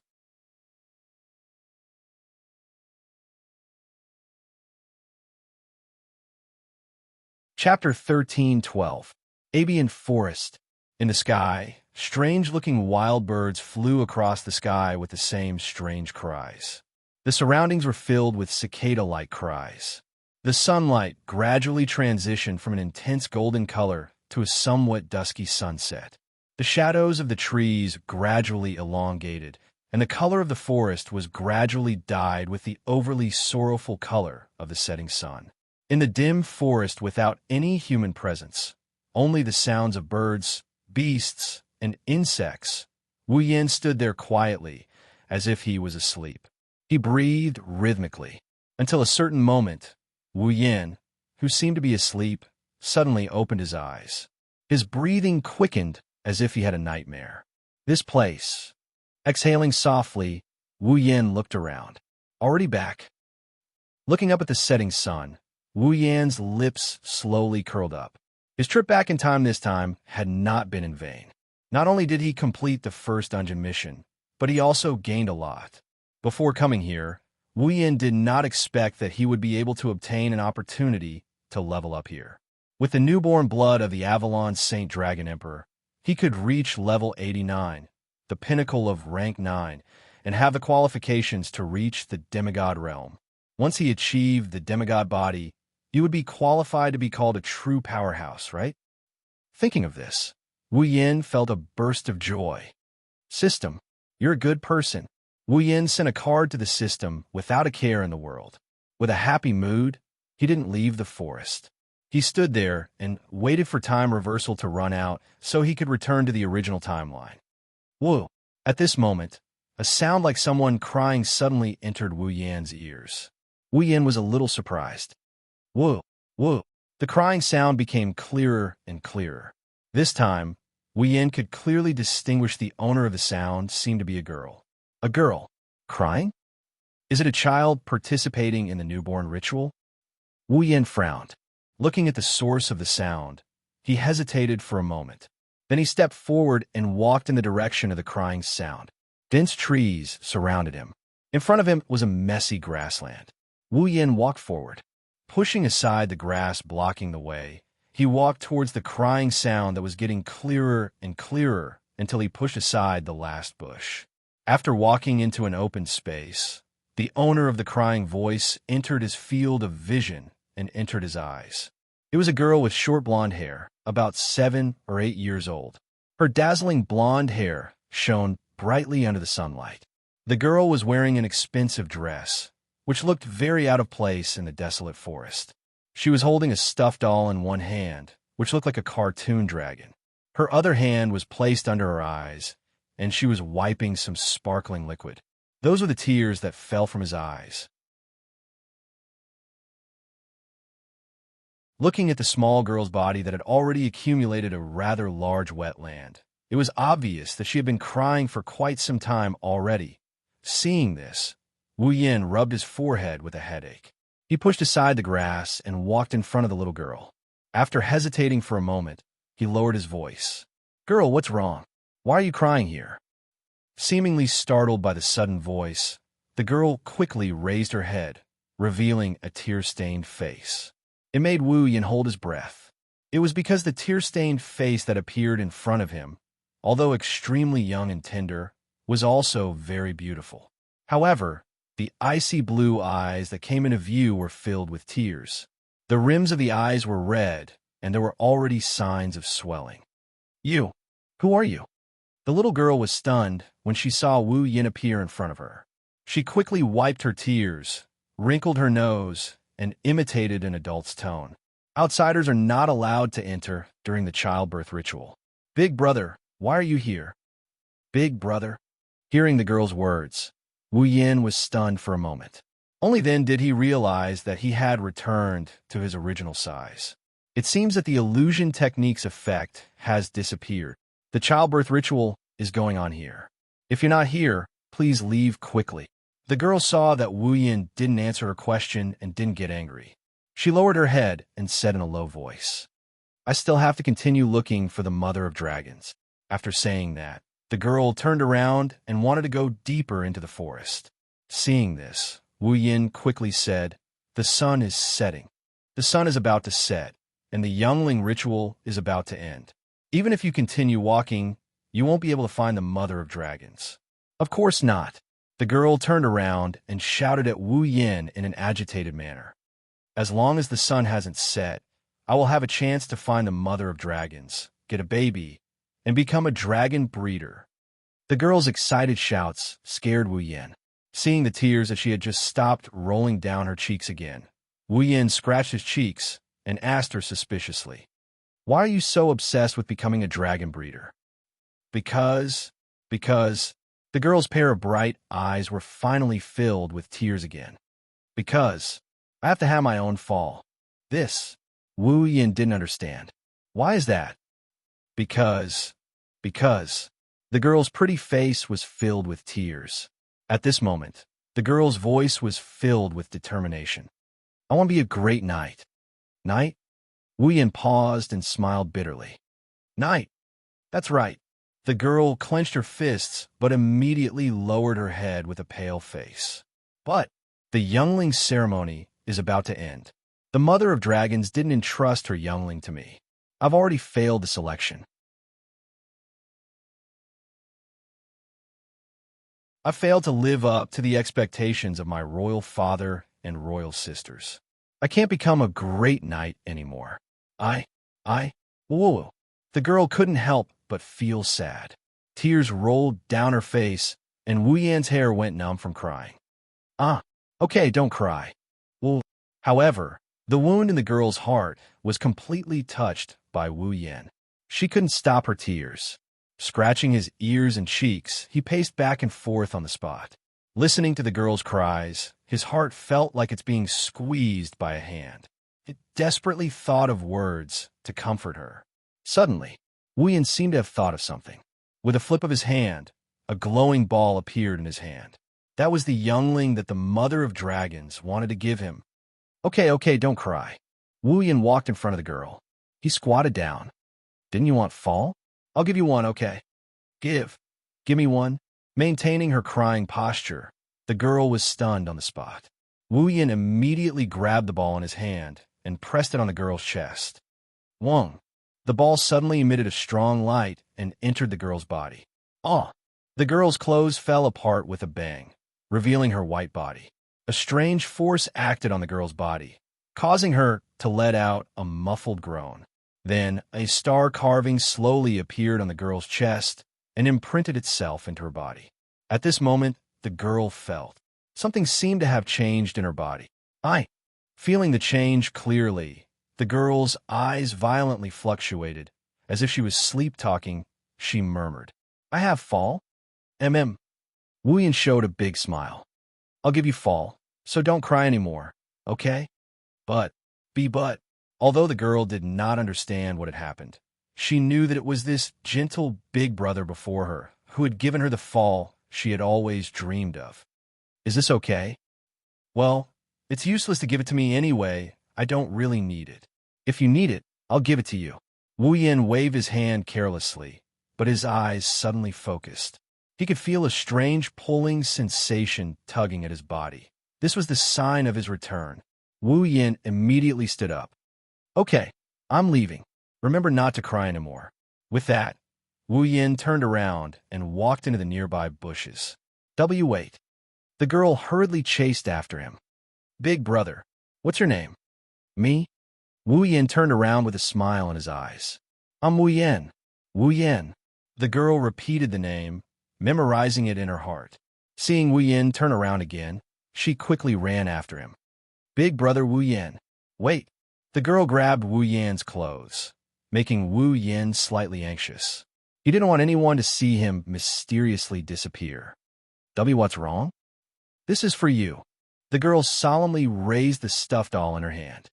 I know I owe Big Brother a great favor, but at least, please accept this. This. Wu Yin hesitated, but when he felt the pulling force getting stronger, he stopped thinking. I understand, then I'll accept it. After taking the stuffed doll, Wu Yin turned around and rushed into the bushes. Hurry up and get out of the forest.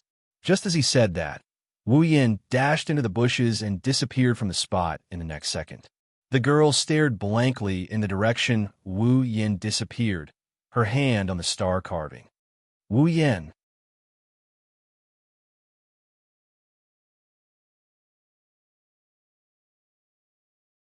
Chapter 13:13. Ansari Dragon Academy. Apollyon in the room, the originally silent space suddenly twisted, causing ripples to appear in the calm space. The ripples spread out and covered a corner of the room. Then it twisted and spun like a black hole. Not long after, a figure appeared from the twisted space. As if it was repelled by something, it appeared in the room. Phew! Wiping the sweat off his forehead, he exhaled lightly. He looked at the dragon-shaped plushie in his hand and bitterly laughed. I almost disappeared in front of that little girl. That was close. The bitter smile disappeared and turned into a joyful smile. Thinking about the rewards he got from returning to the past, Wu Yin couldn't help but feel excited. After leaving this world, I'll go all out to reach the peak of rank 9. After making up his mind, Wu Yin clicked on the System tab with one of his hands. Character, Wu Yin equipment points, 31100 item points, 150000 ability points, 21,000 summoning points, 51,000 level, 85, Dungeon World, Star Carvings Dragon Night Dungeon Mission, Acquire. Mission 1. Enter Tokisakikomi's Red Jade mode and use the ability of the Angel. Zafkiel to use the Bullet of 12, Yodbet.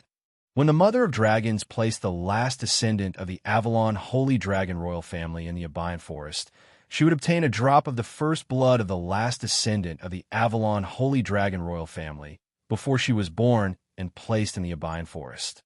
Mission Reward: 10,000 equipment points, item points, ability points, summoning points completed. Mission 2. Obtain a drop of infant blood of the last descendant of the Holy Dragon royal family. Mission Reward: 30,000 equipment points, item points, ability points, summoning points. Mission 3. Not yet activated. Looking at the Dungeon Mission 2 on the system list, Wu Yin blinked and didn't know whether to laugh or cry. Obtain a drop of infant blood of the last descendant of the Holy Dragon royal family? So, it's asking me to obtain a drop of Aiko's blood? Isn't this giving me free points? Dungeon Mission 1 wasted so much time. Dungeon Mission 2 is much easier and the reward is better than Dungeon Mission 1. The young blood of the last descendant of Avalon's Holy Dragon royal family in their infancy? Wu Yan's heart surged when he thought about the effect of the infant blood of the Holy Dragon royal family. I wonder if the infant's blood has such a miraculous effect. If I can level up when I reach level 89, then I'll be a true demigod. Dungeon Mission, Dungeon, Dungeon Mission, Dungeon Dungeon, Dungeon, Dungeon Mission, Dungeon Dungeon, Dungeon Mission, dungeon mission, dungeon, dungeon, dungeon, dungeon, dungeon dragon, dungeon, dungeon dragon, dungeon. This time, Wu Yin was worried. He didn't reject the girl's request because he was in a hurry and accepted the dungeon dragon. But Wu Yin is a man. What's the use of holding a child's toy? Could it be the same as the girl? Hold it in your arms and walk around the school? That would definitely be a hotter topic than when I got the title of Horseman of the Gods. Lost it? That won't do. It's still a token of her goodwill, sigh. Wu Yin sighed and scratched his head. He walked over to the bed and placed the stuffed dragon doll at the head of the bed. Lying on the bed and looking at the dragon-shaped plushie at the head of the bed, Wu Yan's expression turned sullen. People who don't know might think I'm pregnant with a girl. That definitely won't be cute with that thought in mind. Wu Yan closed his eyes and fell into a dream. Vaguely, Wu Yan felt like his body is being pulled up by a pair of hands and he's floating around in the air. Along with this, there's a series of rustling noises and a pleasant voice. This one doesn't seem right.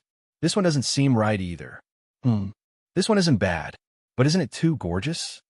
Wu Yan's head buzzed as if a fly is buzzing around his ears.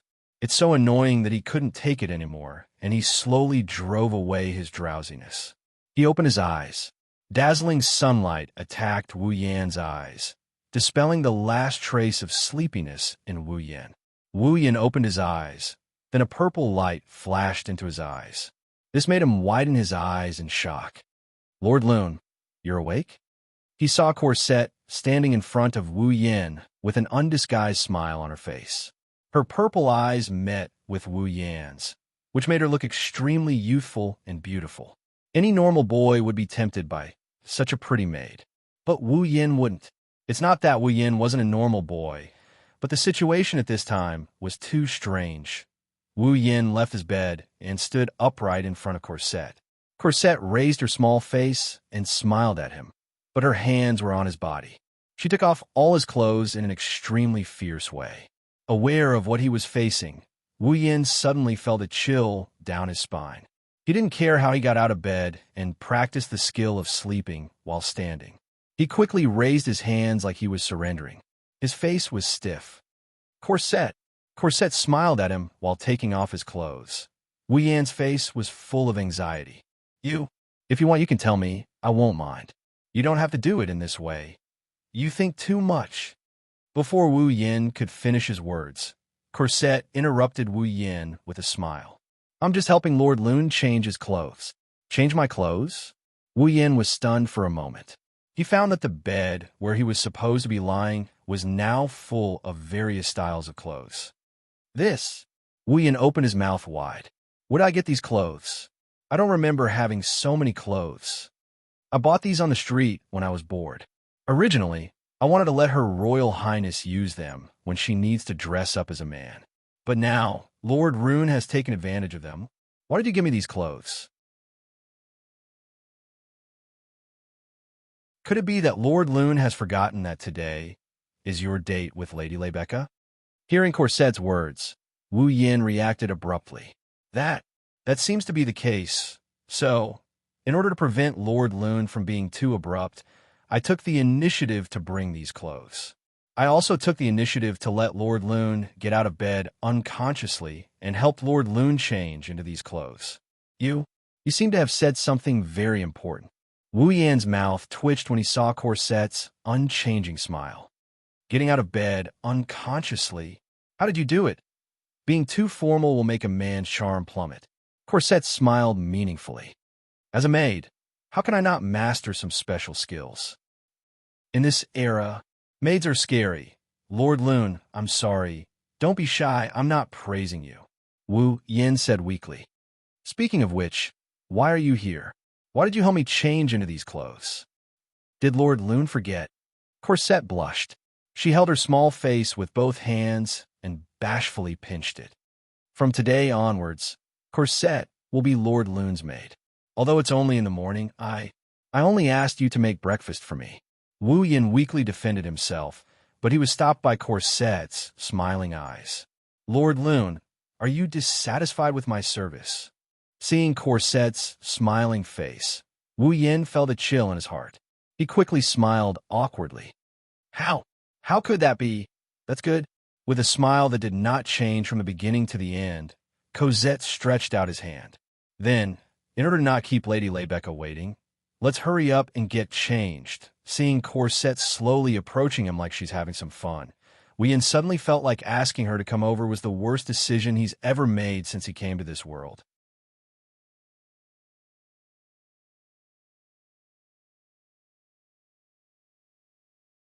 Chapter 1314.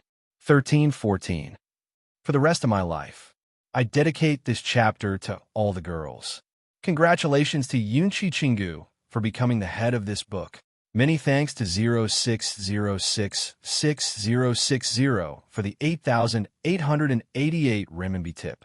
Thank you to book friend 140818222216994 and Yunchi Chingu for the tip. Behemoth Forest Camp. I'm full. Wu Yin quickly cleaned up the food in front of him. He stood up and ran out of the tent. I have something to do. I need to go out for a bit. Wait. Shuju and Mikoto called out. Unfortunately, Wu Yin already ran out of the tent and disappeared from their sight. They were disappointed. Master, Shido. On the other side, Astria and Toka, who had been eating the most, didn't seem to be able to reduce the amount of food in front of them. Their expressions were downcast. It wasn't just Hanajiku, Mikoto, Astria, and Toka. Almost every girl in the tent had a gloomy expression on their faces. Well, they can't be blamed for it. Wu Yin has been behaving like this for a while now. He's been behaving strangely. In the past, if there's nothing going on, Wu Yin wouldn't wake up until the sun shines on his butt. But lately, not only has he stopped sleeping in, he's also waking up earlier than anyone else.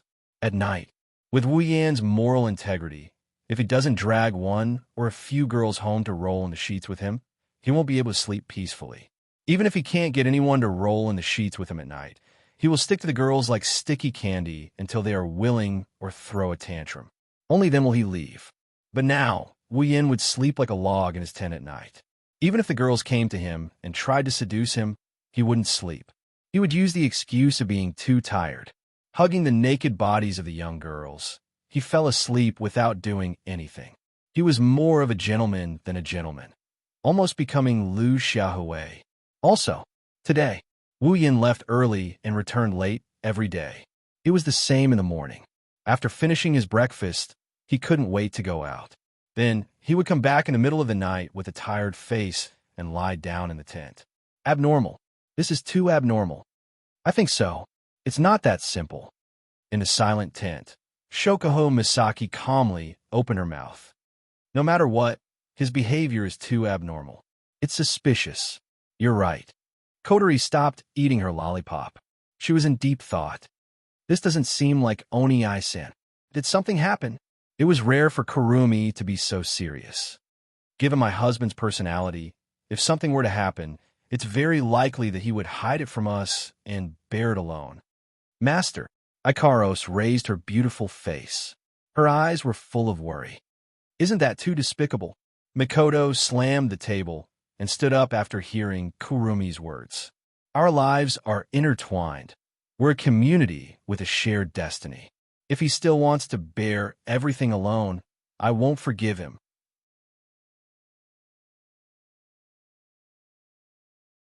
It's still too early to tell. Hinajiku hurriedly said upon seeing Mikoto's agitated expression. This is just our guess. Maybe Yin was delayed by something else. That's hard to say. I think so too. Shiro, who was sitting beside Flandre-chan, raised her hand with a cautious expression. I think Oni-san must have his reasons. Even if that's the case, it's not impossible for him to negotiate with us. Frenda pulled the beret on her head and said with a lack of interest, even if Misaka is right, we're a community with a shared destiny. Is there anything he needs to hide from us? That bastard, he doesn't care about us at all. Kinuhita Sai crossed her arms and snorted. That's why I hate male chauvinism. He thinks that standing in front of women is the right thing to do. What a bastard. Everyone has their own secrets. Takitsubu Riku shook her head and said to Kinuhita Sai, Kinuhita, Do you dare say that you're not hiding anything from him? Of course. Of course. Kinuvita Sai wanted to insist, but she quickly deflated. Of course not. Is Oni Isen not in love with Flan and the sisters anymore? Flandra-chan laid her head on the table. She looked like she was about to cry. Oni Isen must have found someone cuter than Flan and the sisters and fell in love with her. He doesn't like us anymore. Once these words were spoken, the entire tent suddenly became silent. Soon after, the surrounding temperature continued to drop at a rate of 1 degree per second. No way. Astria smiled awkwardly. Master, can't be that kind of person, right? However, none of the girls answered Astria's question with a dark expression. Astria shushed them and kept quiet. Shido, Toka said anxiously. Could it be that Shido doesn't like me anymore? Is that why he doesn't want to be with me? Looks like I can't sit back and do nothing anymore. Kotori stood up and looked at Ikaros with a cruel smile. Oni Isan shouldn't be too far away. Ikaros, can you scan Oni Isan's location? A glint of data flashed in Ikaros' eyes as she nodded. Master's location has been confirmed. Current coordinates, Behemoth Forest. Let's go. Mikoto and Chuju stood up with a cold smile on their faces. Let's see if he has fallen for some vixen or not. And so, the girls marched towards Behemoth Forest. Master's location has been confirmed. Ikaros pointed at an empty space in front of them. Over there. Slowly approach him. Shokuho Misaki ordered. Remember, don't let him see you. The group of young girls all nodded obediently. They tiptoed closer to the open space and hid in the bushes. Gently pushing aside a corner of the grass, he let his vision shoot into the open space. When the scene in the open space was imprinted in the eyes of all the girls, all of them were stunned. The scene of an affair they expected didn't happen. Instead, they saw something different. It was an unbelievable scene. This was because the girls saw a cake in the middle of the empty space.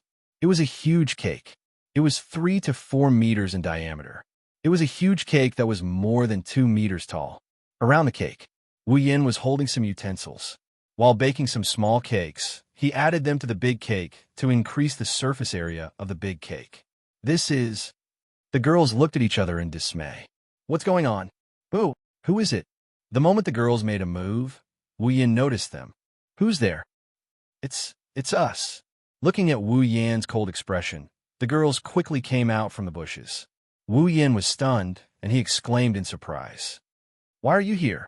It's all because of you. Hinajika's eyes drifted away embarrassedly, but soon her face tensed up again. What are you doing here? This. Wu Yin hesitated for a bit before bitterly laughing out loud when he saw the dissatisfied looks on the girls' faces. So we were exposed in the end? This cake. The girls came closer and their gazes shifted to the cake. What the hell is going on? You've been busy helping your sisters build the base recently. You haven't had time to rest. Wu Yin sighed helplessly. As for me, I'm not very good at this aspect. I can only throw everything to you guys. Looking at how busy you guys are every day, I don't know what to do. In the end, I can only think of this way to express my feelings. Wu Yin picked up a cream drawing tool used for writing and added 4 words on the cake. One life. Looking at the 4 words on the cake, the girls were stunned. Then, the expressions on their faces started to melt. A lifetime. That's the feeling Wu Yin wanted to express. Looking at the man whose face is covered in cream, but still writing those words with a serious expression, the hearts of the young girls melted. Yin, Mikoto's tea-colored eyes started to water up, her expression turning into one of guilt. At the side, the other girls' expressions were more or less filled with guilt. It turned out that they suspected the reason why their other half, who was having an affair with another woman, left early and returned home late every day, no longer slept in, and came back at night with a tired face, was because he wanted to make this cake to express his feelings for them. Everything was for them, but they suspected that he was doing something bad. How disappointing. At the thought of this, the expressions of the girls were filled with sadness and guilt. Hey, what's wrong with you guys? Looking at how downcast the girls are, Wu Yin approached them with a nervous expression and asked anxiously, "Did I do something wrong?" "No, you didn't do anything wrong." Seeing how uneasy Wu Yin is because of them, the girls felt even more guilty. The next moment, all of the girls threw themselves at Wu Yin. In the empty space, the young girls replied in unison, resounding through the air, "We also want to be with you for the rest of our lives." Wu Yan's expression softened when he heard this. The air was filled with warmth.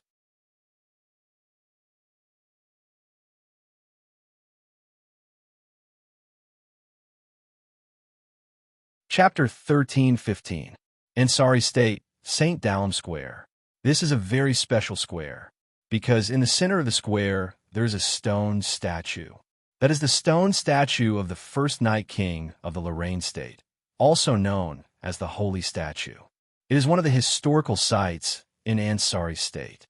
Whether it is a local or a foreigner, if there is a place in Ansari State that must be visited, it must be the Holy Statue, which is St. Dalem Square. Because of this, St. Dalem Square is not only the place with the most tourists during the day, it is also a meeting place for many people who live in Ansari State. And of course, this includes Wu Yin. In the end, I still came early. At the foot of the Holy Statue in St. Dalem Square, Wu Yin, who was wearing casual clothes and a jacket, looked at the sky, and he couldn't help but grumble. "That guy Corset, why does he look more excited than me?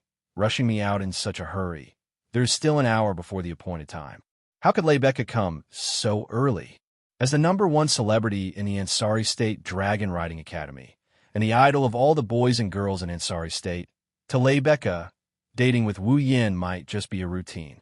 Although it didn't sound very nice, this date was still a reward for the winner of the Aries Dragon Rite.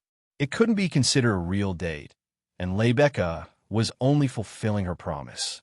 She was definitely carrying out this date with a vague attitude.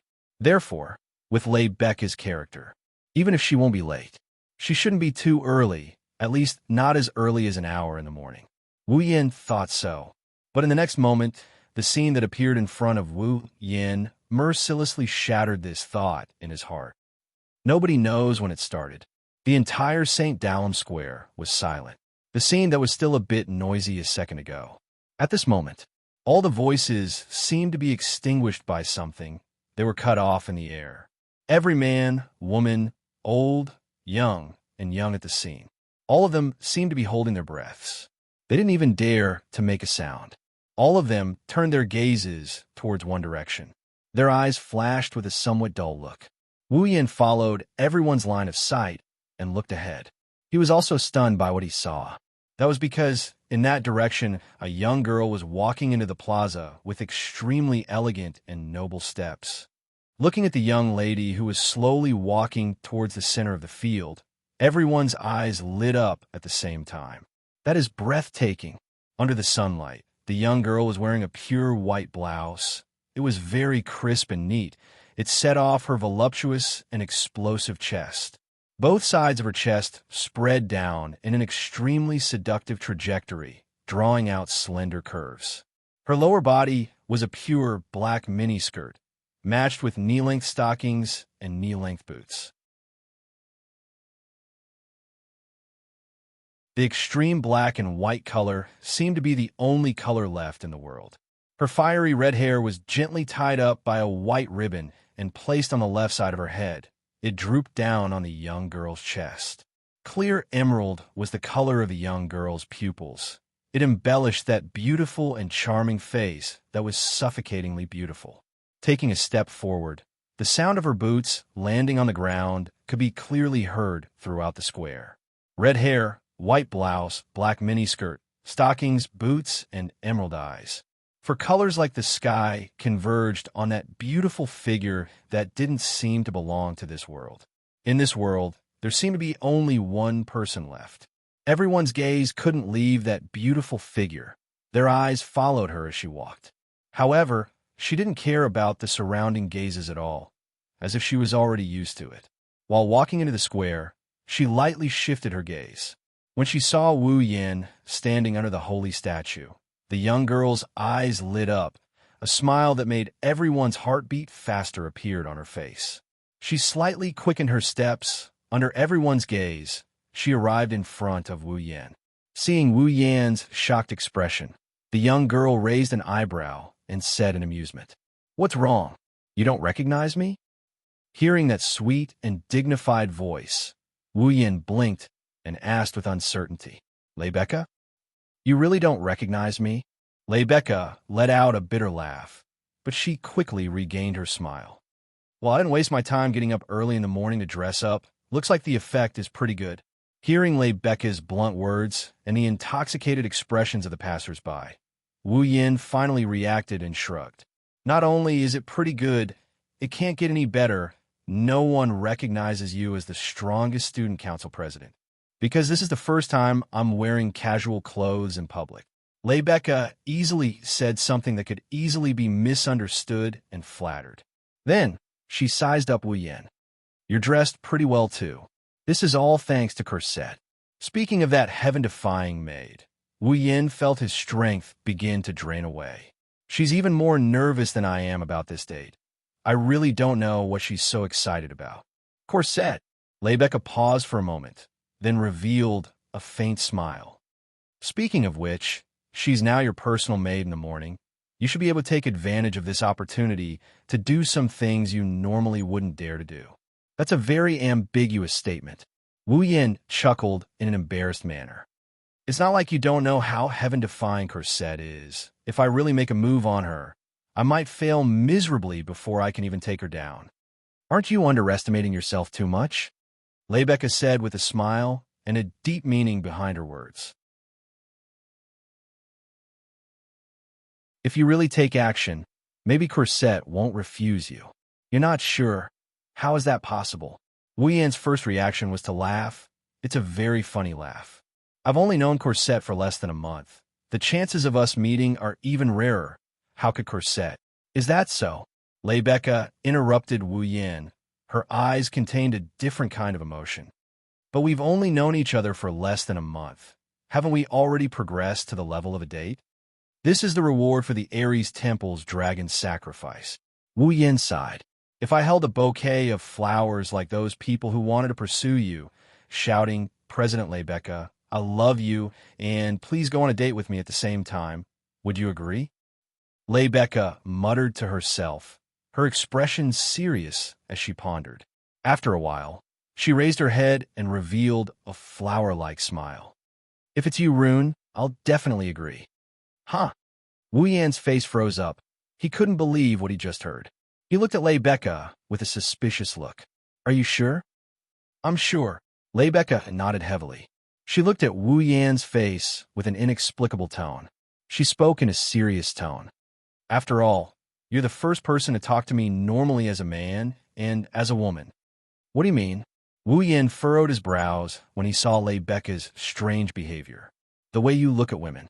You make it sound like other men don't look at you the way they look at women." "Them." Lebecca's expression turned bitter.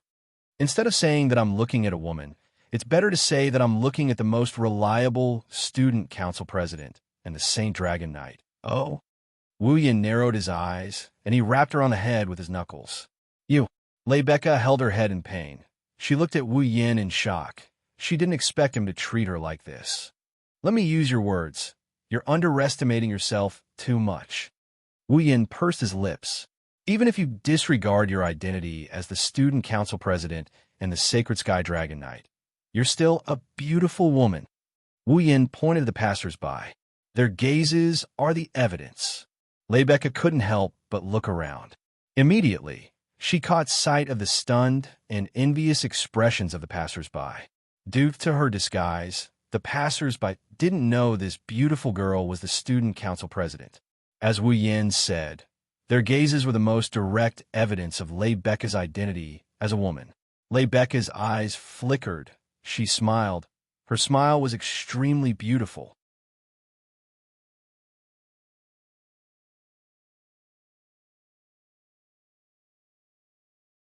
Chapter 13:16.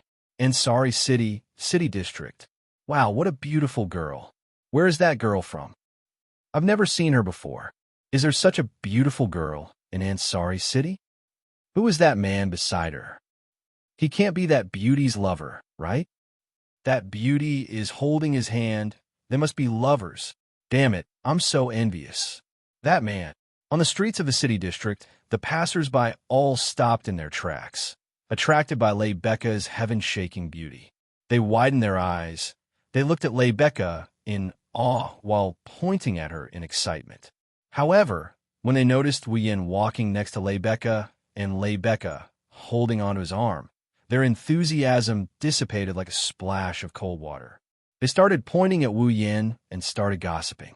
Of course, unlike Lebecca, Wu Yin only attracted negative envy and jealousy. Wu Yin grimaced as he looked at Lebecca, who was leaning on him intimately.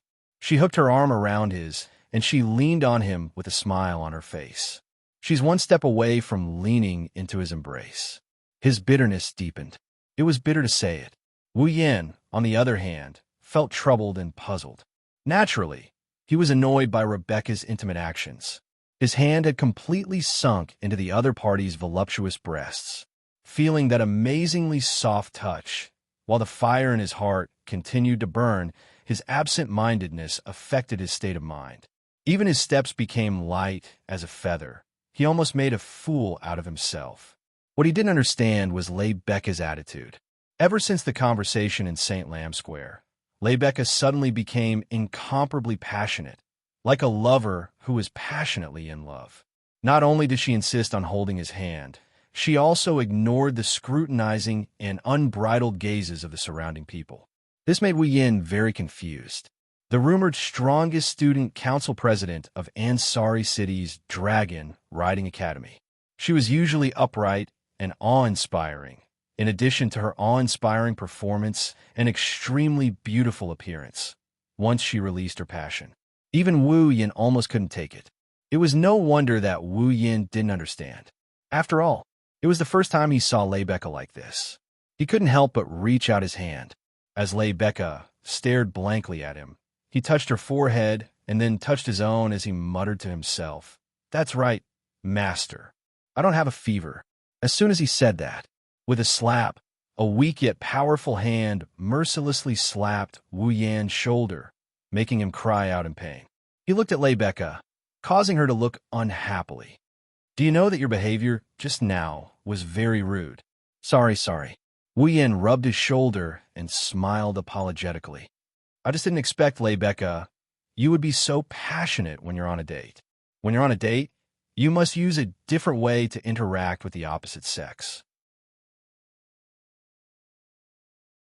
That's the easiest way to arouse the resonance between both parties and show the warmth of your feelings." Lebecca's lips slowly curled up. "This is common knowledge for dating." "That's right." Wu Yin scratched his face. "It's not a problem for normal lovers or opposite sex who have feelings for each other to do this. But are we lovers or opposite sex who have feelings for each other?" His wine-red eyes met Lebecca's green eyes. Wu Yin said half-jokingly, "If you're so passionate, I'll misunderstand that you're interested in me." "Oh." Hearing Wu Yan's words, Lebecca revealed a mischievous expression. "Can I be interested in you?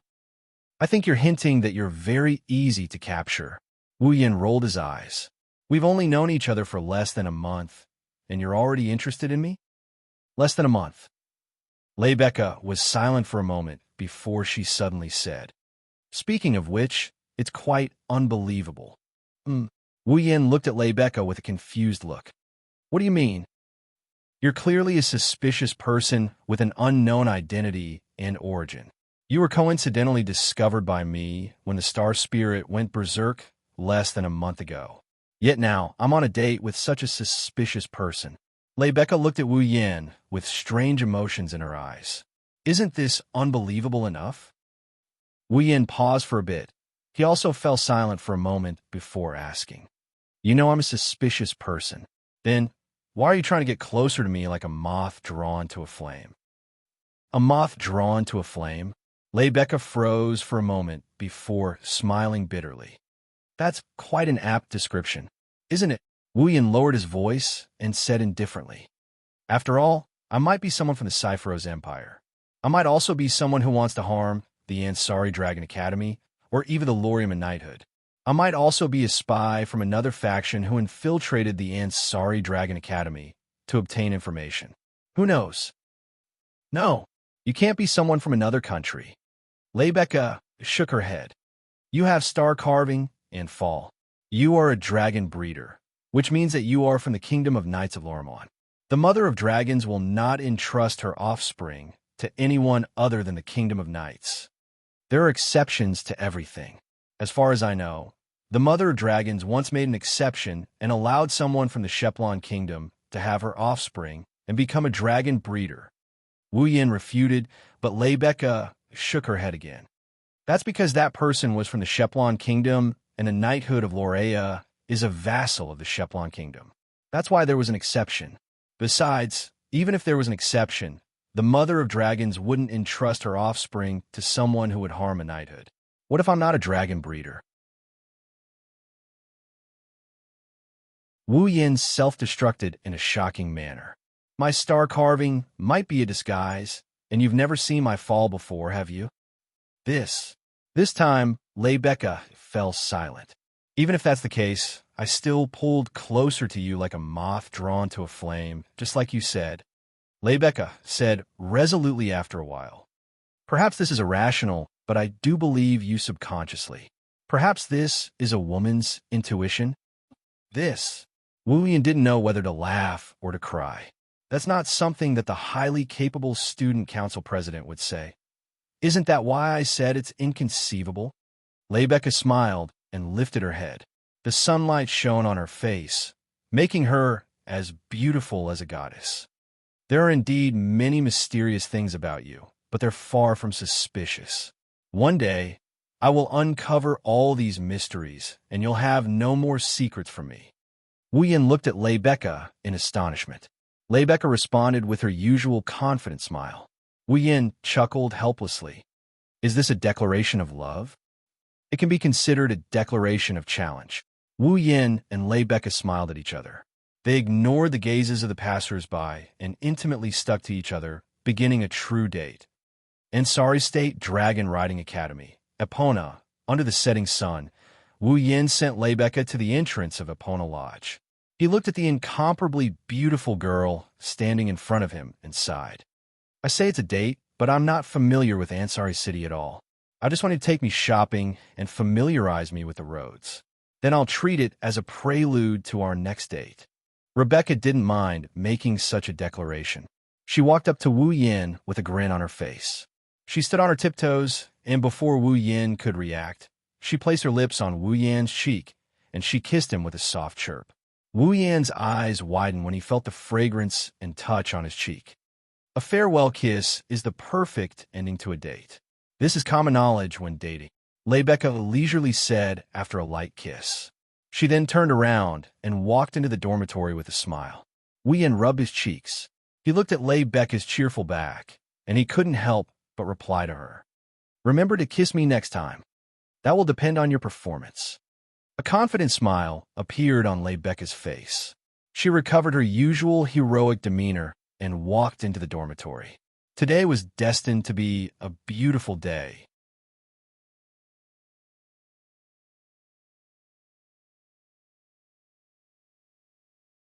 Chapter 13-17. Ansari State Dragon Riding Academy. Due to the Corpse Ash Dragon's attack, Ansari Dragon Riding Academy suspended classes for quite some time. Today, although the reconstruction of Ansari City was still ongoing, the impact of the attack on the people of Ansari City had mostly subsided. Therefore, the Ansari Dragon Riding Academy was also preparing to open today. Early in the morning, the students of Ansari Dragon Riding Academy gathered in a spacious auditorium. They lined up in an orderly manner and quietly waited for this little ceremony that resembled a school opening ceremony to begin. Of course, although it was described as a school opening ceremony, the students didn't think it would be boring, because at this very moment, the one standing in the middle of the stage is the most popular goddess of the Ansari University's Dragon Riding Academy. This time, our Ansari Dragon Riding Academy Student Council has recruited 4 new student council members. On the high platform of the auditorium, Rebecca wore her usual confident smile as she leisurely spoke to all the students in a dignified and loud voice. Next, let me introduce the new members of the Student Council. Rebecca moved away from the stage where the microphone was placed and turned to the side. She extended her hand to the screen next to the stage. First, the Student Council's disciplinary committee member, Sylvia Loren. Sylvia Loren. Yes. Following a stern response, all the students began to hold their breaths. They couldn't help but look to the side. There, Sylvia, with her long blonde hair swinging, walked up to the podium with clear footsteps. Her face was full of coldness. Looking at Sylvia, who was standing on the podium, the students snorted in disdain. After all, Sylvia was famous for being unreasonable and arrogant. Even if she was extremely beautiful, she didn't want to arouse dissatisfaction from others. It was also very easy. Although it was a little hard to believe, this incomparably beautiful princess was indeed not very popular. She was not even close to anyone. However, Sylvia's subsequent performance caused all of the students' jaws to drop. I am the disciplinary committee member, Sylvia Loren. Loren. She had a solemn expression on her face. However, Sylvia's voice was no longer as cold and emotionless as before. Instead, it was much gentler. There were even beautiful ripples in her eyes. As a junior, I know that there are still many areas where I am immature, but I will do my best to assist the student union in its work. Maintain the discipline of the academy. With that, the corners of Sylvia's mouth slowly curled up. She took a step back, bent her waist, and gave a noble salute. From now on, please give me your guidance. Looking at Sylvia, who was standing on the stage, and bowing to them, looking very elegant and courteous, the students were speechless. There was complete silence as the students looked at each other in dismay. Although he didn't know what had happened, the overbearing arrogance and unreasonable aura that he had always seen from Sylvia had completely disappeared. Now, the person who appeared in front of everyone was no longer the unreasonable Sylvia who only wanted to study. Instead, she was a noble, humble, and elegant beauty of the academy. In the next moment, the entire hall was filled with applause. It seemed that even Sylvia herself was shocked by the loud applause. Her refined and courteous temperament instantly disappeared, and a panicked expression appeared on her originally solemn face. Ever since she entered the academy, due to her status and grades, Sylvia had gone on stage many times. However, every time she went on stage to give a speech, the atmosphere was heavy and cold. This was the first time she was so popular. Sylvia, who didn't expect it to be like this, was filled with panic. She awkwardly bowed again and ran out, returning to the backstage. And this performance was welcomed by a certain person's joyful and mocking words. Not bad this time. Hearing this voice, Sylvia suddenly felt angry.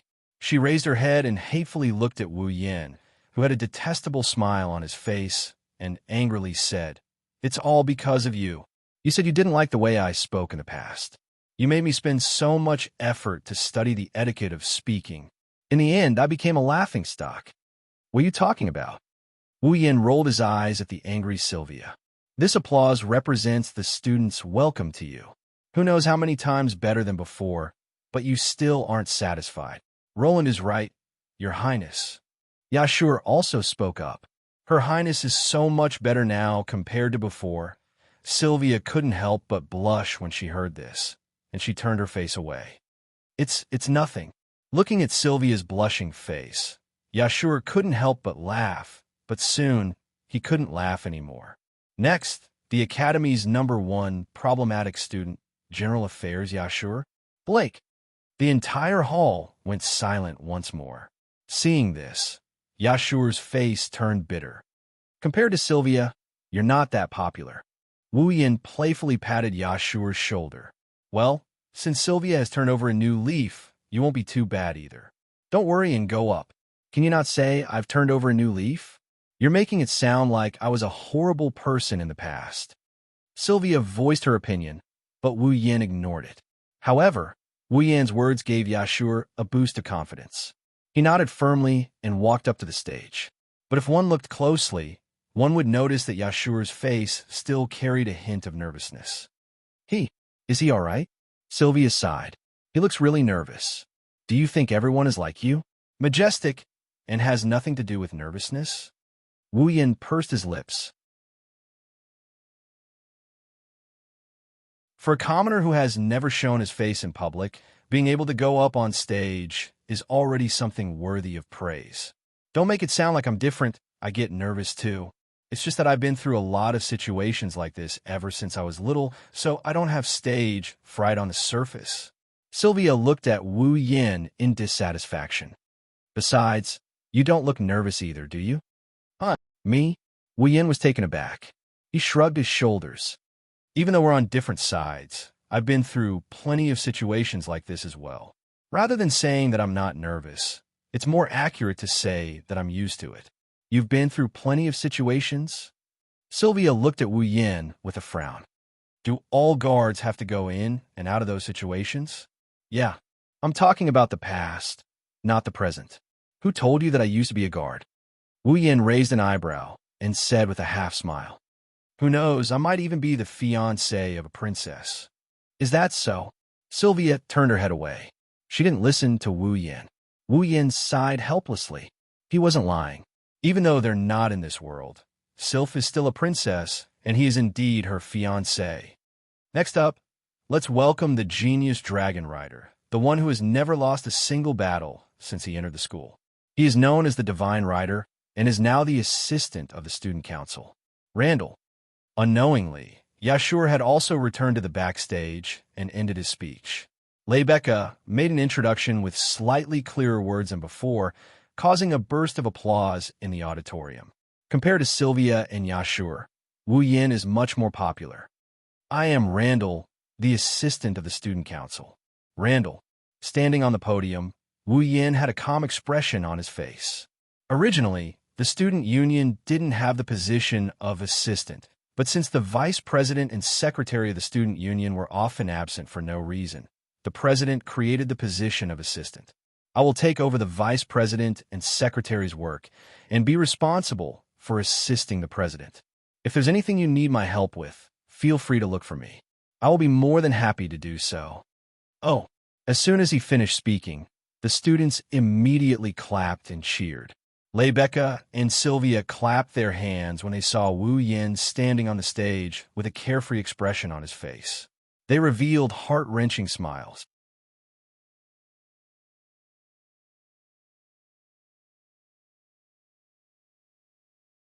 Chapter 13-18. Ansari Dragon Riding Academy, Student Council Office. Then, Lebecca looked at the people around her. It's a bit late, but let me say something. Welcome to the Student Council. Thank you, President. Sylvia and Yashur nodded, and Lebecca shook her head. No, I should be the one thanking you. Lebecca sighed. On the surface, the student union sounds very glorious, but in fact, there is a shortage of internal staff.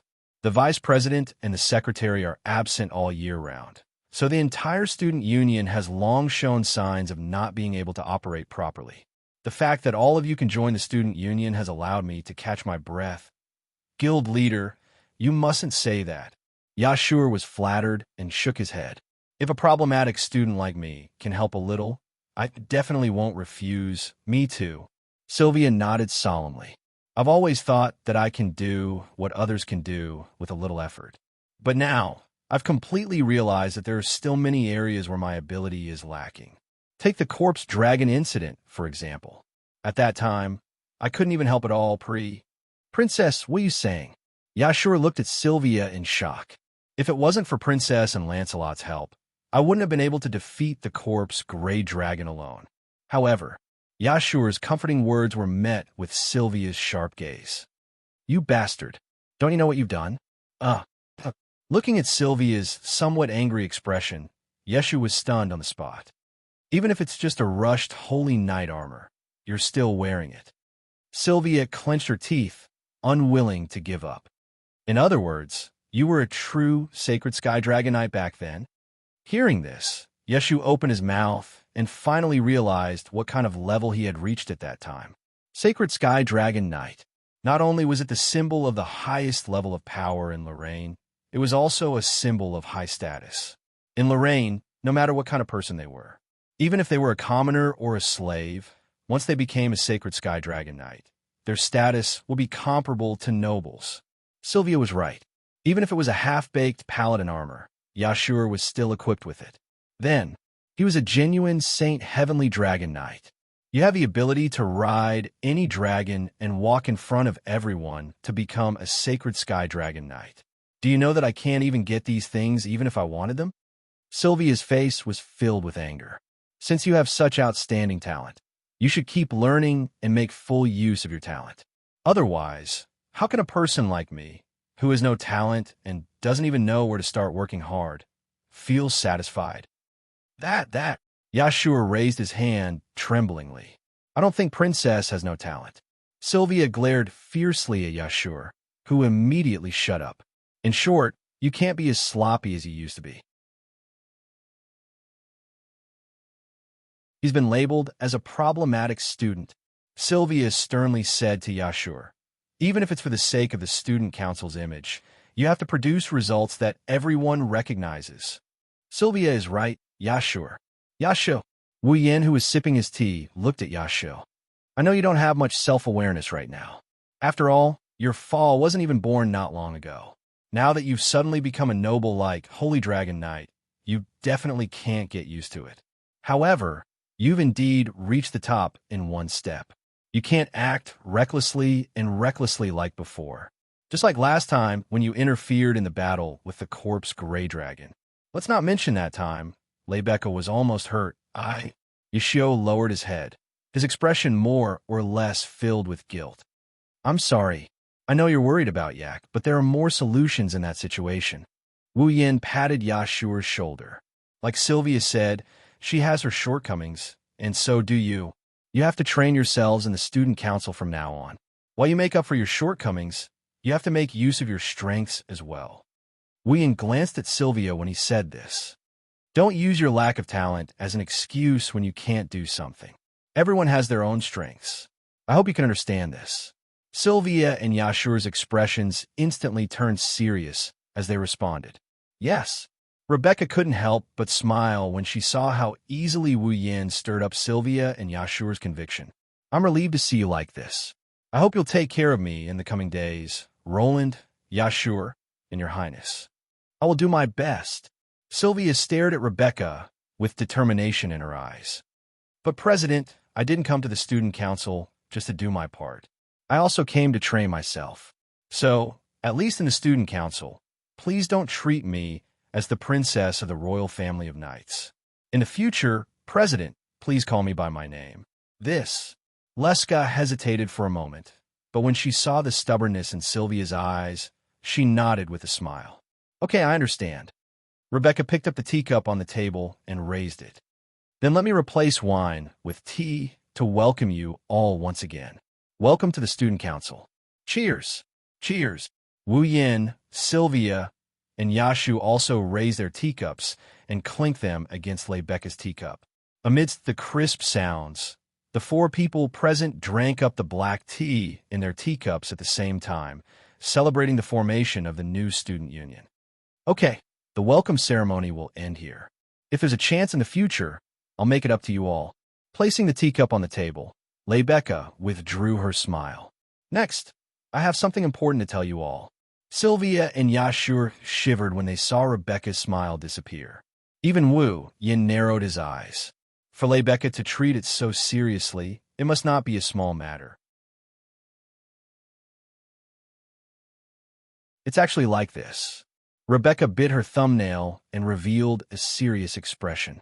I've already reported the corpse dragon's attack on Ansari City to the royal family of knights. Hearing this, everyone's expression froze. Wu Yin frowned and glanced at Rebecca. Did the Lorimon Wong family or the Lorimon Holy Dragon Knights do something? That is indeed the case. Lebecca bitterly smiled. In order to further understand the cause of the corpse ash dragon's attack, investigate the truth behind it, and collect information, the Lorimon Wong family will personally visit Ansari City on the grounds of expressing sympathy for the people. The royal family of Lorman will personally come. Yashur was shocked. The royal family? Wu Yan looked at Sylvia. Sylvia shook her head, indicating that she didn't know either. The royal family of Lorman is coming. In other words, someone related to Sylvia is coming. Who could it be? At that thought, Sylvia suddenly had a bad premonition. At the same time, Rebecca glanced at Sylvia.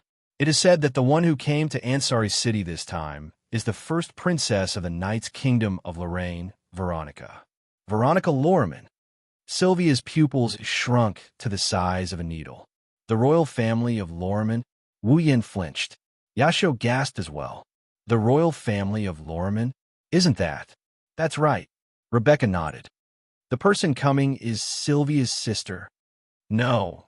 However, as soon as Rebecca finished speaking, Sylvia suddenly let out a sorrowful cry, and her face instantly paled. What's wrong? Rebecca was shocked. Wu Yan and Yashur were the same. The pale-faced Sylvia hugged her head and squatted on the ground, trembling as if the end of the world had arrived. Everyone looked at each other. For a moment, the entire place fell into a deathly silence. You're tuning into the Romance Rendezvous YouTube channel. We're so grateful for your support, and don't forget to subscribe to join us on this incredible journey through captivating stories. Your generosity through donations truly makes a world of difference, as it's the primary source of revenue that allows me to expand and enhance this channel for you. Thank you from the bottom of my heart for being a part of this adventure.